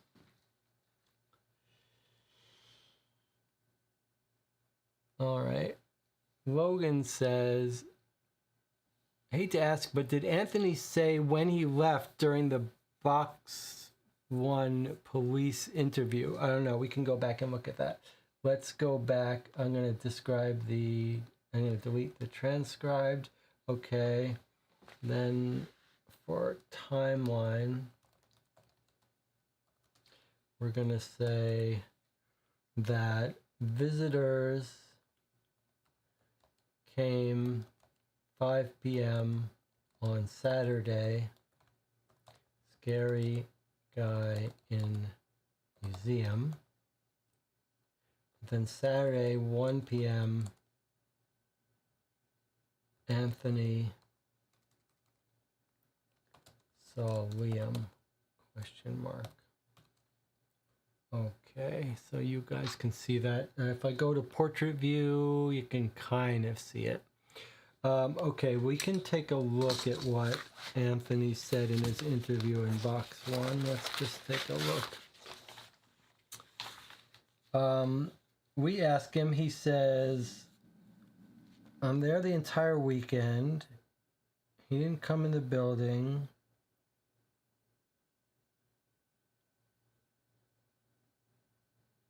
I saw him. He passed by the front door before I ate lunch. It would be a bit before 1. He waved to me.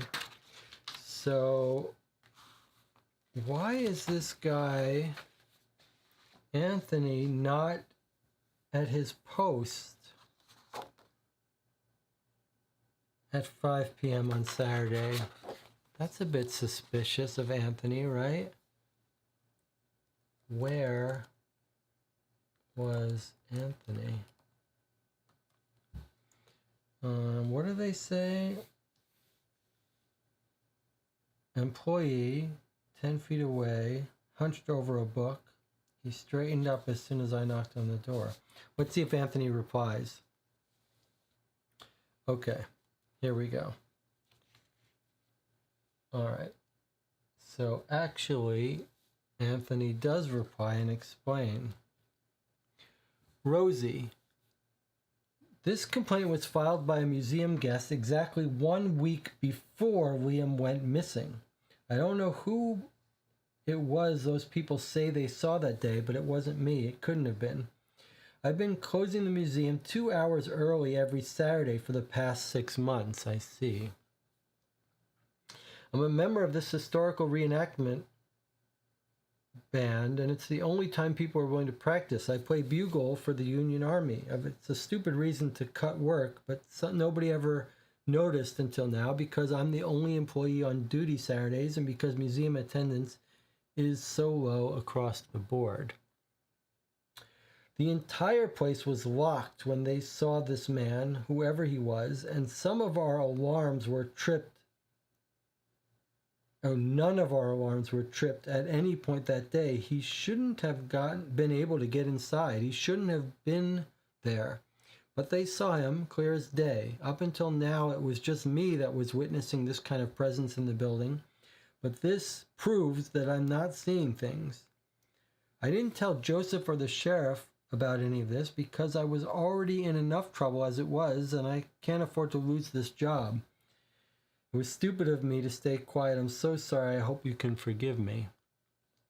Okay. So we're going to say last Saturday, the scary guy was in museum. And we're going to say that we know where Anthony was. Anthony gone at the Civil War band. Okay, so he's not too suspicious that he wasn't there. He's coming clean about it. But it sounds like this other man has been hanging out at the museum.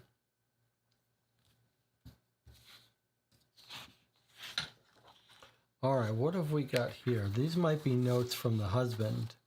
And this is our Pigpen cipher. Okay. I think this is Hud, the husband. It's strange to think that this may be the last time I come this far out into the forest after spending my entire youth running around this place with an abandon that frankly bordered on stupidity. Guess that's what happens when there's nobody at home who cares enough to keep tabs on you and a tiny part of you wants to trip into the creek and hit your head on a rock just to show them that they should have. Let's go down it this way. Nevertheless, in a few short weeks, I'm going to be a father. I've got my own family to think about, and being a father means developing a sense of self-preservation for your kids' sake, if not your own. So this is my goodbye to a place that's been very important to me for many years. Hopefully, once I've got what I have to say off my chest and leave this letter behind me, I can close out of this chapter of my life for good. So the father is getting ready to be... The father, Hud, is not yet a father. He's getting ready to be a father, and he's leaving a note in the woods. And this creature may have found it, or this person, and given it to the kid.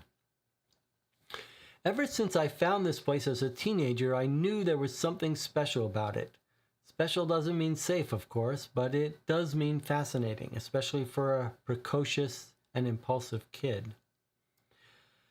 I stumbled on this strange little hollow by total chance after I had gotten into some knockdown, drag-out fight with my mother and ran away from home with nothing but a few quarters and an empty lighter in my pocket.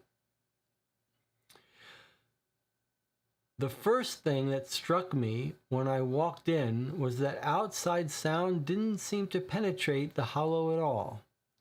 No crackling twigs or rustling leaves, only the sound of my own breath.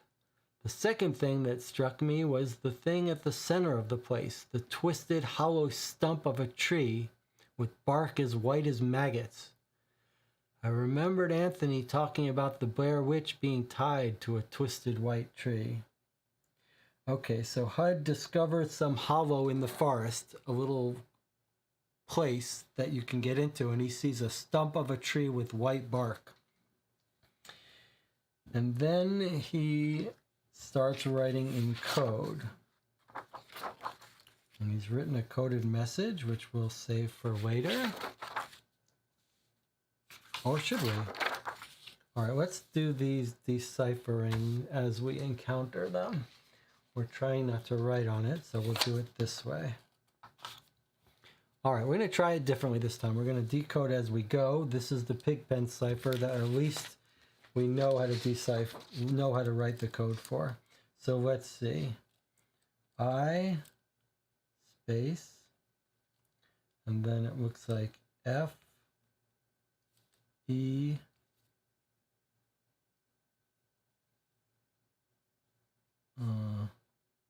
L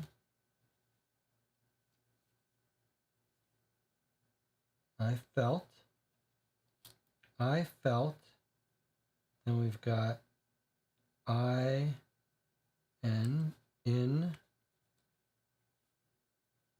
I felt in, okay, then we've got M Y in my, G U, I felt in my gut, T H A, that, T H I, this, W A was, T, where did I go? Was,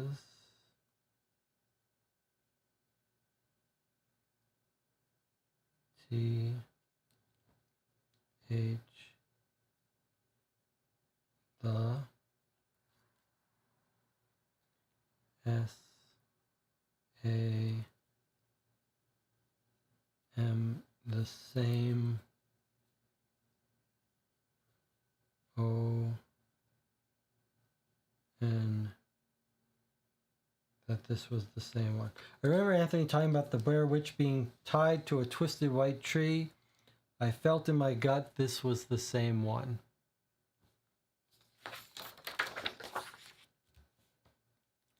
All right, where's our, I'm gonna need more of these. Okay, continuing with his letter. I went over to get a closer look, and when I put my hand on the bark, it was colder than I expected it to be. Then I felt a sharp pain in my palm. I'd managed to get the most wicked splinter imaginable. It ended up bleeding all over the tree as well as myself. I started to feel numb and lightheaded, and I left. I got home right before sunset. That's one local taboo that I've never once broken and I never will break. Knowing about all the people who've gone missing after staying out too long was enough to make me make that concession at least. So he's saying he never stays out after dark. I used to go out to the hollow a few times a week, always in the daytime. I write in my journal and while away the hours, which seem to pass in a matter of minutes out there. One time in the hollow, I wrote a note that I never intended to send to a girl I knew was miles out of my league. Couldn't bring myself to throw it out or destroy it, but I was too mortified to keep it anywhere that another living soul might be able to find, so I shoved it in a very back of the hollow hole of the tree. So he wrote a note about a girl, he shoved it in a hollow hole of the tree, and now let's decode it. Let me have something that I can keep track of where I am, maybe. Okay. So we've got R O S E M. It's going to be Rosemary. Rosemary. Rosemary. Then we've got ASK.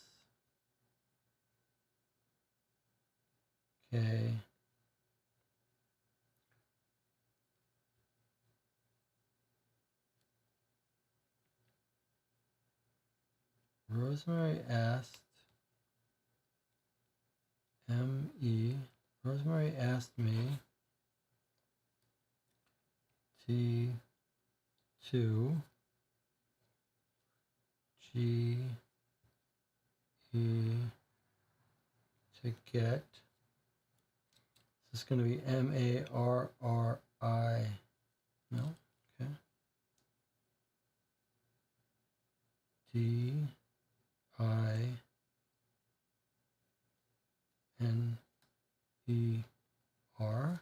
to get dinner.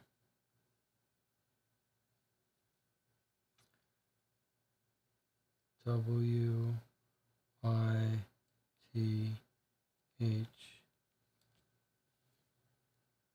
to get dinner with her.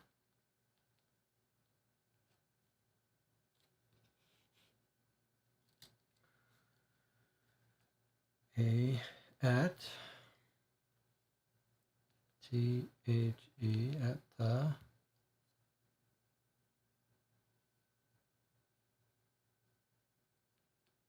S-I silver, forget what it's called, Silver Moon, T silver moon, T H the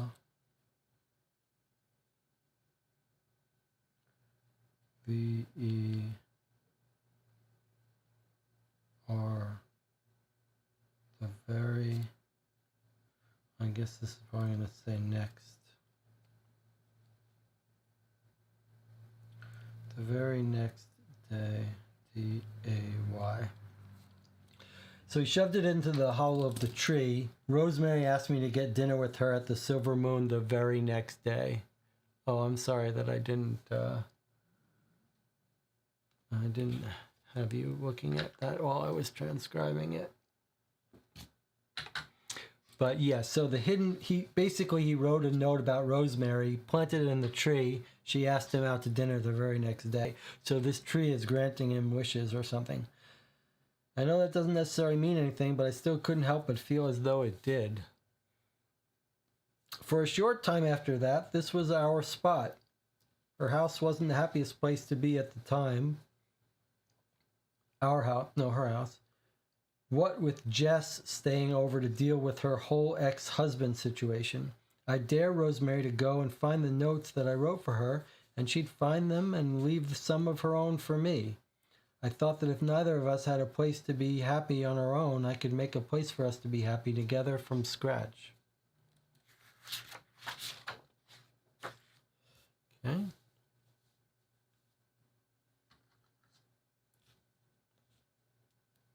Maybe if it was naive of me to think that there was any place for joy in the forest.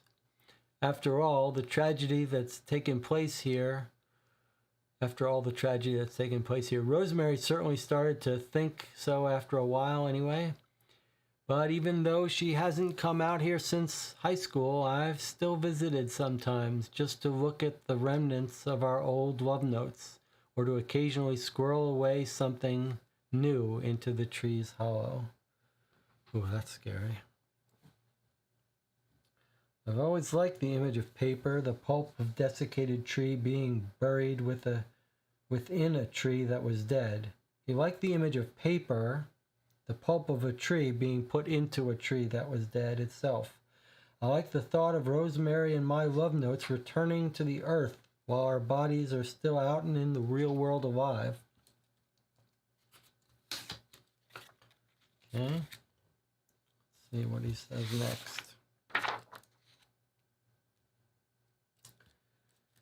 It says D-E-A.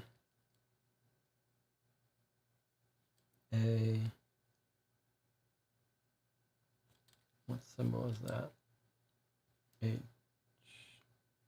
No, where I lost track. D-E-A-T-H. Death. D-O-E-S.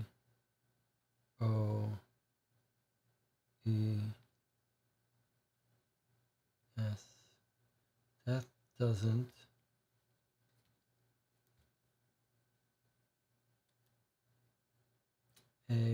Are you seeing this? No, why? Because of this. Okay. Death doesn't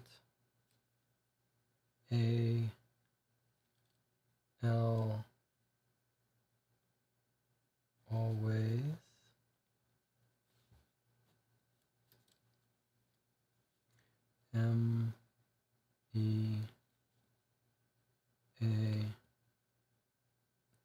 doesn't always mean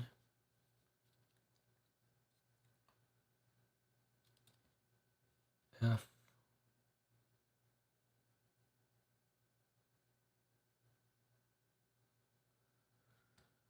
I N A L I finality. Death doesn't always mean finality. N-O, not W-H-E, not when. L-O-V,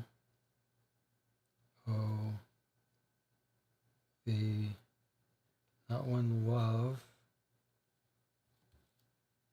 R-E-M-A,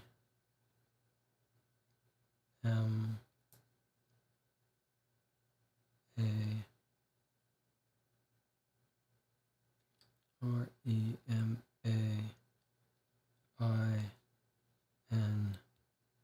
not when love remains. Death doesn't always mean finality, not when love remains. Okay. But the recurring nightmare that I've started to have about this place lately has been enough to scare even me away. Almost every night I dream that I'm buried underneath that stump. I try to claw my way up, but I never make it to the surface. Ever since I've started having that dream, I've felt a stranger. Okay. I need my glasses for some of these. P-U-L-L-T-O.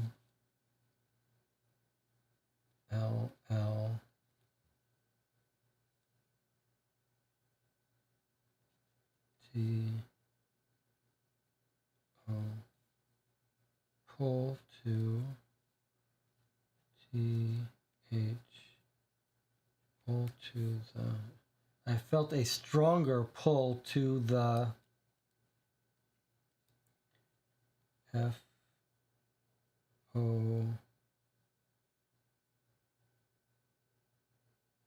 forest than ever before. Ever since I started having the dream, I felt a stronger pull to the forest than ever before. Then he says, W A was going to be I, was I, E V E R, was I ever, G O I N, was I ever going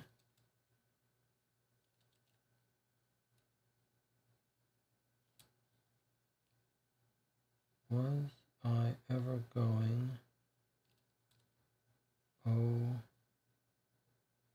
was I ever going out T H E was I ever going out there was I ever going out there of M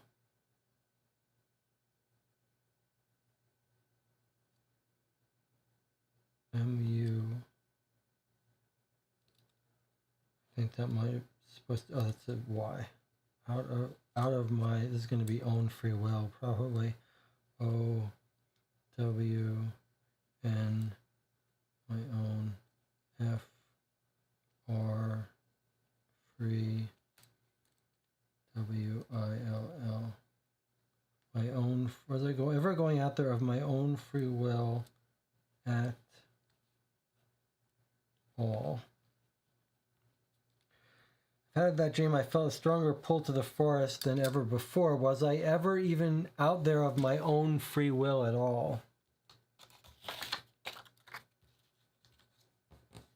That's creepy.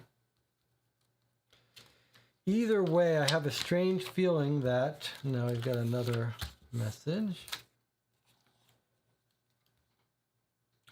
Strange feeling that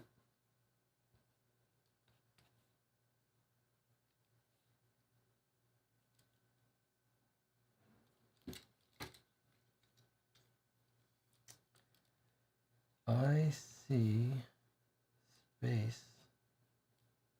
What is that? If. That if I E V E ever, that's surely going to be, that if I ever S I S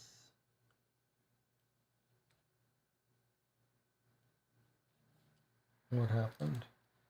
If I ever visit, if I ever visit T H E the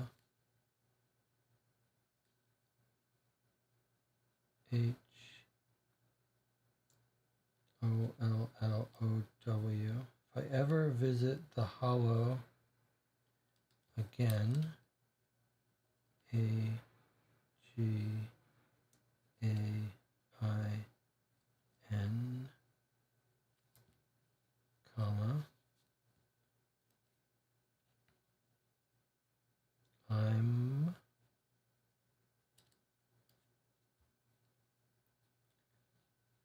N O T, I'm not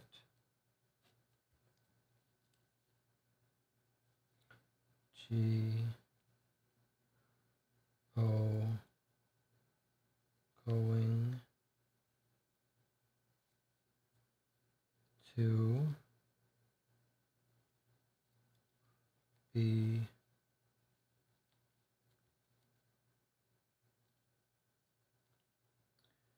a be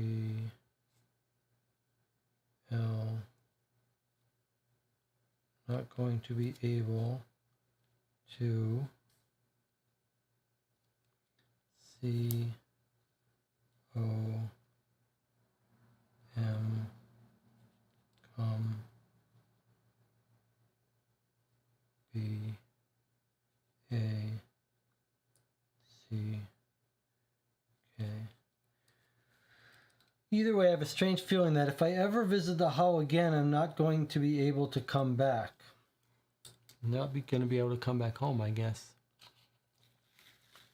I'm still going to have to go into the forest sometimes for my livelihood. After all, I've got a family now, and they're going to depend on me for a long time. But I can be careful.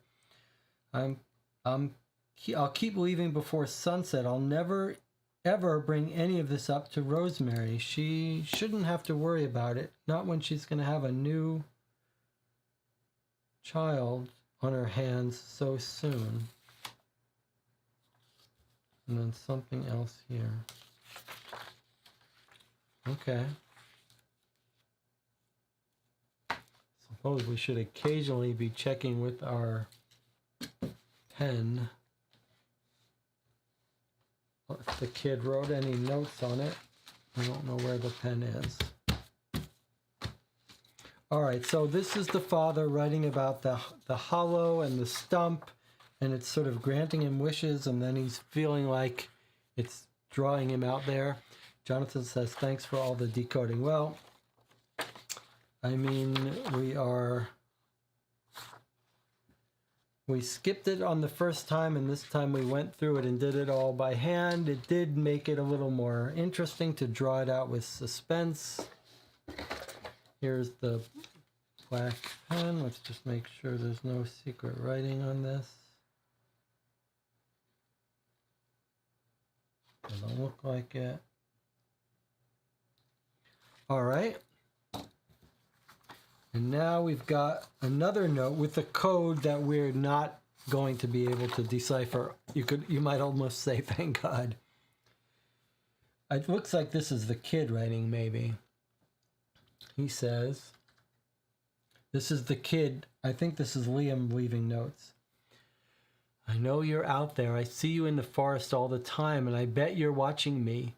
Leave this note for you right now. Who are you? Come on, this note's been on the path for days. There's no way you haven't seen it. Answer me or I'll call the cops and tell them there's a weird man following me. Answer or I'll stop coming into the woods.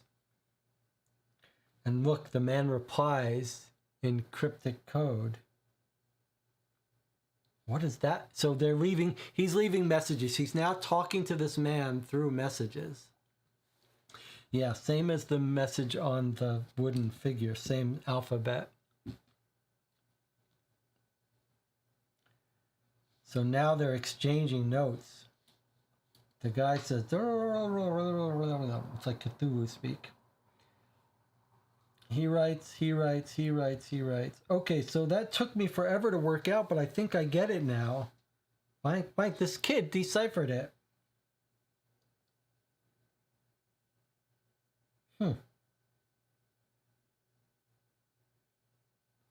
Now the kid is talking in this language, it looks like. Then he replies this. I think he was, or at least I hope so. You know, I thought you were him at first. I think they're talking about the father. I'd see you in the forest out near where it happened, and I'd think about all the stories there are about this place. There's tons of evidence that time and space don't work out here like they do everywhere else. Even my dad would say so sometimes. Plus, I mean, if people can vanish so easily in the forest without any explanation, why shouldn't they be able to reappear too? They almost never find bodies when people go missing, even when they search for months and months. I figured that might mean people who die in the forest don't really die. I guess that was wrong, though. Whoa, now this guy is speaking to him in English. That's very interesting theory, Liam. I wouldn't be so quick to discount it. So, first they're exchanging words, and Liam figures out his language. Took me forever to work out, but I think I get it now. And then William says, I think he was, or at least I hope so. You know, I thought you were him. So obviously he's mentioning the father here. I think he was. Something about the father. William says, I think he was, or I hope so. You know, I thought you were him at first. By the time we get down here, this guy in the forest is writing to Liam in English, and he's quite good at it. Liam says, you know my name? The man says, does it frighten you that I do? Liam says, I mean, yeah, but at the same time, you've had about 1,000,000 chances to attack me or murder me or whatever since I've come out here alone pretty much every day for the past few years. You haven't done any of those things, though, which makes me think you might not be out to get me. But what are you doing then? Who are you?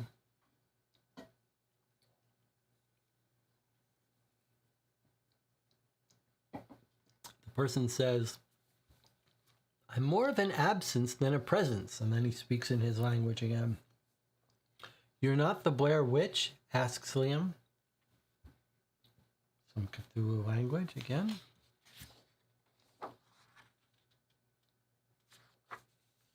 Sometimes I kind of go numb and just sort of act without thinking. Other times a thought pops into my head and it feels like it's not even mine. Is that her? You're not the Blair Witch. He talks about the witch. And then the kid is saying, weird things happen to me when I'm out in the forest. Is that her? It happens the most often when I'm out walking in the forest. Oops, sorry. And then the person responds, and then it looks like Liam writes back using the language, and the person responds, and then Liam says, how long have you been out here? The man responds in English, as you said, time works differently in the forest, and then seems to write more.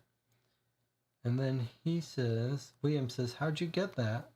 He answers, that note was written before I was born. It should be nothing but pulp by now. He's giving him the father's note. He left him the father's note. He says, how'd you get that? And then William says, that should have been disintegrated by now. Then the man replies, as you said, time works differently in the forest. It really does? Things that should be gone are still out there? He replies. Liam says, you know, I heard your mother the other night. Your house is close enough to the forest edge for me to listen in. She sent you to your room like a child, all because you spoke your mind. William says, she doesn't like when I talk about him like he's still alive. She says it's unhealthy. She doesn't get that the real unhealthy behavior would be to give up on him if there's any chance he's still out there. Is he? Is my dad out in the woods? Please just tell me. Then this person writes a long note. And then says, you know, he wasn't able to finish his last words to you before he choked on his own blood. But what he wanted to say was, thank God you're all right. William says, how do you know that? He says, I'm connected to this place and everything in it. William says, okay, fine. Please help me find him. I'll do anything. I require no payment beside the satisfaction of reuniting a family whenever you're ready. Yikes.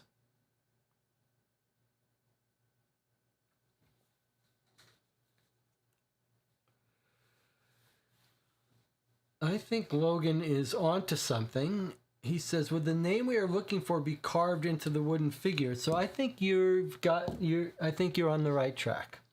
We're told we have to come up with the name of the figure. It's likely it's carved on this statue. So that sounds like we have to figure out how to decode this message. And once we do, we'll be able to know his name.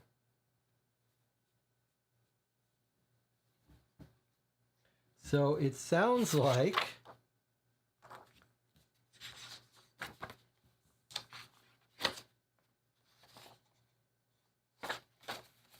the task for us now is to figure out how to decipher this message. Perhaps just using constraint satisfaction. Perhaps just figuring out if it is one letter per symbol.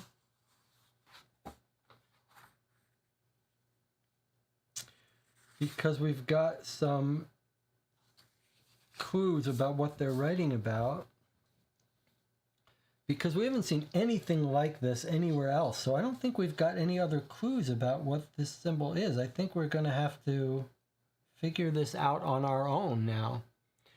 Logan says there are doubles. Yep, there are doubles, and there are a bunch of terms that I think we should be able to look for and find. Our first good question would be, is it letter for letter? Sure looks like it. Now, I wonder if we could, yeah. So this might be a proper name.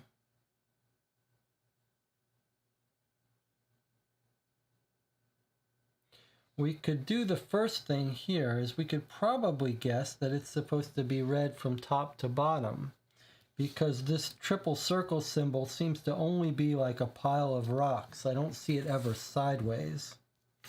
I just see it straight up and down. All right, so we're gonna have to make an alphabet from this. This is more enjoyable. Like I don't mind spending 8 hours on this. It's just the busy work of translation is painful. All right, but it's time for us to take another break. It looks like our timing is pretty good. It's about 10 to 5 a.m. So it seems like maybe it might take us another hour or so to finish this, but we'll be able to finish box 2 tonight unless we can't decipher this message. All right. I'll see you in 8 minutes, and we'll get cracking on this code.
All right. All right, we're back. Actually, hold on.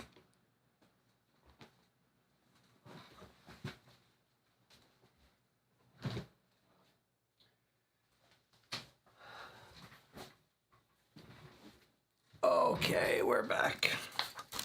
So I spent my time scanning things so we could write on them more easily. Did we, I'm trying to think if we encountered, I thought we might have.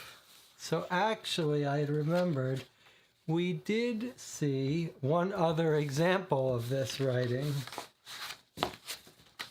on the stairs. I thought I remembered seeing that. All right, let's try to clear our workspace here. So we've got a bunch of different examples of this writing. We've got the stuff on the stair. Who's there? Museum is closed. No response. Then he sees the scratching. No pile of circles, but some writing. Okay.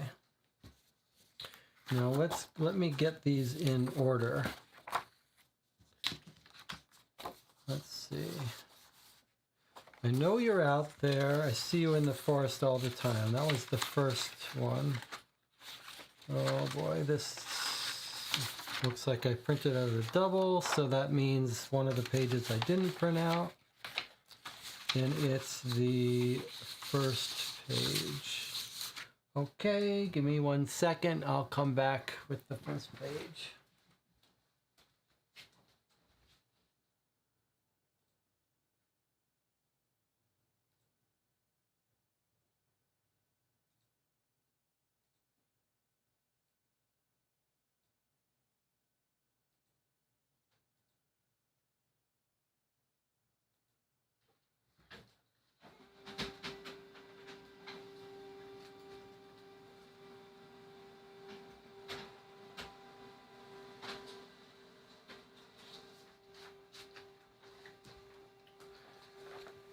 Okay, just so we can write on this stuff a little better. I know you're out there. I see you in the forest. And then I think he was, or at least, so that's our page 2. Okay. I guess I was wrong though. They almost never find bodies. It's a very interesting theory, Liam. I wouldn't be so quick to discount it. Then he says, you know my name. Okay. Sometimes I think I kind of go numb. Okay. And then he says, the note from my father should have been pulp. And he says, as you said, time works differently.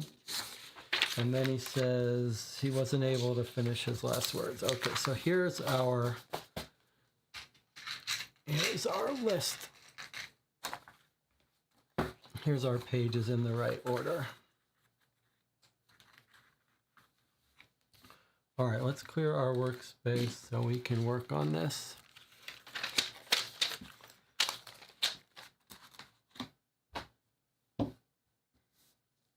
Ultimately, we want to decipher all of it, but we want his name. All right, let's see what we can make of all of this now.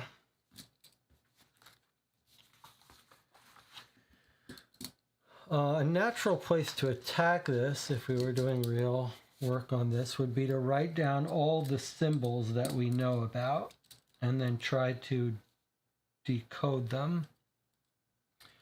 But let's, for the sake of efficiency,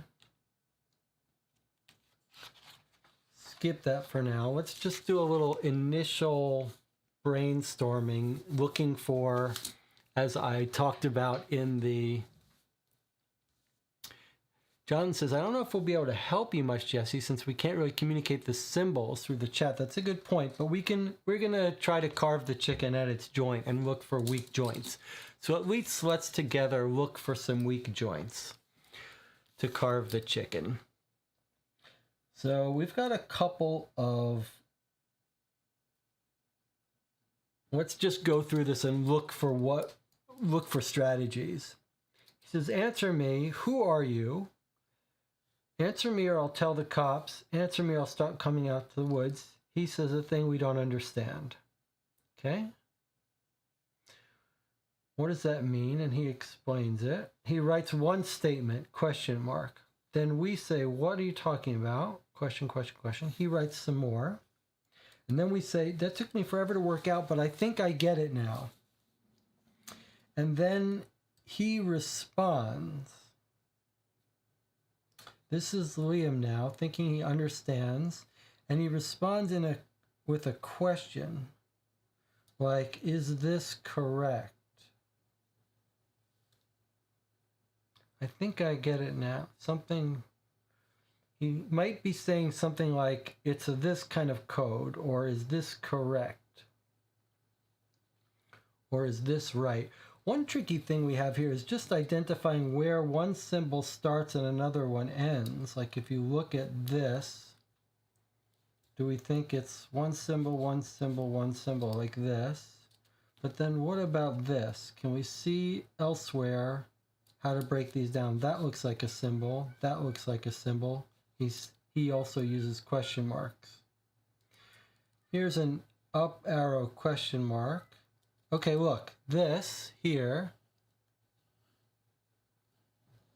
is this.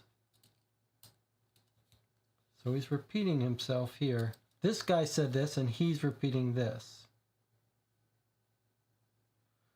Okay, what about this? Doesn't look like a repetition of anything. I'm still not sure if this is I guess this isn't a comma. This looks like part of a symbol, but I don't know how many symbols are here. Here's that LK.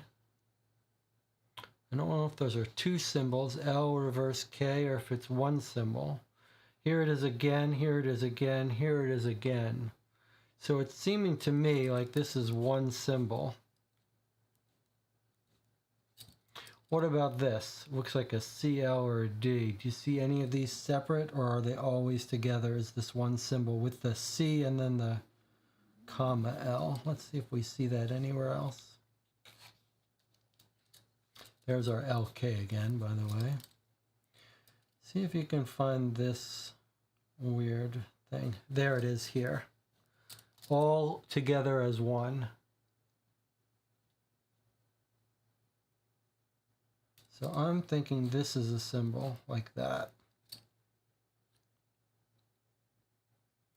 I don't see any sign of these being separate. These are just all one symbol. Here's our LK again as one symbol. Okay, so we're making progress on our first step, is identifying alphabet. I think you could probably say the same thing here. Like here's a letter, here's a grouping that looks like it might be multiple letters, but it's just one because I can see it repeated here. There's our LKs broken up. And then here's this weird symbol again, always grouped. And here it is again here. Okay, so that's one symbol. Any other symbol that's probably one that we could get confused about? How about this thing? This little headdress looking thing, or looks like maybe a fire pit. Is this all one symbol? Do you see any other examples of it?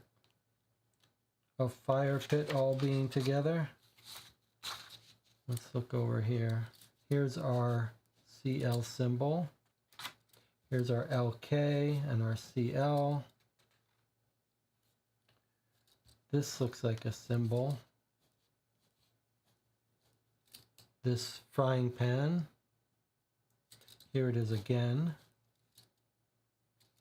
And again. Where's our fire pit? I'd like to get confirmation that that's one symbol. That looks like one symbol to me. Do you see any of these parts not occurring grouped together?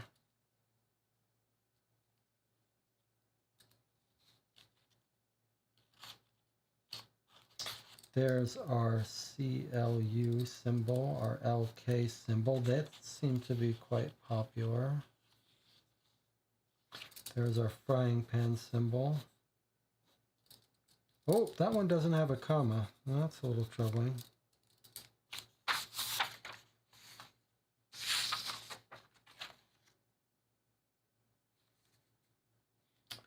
Well, I guess they don't normally have a comma. Okay. Fine, that's just a normal comma. Punctuation stays the same. Commas are commas. Okay, it was our CLU. That's a... Yes, this is part of this symbol, not a comma. Makes sense. The comma is descended when it's a comma, and when it's not descended, it's part of a symbol. Okay, any signs of fireplace more, just so I can confirm that it's one symbol. There it is again. Okay. So this would be your first step of deciphering, getting a little bit comfortable with the symbol set. What makes up a character? What's a standalone symbol? I like it. I think we're making progress, especially the confusing ones like the CL question mark, the frying pan. Okay. There's another fire pit. So those are clearly single symbols. There's our LK. Apostrophe probably stays the same. Question mark is the same. All right. That's a reasonable first pass. All right, let's look for the singletons, which got to be I's and A's, right? Okay. Assuming spacings are the same, here's one by itself. That could be an I or an A. This is probably a single symbol, right? We never see this except together. So if that's right, then this one of these is an I and one of these is an A, probably. Let's keep looking for our singletons.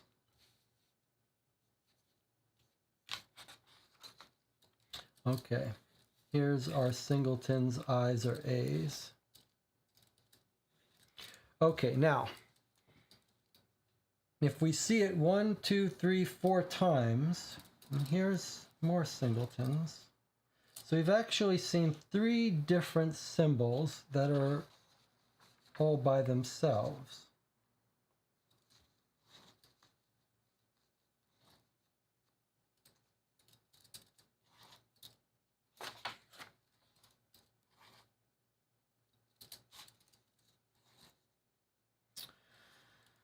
So, and so what, okay, so which is our, where's our outlier? Where's our one that doesn't, is it always just these two, or did we, I thought we found one other that wasn't one of these two. One's I and one's A. It's just these two, huh? Okay, so I and A. I thought we had a different one, but no, it's all just those two. Okay. All right, so one of these is probably an I, one of these is probably an A. All right. What about words and stuff that we should be able to pick up? Let's see, what are they saying? What does that mean? Okay, it took me forever to work it out. I think I get it now. Something, something. I'll bet we'll be able to crack this question sooner or later. Okay. Logan Hill says it's an A and the squarish one is an I. Okay, you think this is the I and this is the A. Now, I'd be curious to hear on what basis you make that. I don't disagree with it, but I'd like to hear it.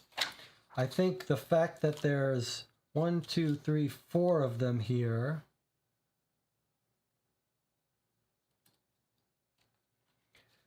I think you'd expect to see more I's in a statement than A's. So the fact that there are 4 of them here would make me think that the S is an I. You're saying it's an A, but I could be wrong. I would like to hear your rationale. The first word being I'm because we have an apostrophe. I like it. I like it a lot. If this is an I or an A and there's an apostrophe, then this is much more likely to be an I.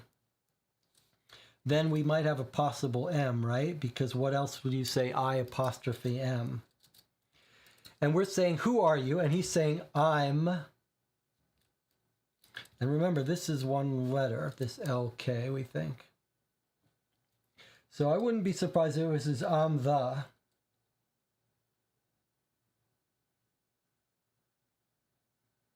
Possibly.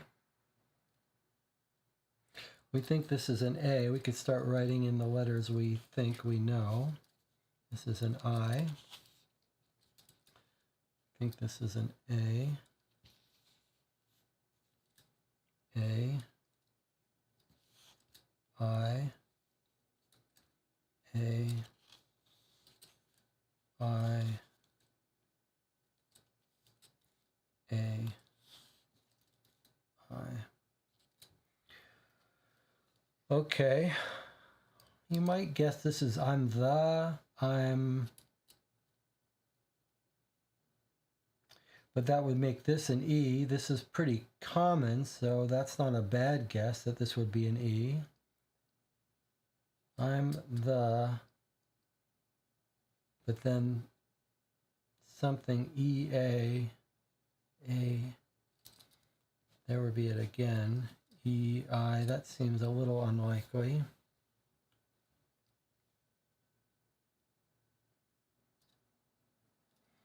Three-letter word. I'm the, or I'm.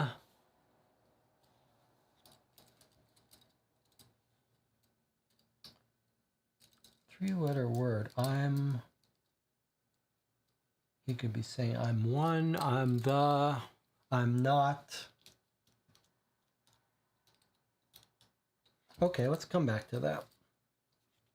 Remember, we're trying to carve the chicken at its joint. Well, here's a, if we're right about the I, then this ends on a two-letter word, I. Well, that makes this not an E, but this could be a T. There aren't that many two-letter words that start with I, right? And in, could be it, could be is, although that's hard to end a sentence on an is. In, it, is, if. Can't really end a sentence on an if.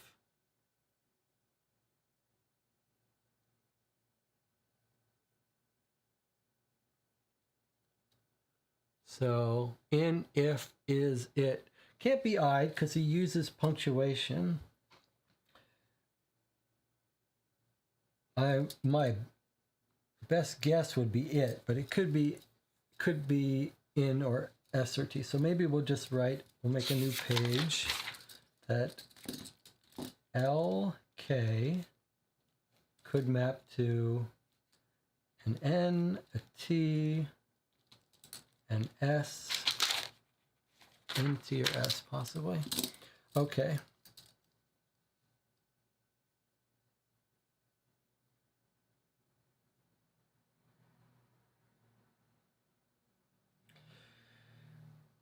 Do we see a bunch of, well, let's see, this word, we've got a bunch of them. If this was an N, it would be N-A something. If it was a T, it would be T, T-A-A-T, I-O-N. That would be a nice clean word to A, but you could also get I-N-G.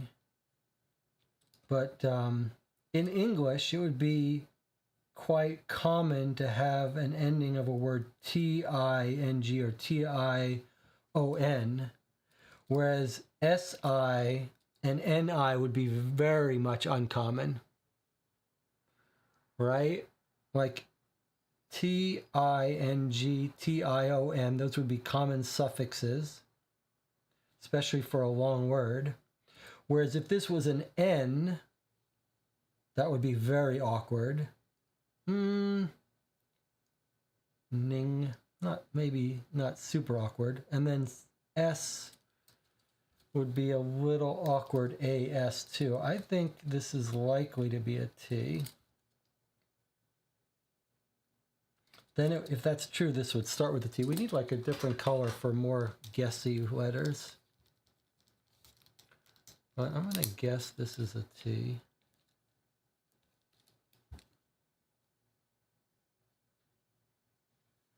Tarnation would be one word that would match this. T-A-R-N-A-T-I-O-N, but that wouldn't work for here. That would be two different letters for N's.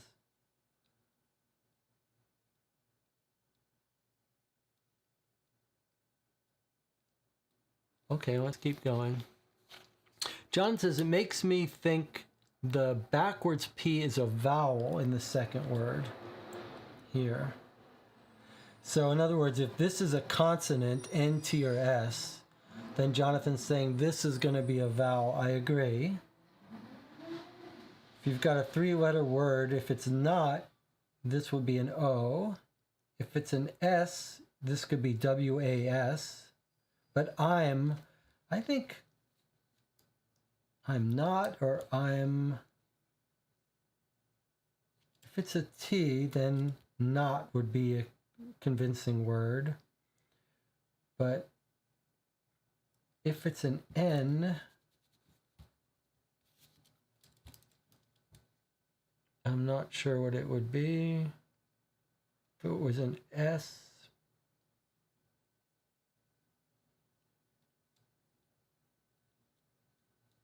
I'm guessing this is going to be a T.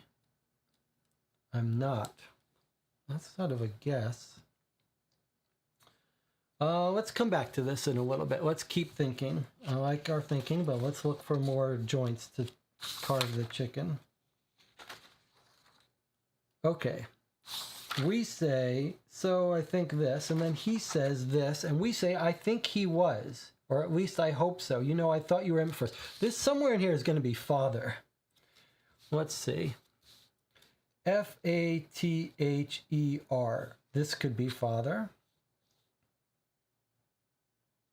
F-A-T-H. Let me just mark this again. This is an apostrophe. That's not father. Let's just make a little more substitution. F-A-T-H-E-R. This could be father.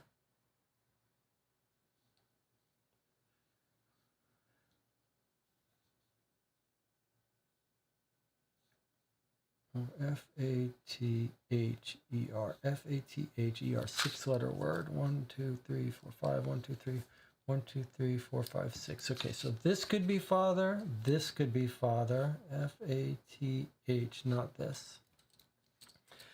Is father consistent? Do we have, is that our S's there? Yes, so these we think are A's. So is this going to be father? F-A-T-H-E-R.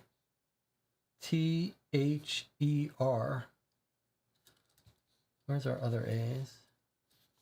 There's an A. There's an I. Okay, if this is father, then we've got a whole bunch of words. F-A-T and H. That would put these two in close proximity often. What other words are we looking for? Okay, so here we've got a 3rd-letter word. If this is father, then this is our T, which would make sense for not, right?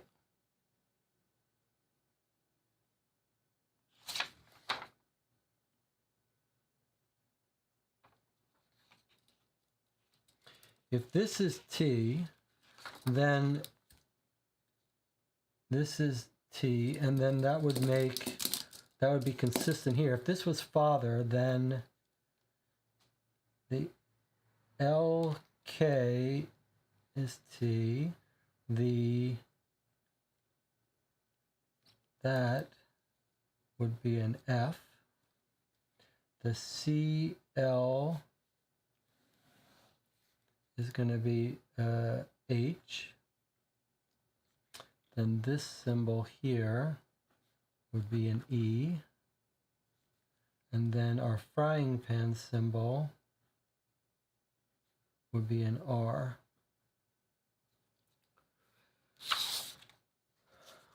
Okay, how does that work for anything else?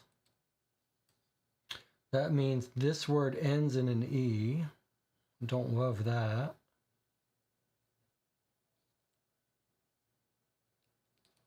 This word would be IT. It. Okay. Let's look for more. The possible E comes up a lot. That's good. We would expect lots of E's and doubles. So this would be EE. I like that. This would be another IT. If this is a T, this would be another it. That's good. Apostrophe, we've got one that we think is an M. It's very likely that we've got one that would be an S, right? Apostrophe D and apostrophe S would be common. We've seen this question mark this little up arrow a lot. Any more apostrophe up arrow? We would expect to see quite a few S's though, so we should expect to see that a lot, and we do. I wonder if this apostrophe, this up arrow is going to be an S. All right, let's go look for more words we expect to see. I never find body. That's an interesting theory. Does it frighten you? Okay, we ask him, what are you doing then? What are you? I'm more of an absence than a presence. Okay, we think this is the I, right? A. Okay.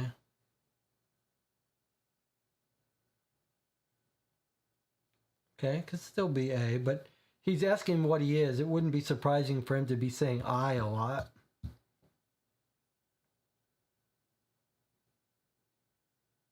But it's okay. He's using the same word here a lot of times. Look at this phrase. What is this word that he's using over and over again? Look at that. Once, twice, 3, 4, 5. 3, 4, 5, 6 times in this one sentence.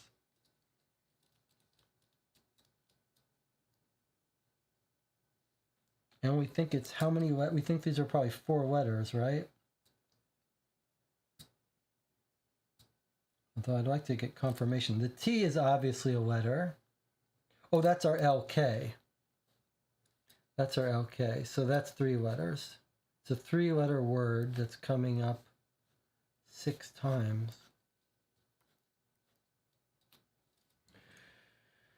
And we don't know what that T is, but we think the LK might be a T. That's not our not, is it? That's not the same. Oh my God, it's the same word. Wow, he uses that word a lot.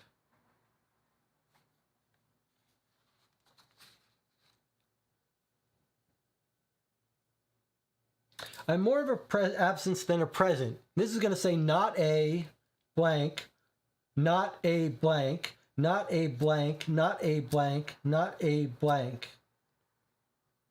So I think this is not. I think this is not for sure now. Okay. Because he's saying, I'm not this, I'm more this, I'm not this. So yeah, so it looks like Logan in the chat has got the same idea I have. So if we lock this into not, then we've got this is an N, we've got this is an O, and we've got our T for that. Okay, so this is not, I feel good about this, not,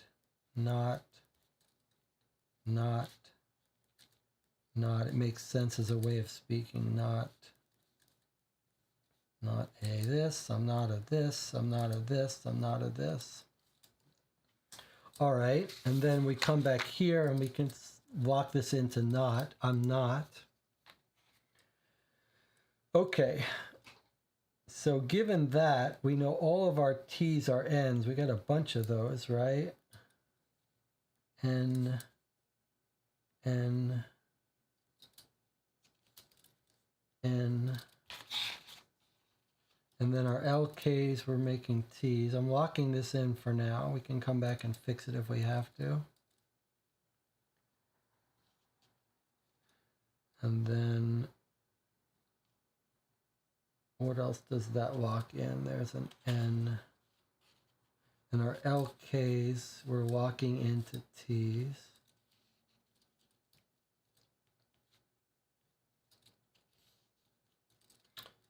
This we're walking into I.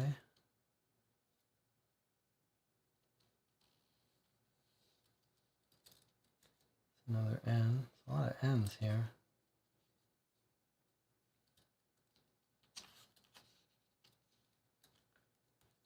It.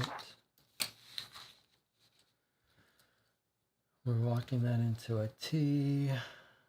That's another T.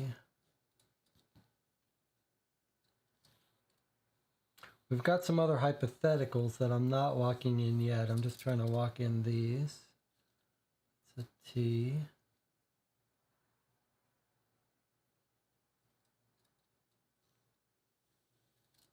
That's our N.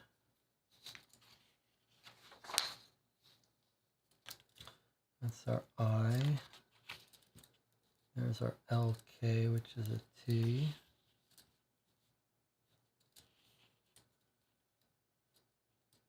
That's another N. This is our A. I know it's hard to read. Oh, sorry, I'm not even showing it to you. It's hard to read this, I know, but that's okay. We'll make sense of it in a bit. Okay, that's our N. Another N. Boy, there are a lot of N's in here. That's spooking me out a little bit. Of course, if we get this wrong, we can back up and just print this out again and fix it. There's I. Some of these we know, but I'm just not writing. Some of these we have a guess of, but I'm not writing them in yet. Just the ones we think we're pretty sure of. There's our LK, which is a T. There's our LK, which is a T.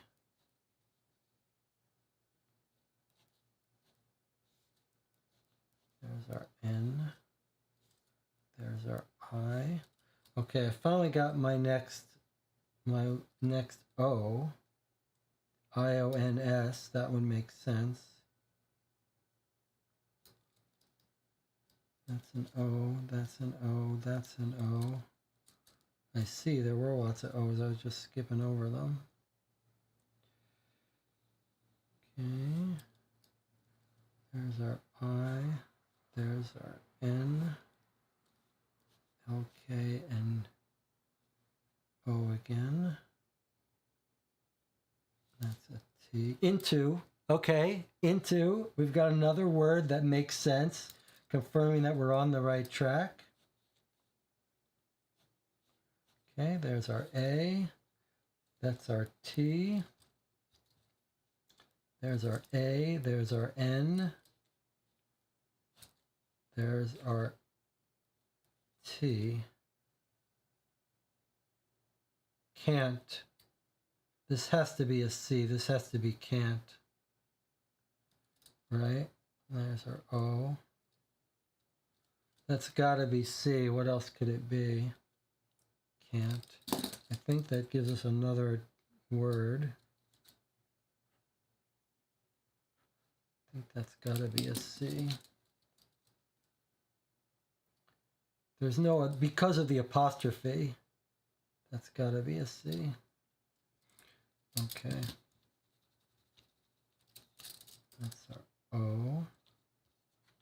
Boy, there's a lot of dictionary here.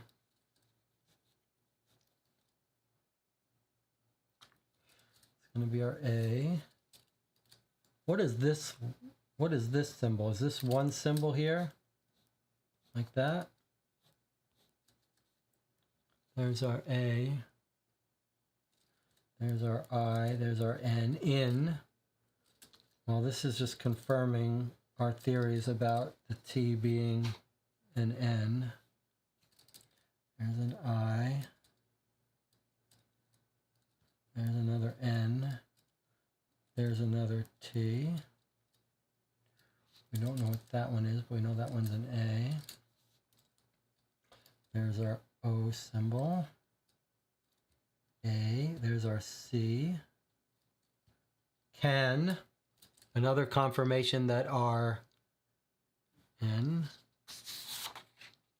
Logan says, can't you, Y-O-U. That's a very good guess. That's going to be a Y, and then that's going to be a U. I'm pretty sure. There's at some point when we have to be careful of writing something in when we're not sure, but so let's come back to that. But boy, I think that's right. LK is a T. There's another it. There's an N. O, O, O. Boy, lots of O's. There's an I. I. There's an, sorry, LK goes to T. It's almost just an abundance of riches here. It's funny, in the beginning you're like, where do I start? But then by the time you get into it, there's just so much text that it's almost overkill. In fact, I think we could figure out a lot of it now. I want to go back to the Blair Witch, though. Or you're not the Blair Witch. Okay.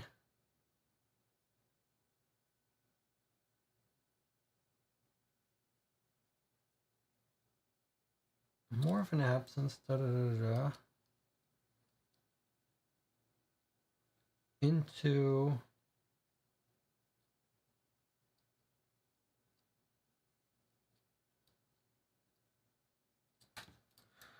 I was hoping we'd see a use of the Blair Witch. We do know what ours are, we think.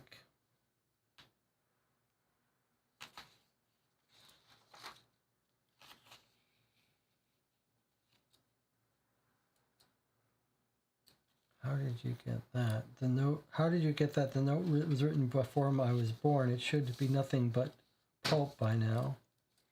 This it was I.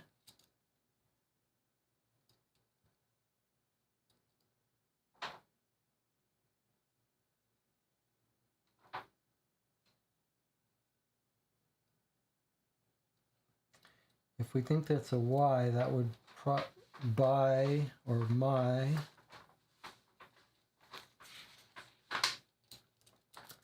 Let's just fill in more. We know that's a C. An A,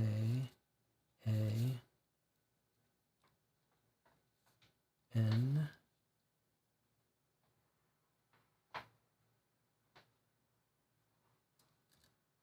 O, A.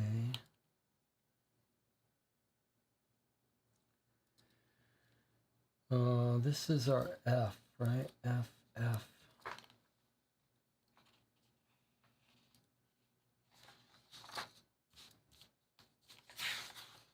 There's just so much text here. T, H, I,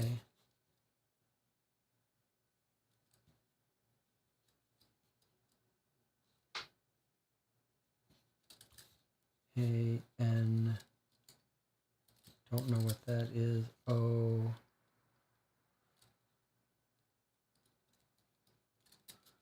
OCC, is that right? That bothers me a little bit.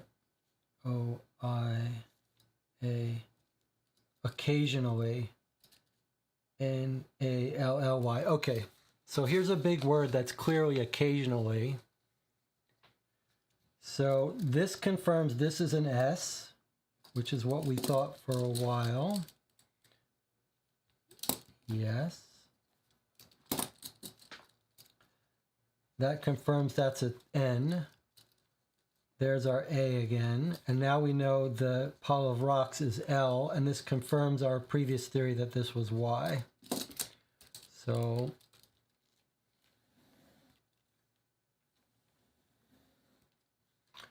pile of rocks goes to L. Okay, Jonathan says into my. Yes, that would make sense. Where's our into?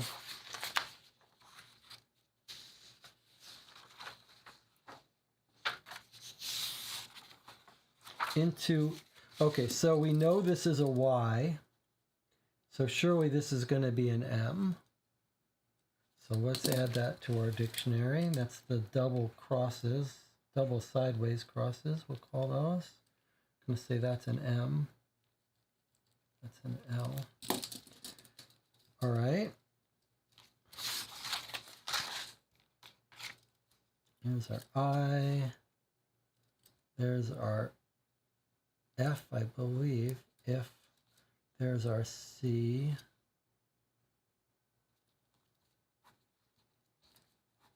A. That's S. That's going to be was, right? Or has. I guess it could be an H. It's going to be our C, O. This one we now know is a U. That's an L. So that has to be our T. Wait, we know something else is a T. What's this then? If this is C-O-U-L, that's our D. Sorry, D. What? Wait, what's wrong here? I don't know why I thought that was an L, but what is this letter? C-O-U-L. What? I'm drawing a blank. Could. Well, I don't know why I thought could was. First I thought D, but then it's looked so wrong to me as a word, C-O-U-L-D. I guess that's what happens when you start messing around with non-English words so far. So this is our D. Okay. We thought this one was H. So I think this is going to be if he. If he was... Is my dad out in the woods? Please just tell me. If he was, I could something. So this is going to be if he, which confirms what we thought for the CL, but adds E for this thing, which is what we thought already anyway. So that just confirms it. If he, and then this confirms this thing is our W.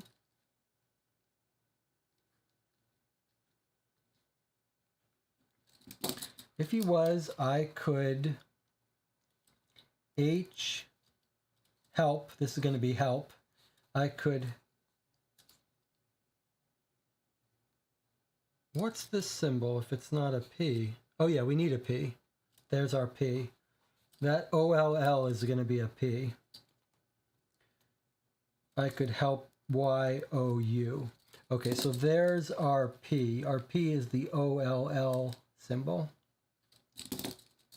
Okay, is my dad out in the woods? Please just tell me. If he was, I could help you. Then this symbol is our F, I, N, D. I could help you find, here's again, H, I, M. We knew that already. If he was, I could help you find him. John says, do we have enough to start decoding from page 1? I think we probably do. All right, let's go back to page 1. Okay, we don't know this one, but we do know this one is E. And did we have a theory for this one? Maybe not, but we do have this one's a Y.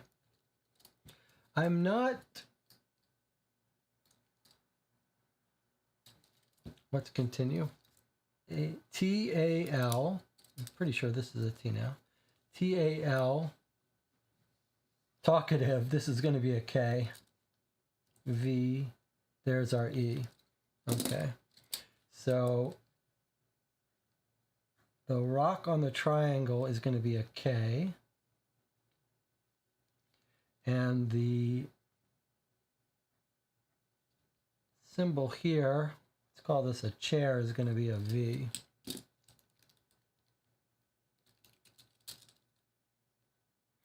Okay, so then this is a V, and this is going to be an R. I'm not very talkative. So there's our frying pan is going to be and R. I'm not very talkative. What does that mean? And then he says, can you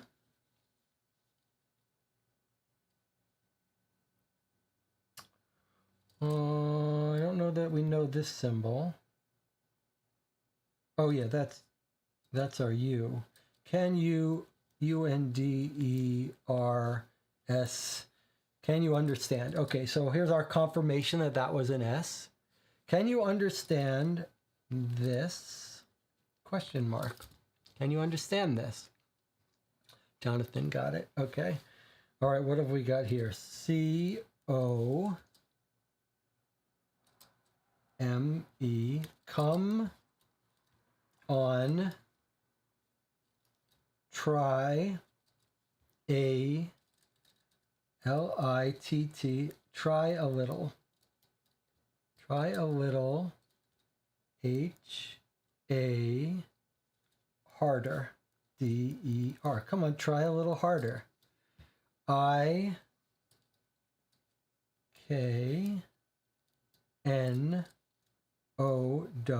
I know. YOU. You can do it.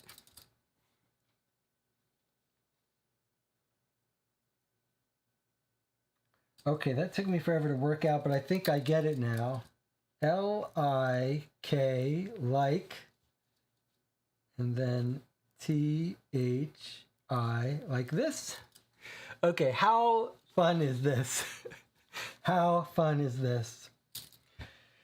Answer, I'll start coming out in the woods. I'm not very talkative. What does that mean? Can you understand this? Come on, try a little harder. You can do it.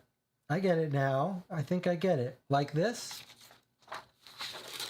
And the answer is YES. Yes, comma.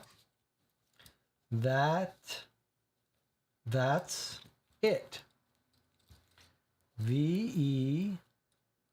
Very. Okay. CLE. That's going to be our V, our E, and our R. Very clever. YOU. Your. Very clever. Your. That was our F. FA. Father. That's M. Must. Your father must. HAVE. Must have. What is this symbol here? Is this something new?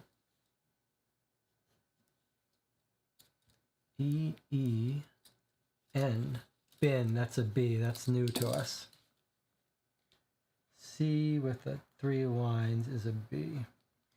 Your father must have been.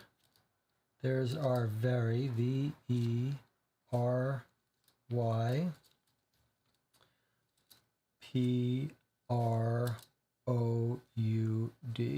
Your father must have been very proud. I think he was, or at least I hope so. Remember, that's how I expected there to be a father there. There we are.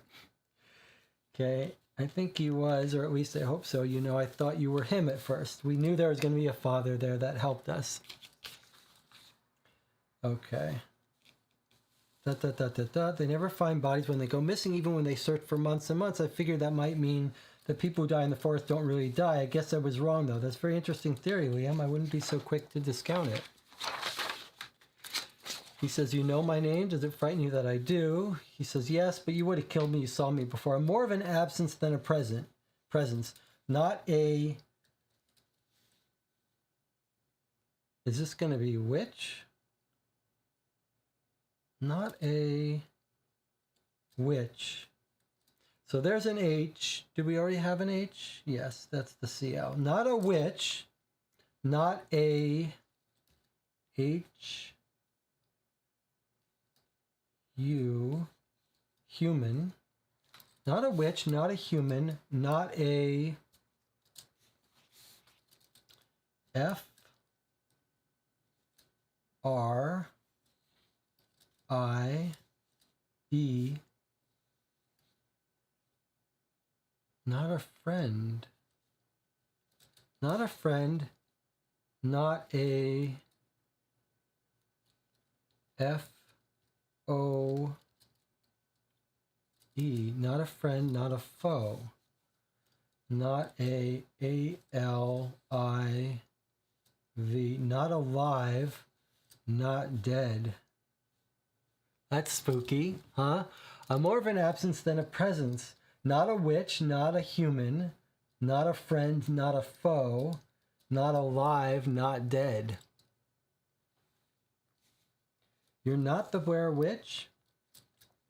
Not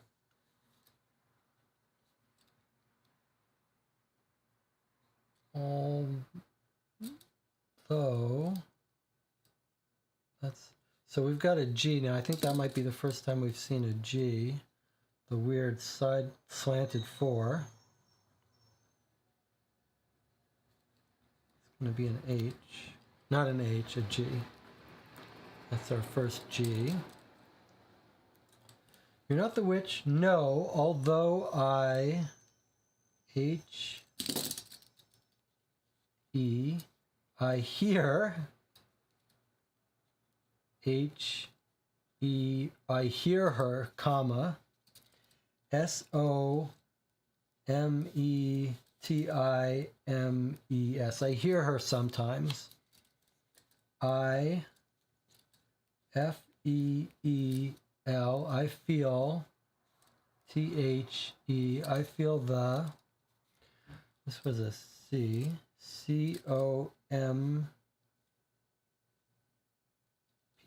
COMP. Compulsion. I feel the compulsion. She SEED. She seeds. I feel the compulsion she seeds into my yikes. HEA heart. I feel the compulsion she seeds into my heart. Can't you? Yikes, that's spooky.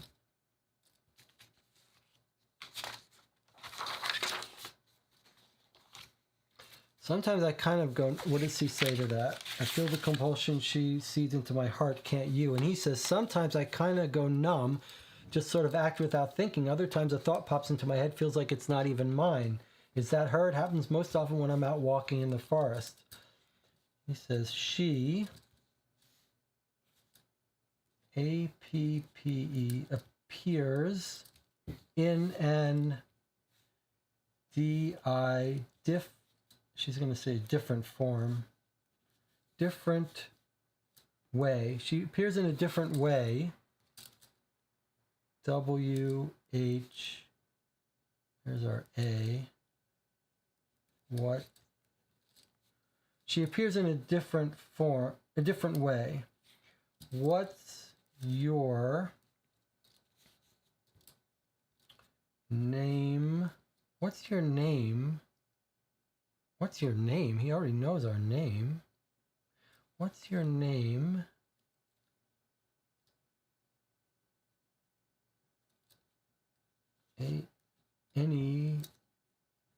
Anyway.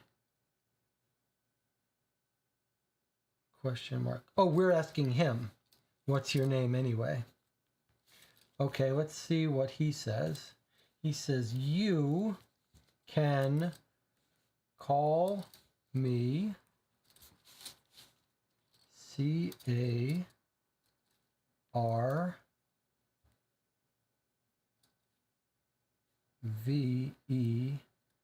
Carver.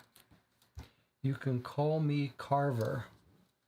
What does this say now that we've gotten this far? This is our I. This was our weird word. I'm not sure we know this one yet. Maybe this will be a letter not used. I something. I don't remember seeing that one. L. Okay. I haven't been paying too much attention to these brackets. It looks like one we see lots of. That's this one here. Then one lower left we haven't seen it all yet. Let's keep our eyes open for that. But his name, you can call me Carver. So maybe that's his name and this is something else. It's not an it's many. I'm missing a letter, yes. I'm not sure. I'm not sure I understand the last part of Logan. You're missing two letters. It's not an it's many. Are you saying I translated something wrong? Or are you saying... Oh, here. She appears in many different ways. Thank you. She appears in many different ways. I skipped some letters. Okay, what's your name? Anyway, you can call me Carver. How long have you been out here? Carver, so he carves woods, maybe. Okay. All right. Do you, L-I-K, do you like my, this is our rare letter, it was G, G-I, do you like my gift? How long have you been out there? As you said, time works differently in the forest, and I think he's continued. Do you like my gift? This is going to be like found, F-O-U-N-D. I found it, F-O for, I found it?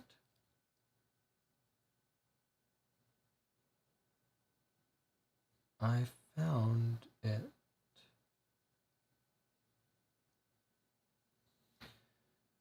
Found it.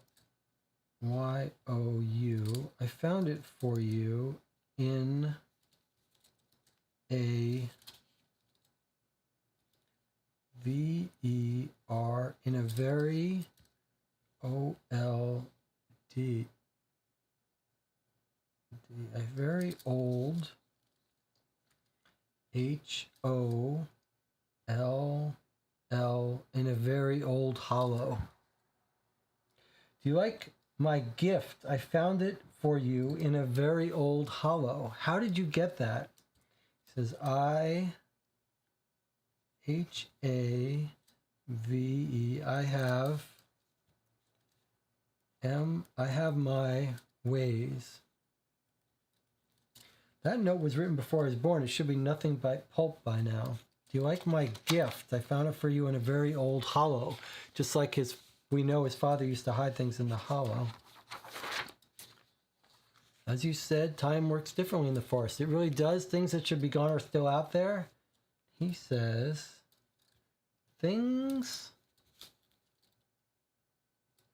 and occasionally, that's our P-E-O-P-L-E. Things and occasionally people, he says. You know, I heard your mother the other night, this person says. Your house is close enough to the forest edge for me to listen in. She sent you to your room like a child, all because you spoke your mind. I don't like this part. Like now he's seeming like he's plotting against the mother. Is my dad out in the woods? Please just tell me. If he was, I could help you find him. I-C-A-N.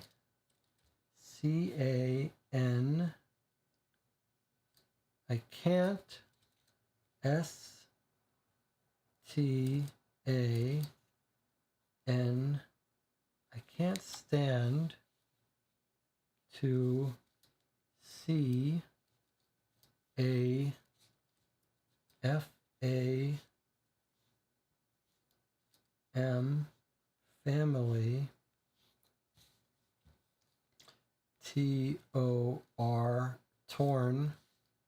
A-P-A R-T. Is my dad out in the woods? Please just tell me. If he was, I could help you find him. I can't stand to see a family torn apart. All right, we're almost done here. You know, he wasn't able to finish his last words to you before he choked on his own blood. It's kind of a violent way to describe it, but what he wanted to say was, thank God you're all right. How do you know that? I'm connected to this place and everything in it. L-I-V.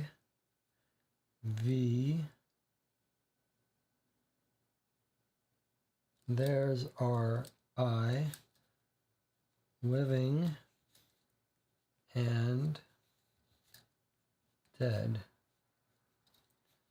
I'm connected to this place and everything in it. Living and dead and S-O-M-E-W. Some. It's an H-E-R-E. Somewhere. There's our I. There's our N, right? Somewhere in. There's our rare B. B-E, oh, between. I'm connected to this place and everything in it, living and dead and somewhere in between. Okay, fine. Please help me find him. I'll do anything. I require no payment beside the satisfaction of reuniting a family whenever you're ready. Okay, so we say T-O-M-O-R-R-O, tomorrow at night.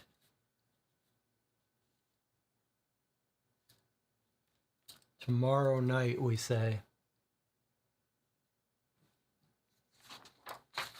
Okay, now we've done this thing. Now what about this? Which we don't want to write on this. What does this thing say? Okay, so there's our I.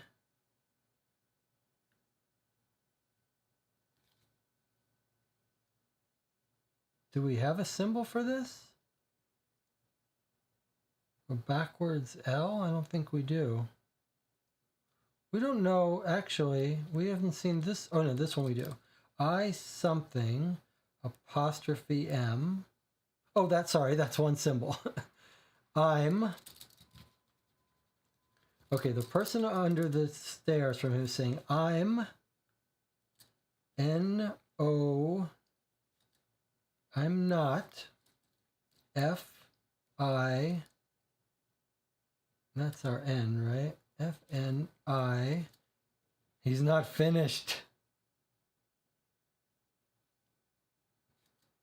I'm not finished. I'm not finished yet. I'm not finished yet, he says. Okay. Now, Logan says, did we use J, Q, X, or Z? I don't believe we did. We know we've got our I and our A.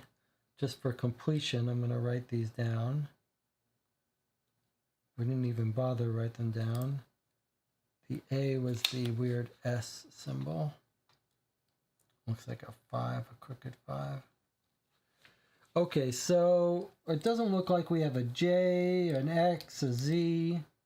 But that's not crazy that those would not be used. The Q, we didn't use a Q either. All right, so if you wanted to guess what this would be, if this is a word. Oh, and actually it was this way. This way it was. So if you wanted to decode the doll, it would start with an L and an I. And then an A. Ooh, do we know what R is? It's not an R. Huh. L-I, is that our A? Is that our S that makes an A? Yes, that's our A. So L-I-A. Oh, Liam. That's an M. That's our M. Our M symbol was 2 pluses. So here it kind of looks like it's 2 brackets, but it's actually the 2 pluses that we have for as M. So this creature carved, the carver is his name, carved this about Liam. This is Liam, I guess.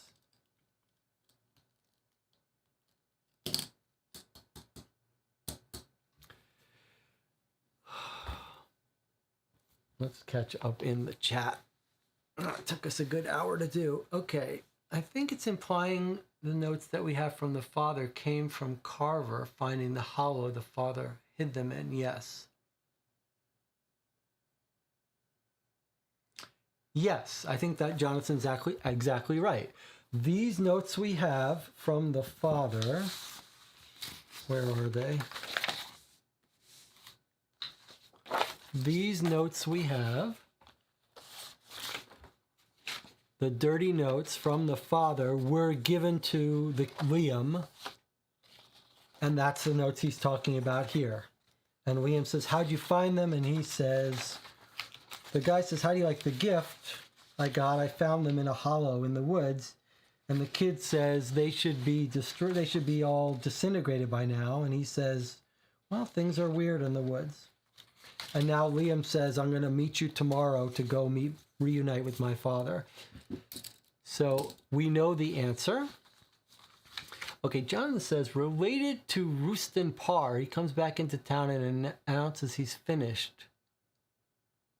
Can you remind me, what is the Rustin Parr part? I don't remember that. Jonathan says, when we're done with this box, let's look at the hints. I'm curious if we broke the code the way intended. Not that it was painful, but I'm just curious if there was any invisible writing, etc. Sure, that's a reasonable. I mean, this is the fun way to do it. I somehow suspect that there. I don't think we would have overlooked it, but you could have a point that there could be some logic to some of it. Or a key somewhere in invisible ink. Okay, but let's... Rustin Parr was a serial killer who came to town and announced he had murdered children in Blair Witch lore. I see. That's very interesting. Were we told anything more about Rustin Parr? Where did we learn about that? On the podcast? Jonathan, was it the podcast that we learned about Rustin Parr? We might want to make a note about that in our notes, because that's a good idea, especially if it told us he was a carver.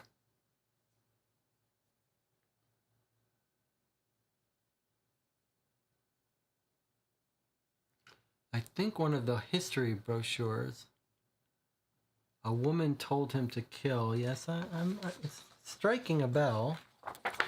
Well, it's striking a bell. I just don't remember. Maybe in the magazine?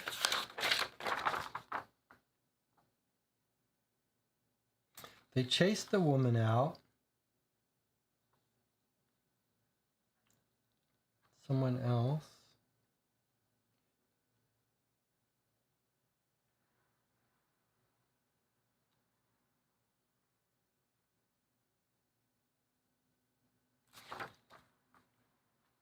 Well, it doesn't seem to be here.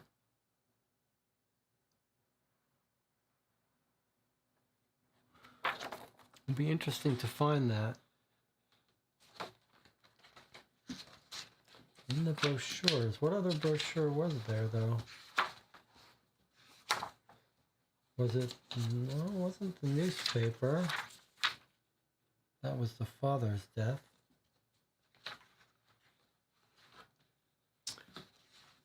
It could have been on the in the history house? No, surely no, it wasn't there.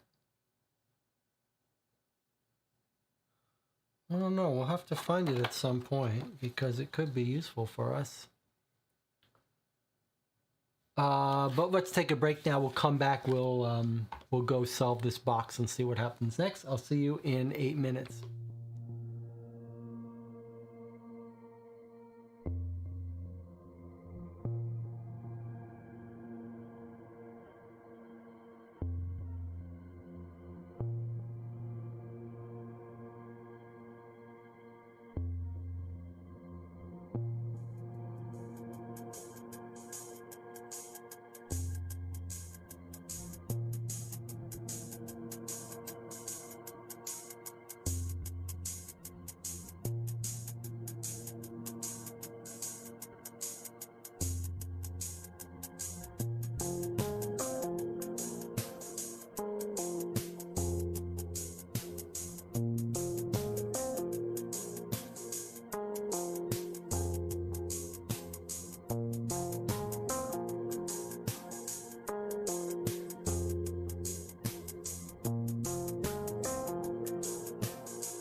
We're back. You're watching Call for Two. They're just wrapping up the second box of Hunt a Killer Blair Witch Season 1. Somewhere in the middle of this stream, I was getting pretty frustrated with not just the blue light chicken scratch wording, but also the website, and then having to tablet go offline, whatever. But I think we've recovered here thanks to Logan's good spirit, was what Jonathan and I need to keep us optimistic, to not let the witch ruin our session. And we pushed through it. We deciphered the message, the letters that Liam was having back and forth with this person, thing, creature. Sure feels supernatural at this point, doesn't it? Because he's got this letter that's like, what, 30 years old or 15 years old. It should have been disintegrated. So it seems kind of supernatural that he would have it, although it could be some hermit in the woods that somehow has preserved it. But this guy's very creepy. He's like, I'm not a friend or a foe. I'm not alive or dead. And then he says something about the mother that sounds a little nerve-wracking. He's like, and his father died with blood coming out of his mouth. Like, he was acting like a friend. And as Liam said, I've seen you in the forest like for years. You never tried to hurt me, so it doesn't seem like you're after me. But then he's like, I'll take you to your father. When do you want to go? And Liam says, tomorrow night, which is presumably when he disappeared. Okay. Anything else to talk about before we look at Rosemary's letter and tell her the bad news that her son has gone to visit her father with a creature? Anything else to talk about in the chat?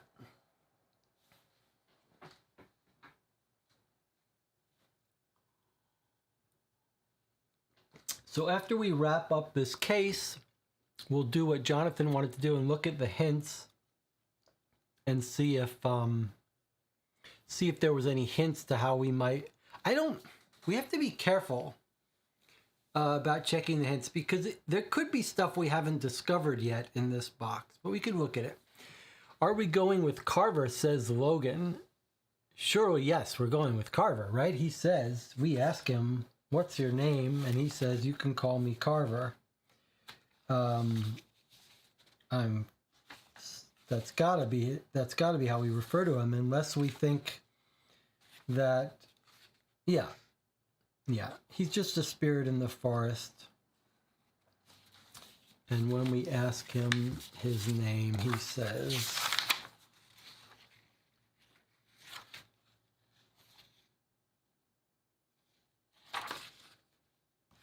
where do we ask him?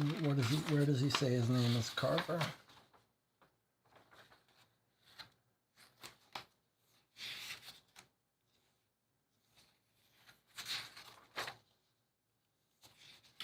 What's your name anyway? You can call me Carver. Mm-hmm. All right. So, Rosemary, I don't know how happy Rosemary's going to be about this story. She doesn't believe in supernatural. She says, when you're ready, go to the tip line at Kent Case. Okay, so let's do it. I've got the tablet back up here with a little bit of power. Okay. So we're going to Kent Case. Okay. And it wants a password, but it says, I've changed the password so that people don't, all this new information stays secure, she says. The password is quietly5. Okay. Here we go.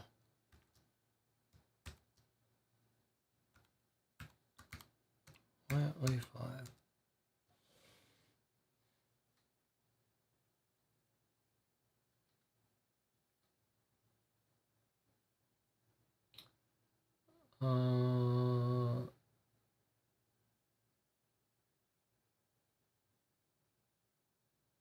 Is this a different page or the same page? Oh, submitted to the tip line. Oh, we just sent us good fences. It's an exclamation point. It's another screenshot we didn't see, I guess. Wicked Woods. I advise that no one step foot in the Black Hills Forest. Lately, when I go on hikes in the woods, I notice the trees are different. They aren't in the same places I remember. I know those woods. I've been taking hikes there every Sunday morning for the past 2 years. I know them like the back of my hand. But lately, it feels almost as if the trees move around when I'm not looking and that the path I always follow never takes me to the same place twice. Alexander Johnson says, sounds to me like you're having a few down at Patrick's before your hikes. Donald says, piss off, Alexander. I know what I'm seeing. Karen Schlott says, I believe you, Donnie. Something's wrong with those woods, and it has been for centuries. You know, I've had nightmares about them ever since I was a little girl, about lurking hairy creatures and trees whose branches carve into my skin like knives. I've been dreaming things like that since I was 5 years old, which was a long time before I ever heard any of the stories about the place. There's no earthly explanation for that. Elias says, I was just out in the forest for the first time fishing with my son, and he wouldn't stop begging me to leave. Said he saw a woman staring at us, but I didn't see a thing. So we moved downstream. After settling in the new spot, my son began screaming and crying. Again, he said he saw the same figure hanging from a tree. Every time I looked, there was nothing there. He's usually such a level-headed kid. I don't know if the woods are cursed, but I won't be going back.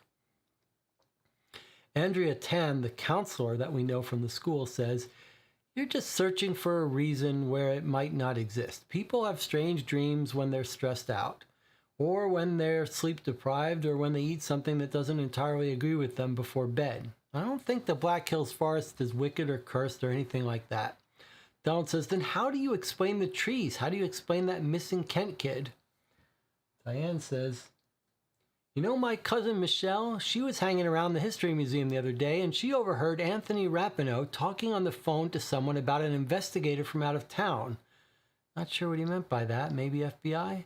Finding new evidence that proved Liam was hanging out in the History Museum before he disappeared. Apparently, he sounded pretty upset. I don't know why Sheriff Lanning hasn't brought him in for further questioning. Melvin Hawthorne says, probably because it's a lost cause. That boy has been gone for months. There's no point in questioning anybody anymore. Elliot Colson says, no. Those symbols are sigils. I'm telling you all, it's the witch. Okay. And then we can download it for some reason. All right, so... No, it wants this password again. Okay, I better put it in manually.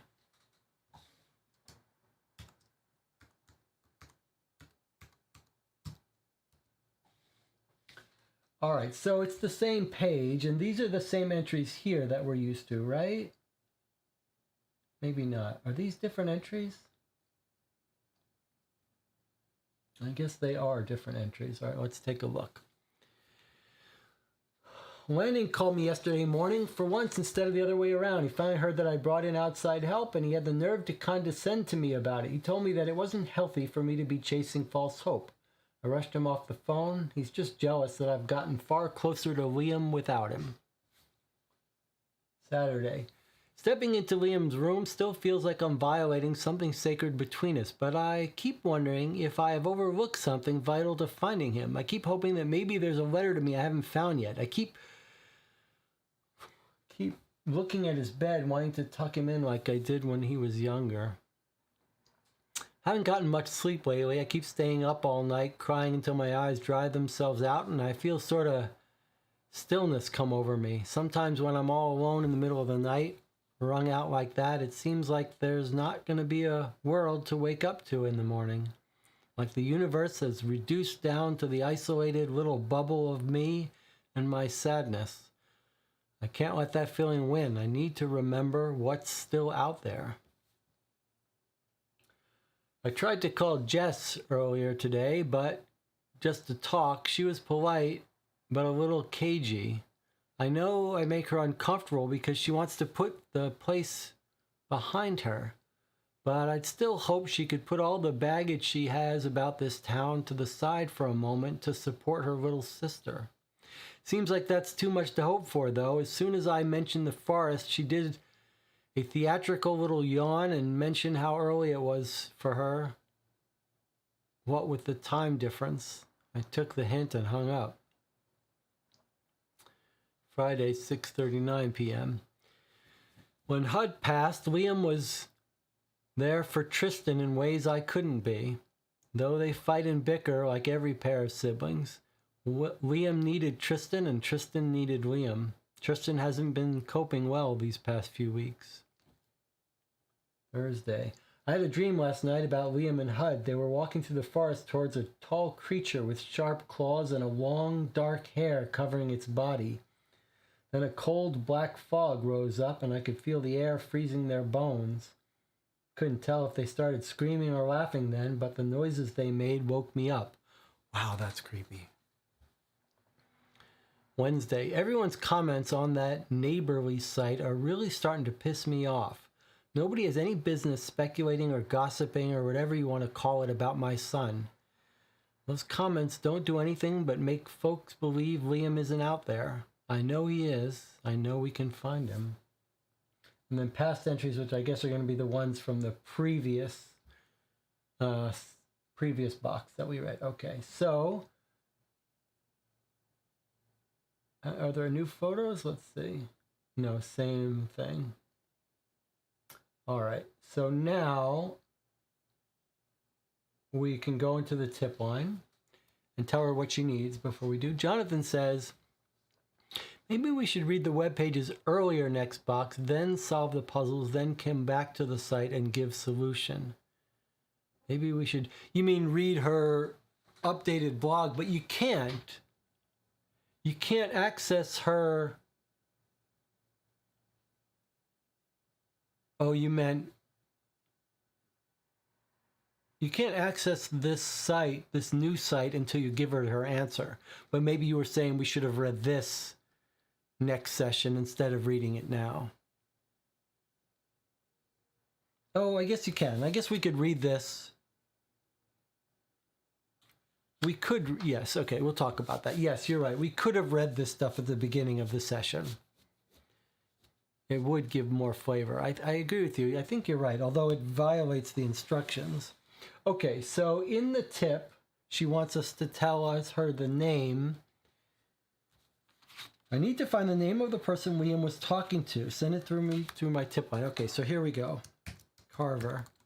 I don't know if we should be capitalizing.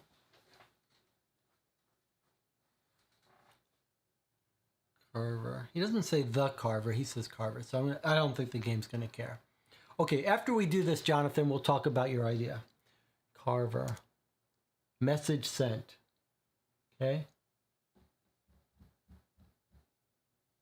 There's Rosemary waiting by her computer for our replies, and she just replied.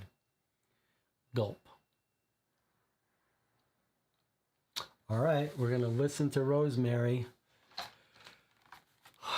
I wonder what she's going to do. Is she going to go into the forest looking for this guy?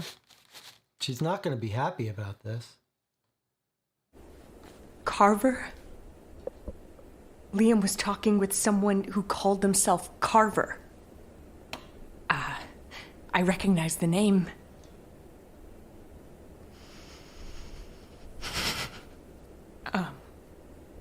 Something like 20 years ago, a boy was taken into the forest.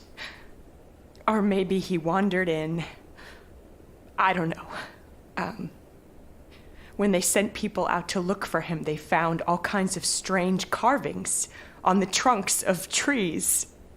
People in town started to call whoever left those markings the Carver, and the name stuck.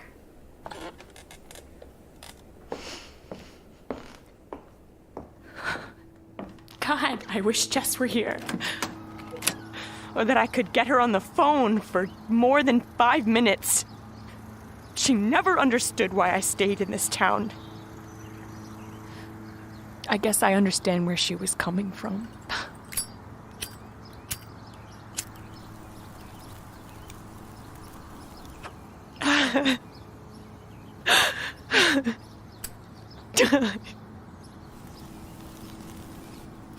Whoever this complete and utter son of a bitch may be, we're clearly dealing with someone twisted. I mean, who knows what he's done to Liam, or what he could still be doing. No. If I think about that, I'm gonna lose it.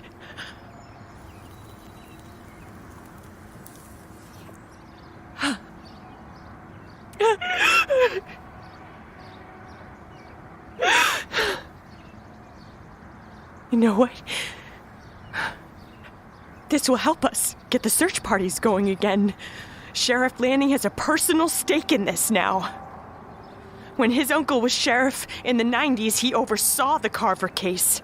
I'm going to call Lanning's office right now, and then we're going to round up anyone who will follow me into the forest. I'm going to go back in there, and I'm going to find Carver.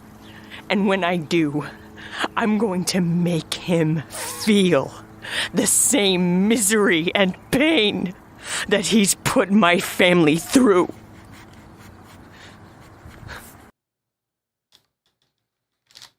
Well, that was emotional.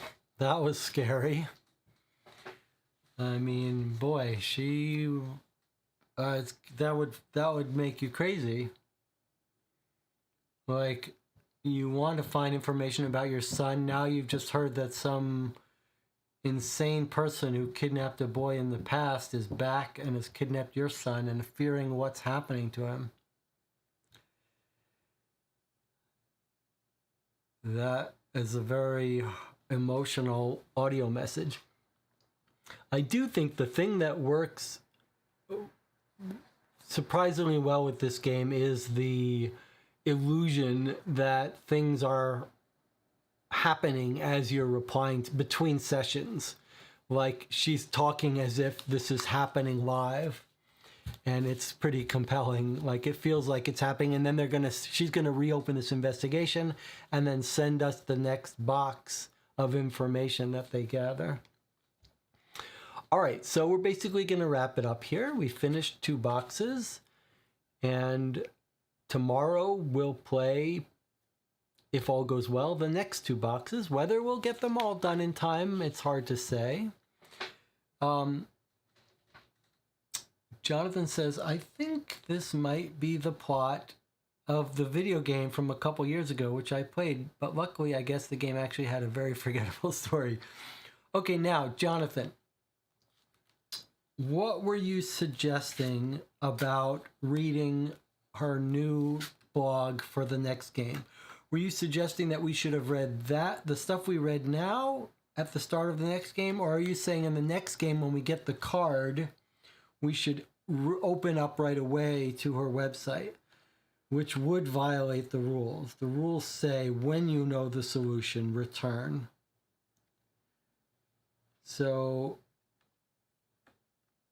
what we could do next time, at the end of the next case, go to the website, put in the solution, not read her blogs, and then on the subsequent game, read the blog. We could do that. We could read the new blog entries at the beginning of the next game. So instead of reading them early, we'd be reading them late. I think it does make some sense, but it's hard to know because we were supposed to read those before.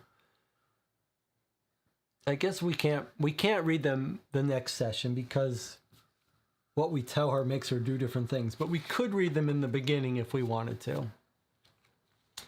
That's up to us. We could read them in the beginning if we wanted to. So far, it wouldn't have made any difference. All right. 7 hours and 37 minutes in. Okay, I'm going to suggest... Jonathan says we want to look at the hints real quick. Okay, let's do it. Let's look at the hints just very quickly. Let's see if we can do it this way.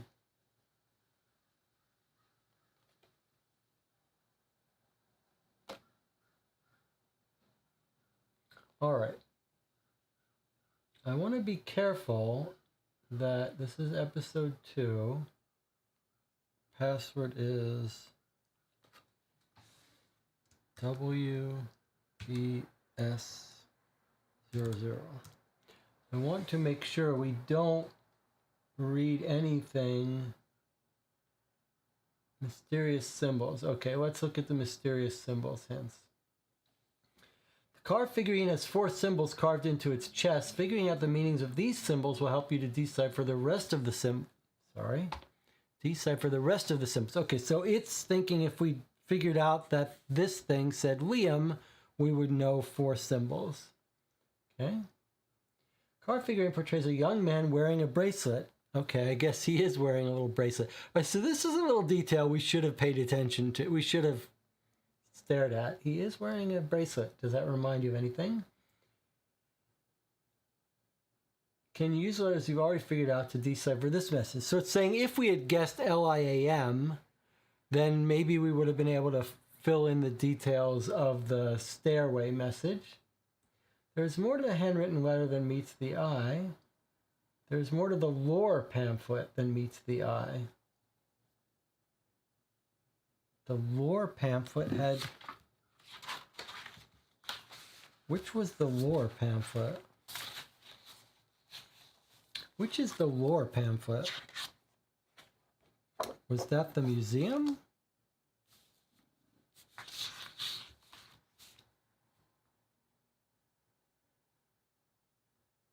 Where's the items? I'm not sure what lore pamphlet it's talking about. I don't want to read any of this because there might be stuff that we... Physical documents and items. Letter from Rosemary.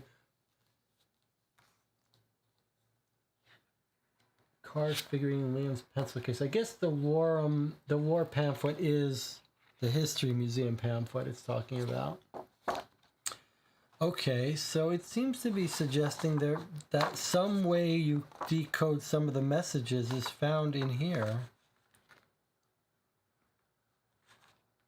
I'm not sure where, though.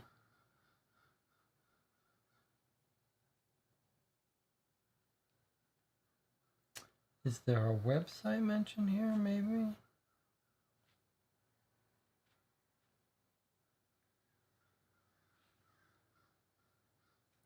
This seems to suggest Jonathan's theory that maybe there was information in here that would have helped us decipher it even quicker. German, it did say. It did say something was German, old German. I wonder if those are old German letters.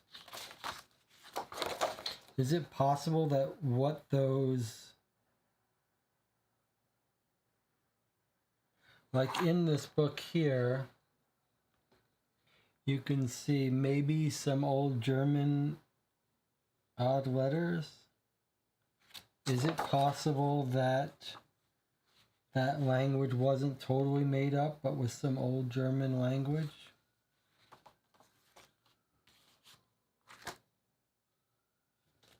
Interesting idea.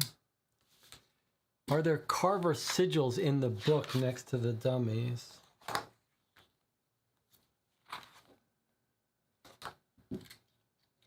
I mean, I don't see anything else that I can make out. I do see that it's all Old English, Old German, somewhere it said.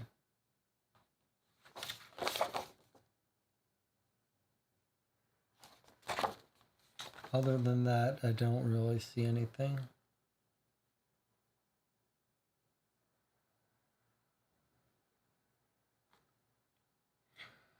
All right, but I think 7 hours, this is the time for us to stop. We can revisit some of this before our next session begins, perhaps. Jonathan and Logan, thank you for joining me. Logan says you looked at it. It was delayed. Okay, so you think you saw something, perhaps. I don't know.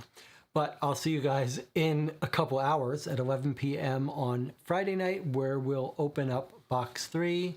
Hopefully the mother has made some progress. I got to imagine we're going to recover this kid after that whole emotional buildup of the mother. There's no way this game would let us have him died. All right, so I'll see you guys tomorrow.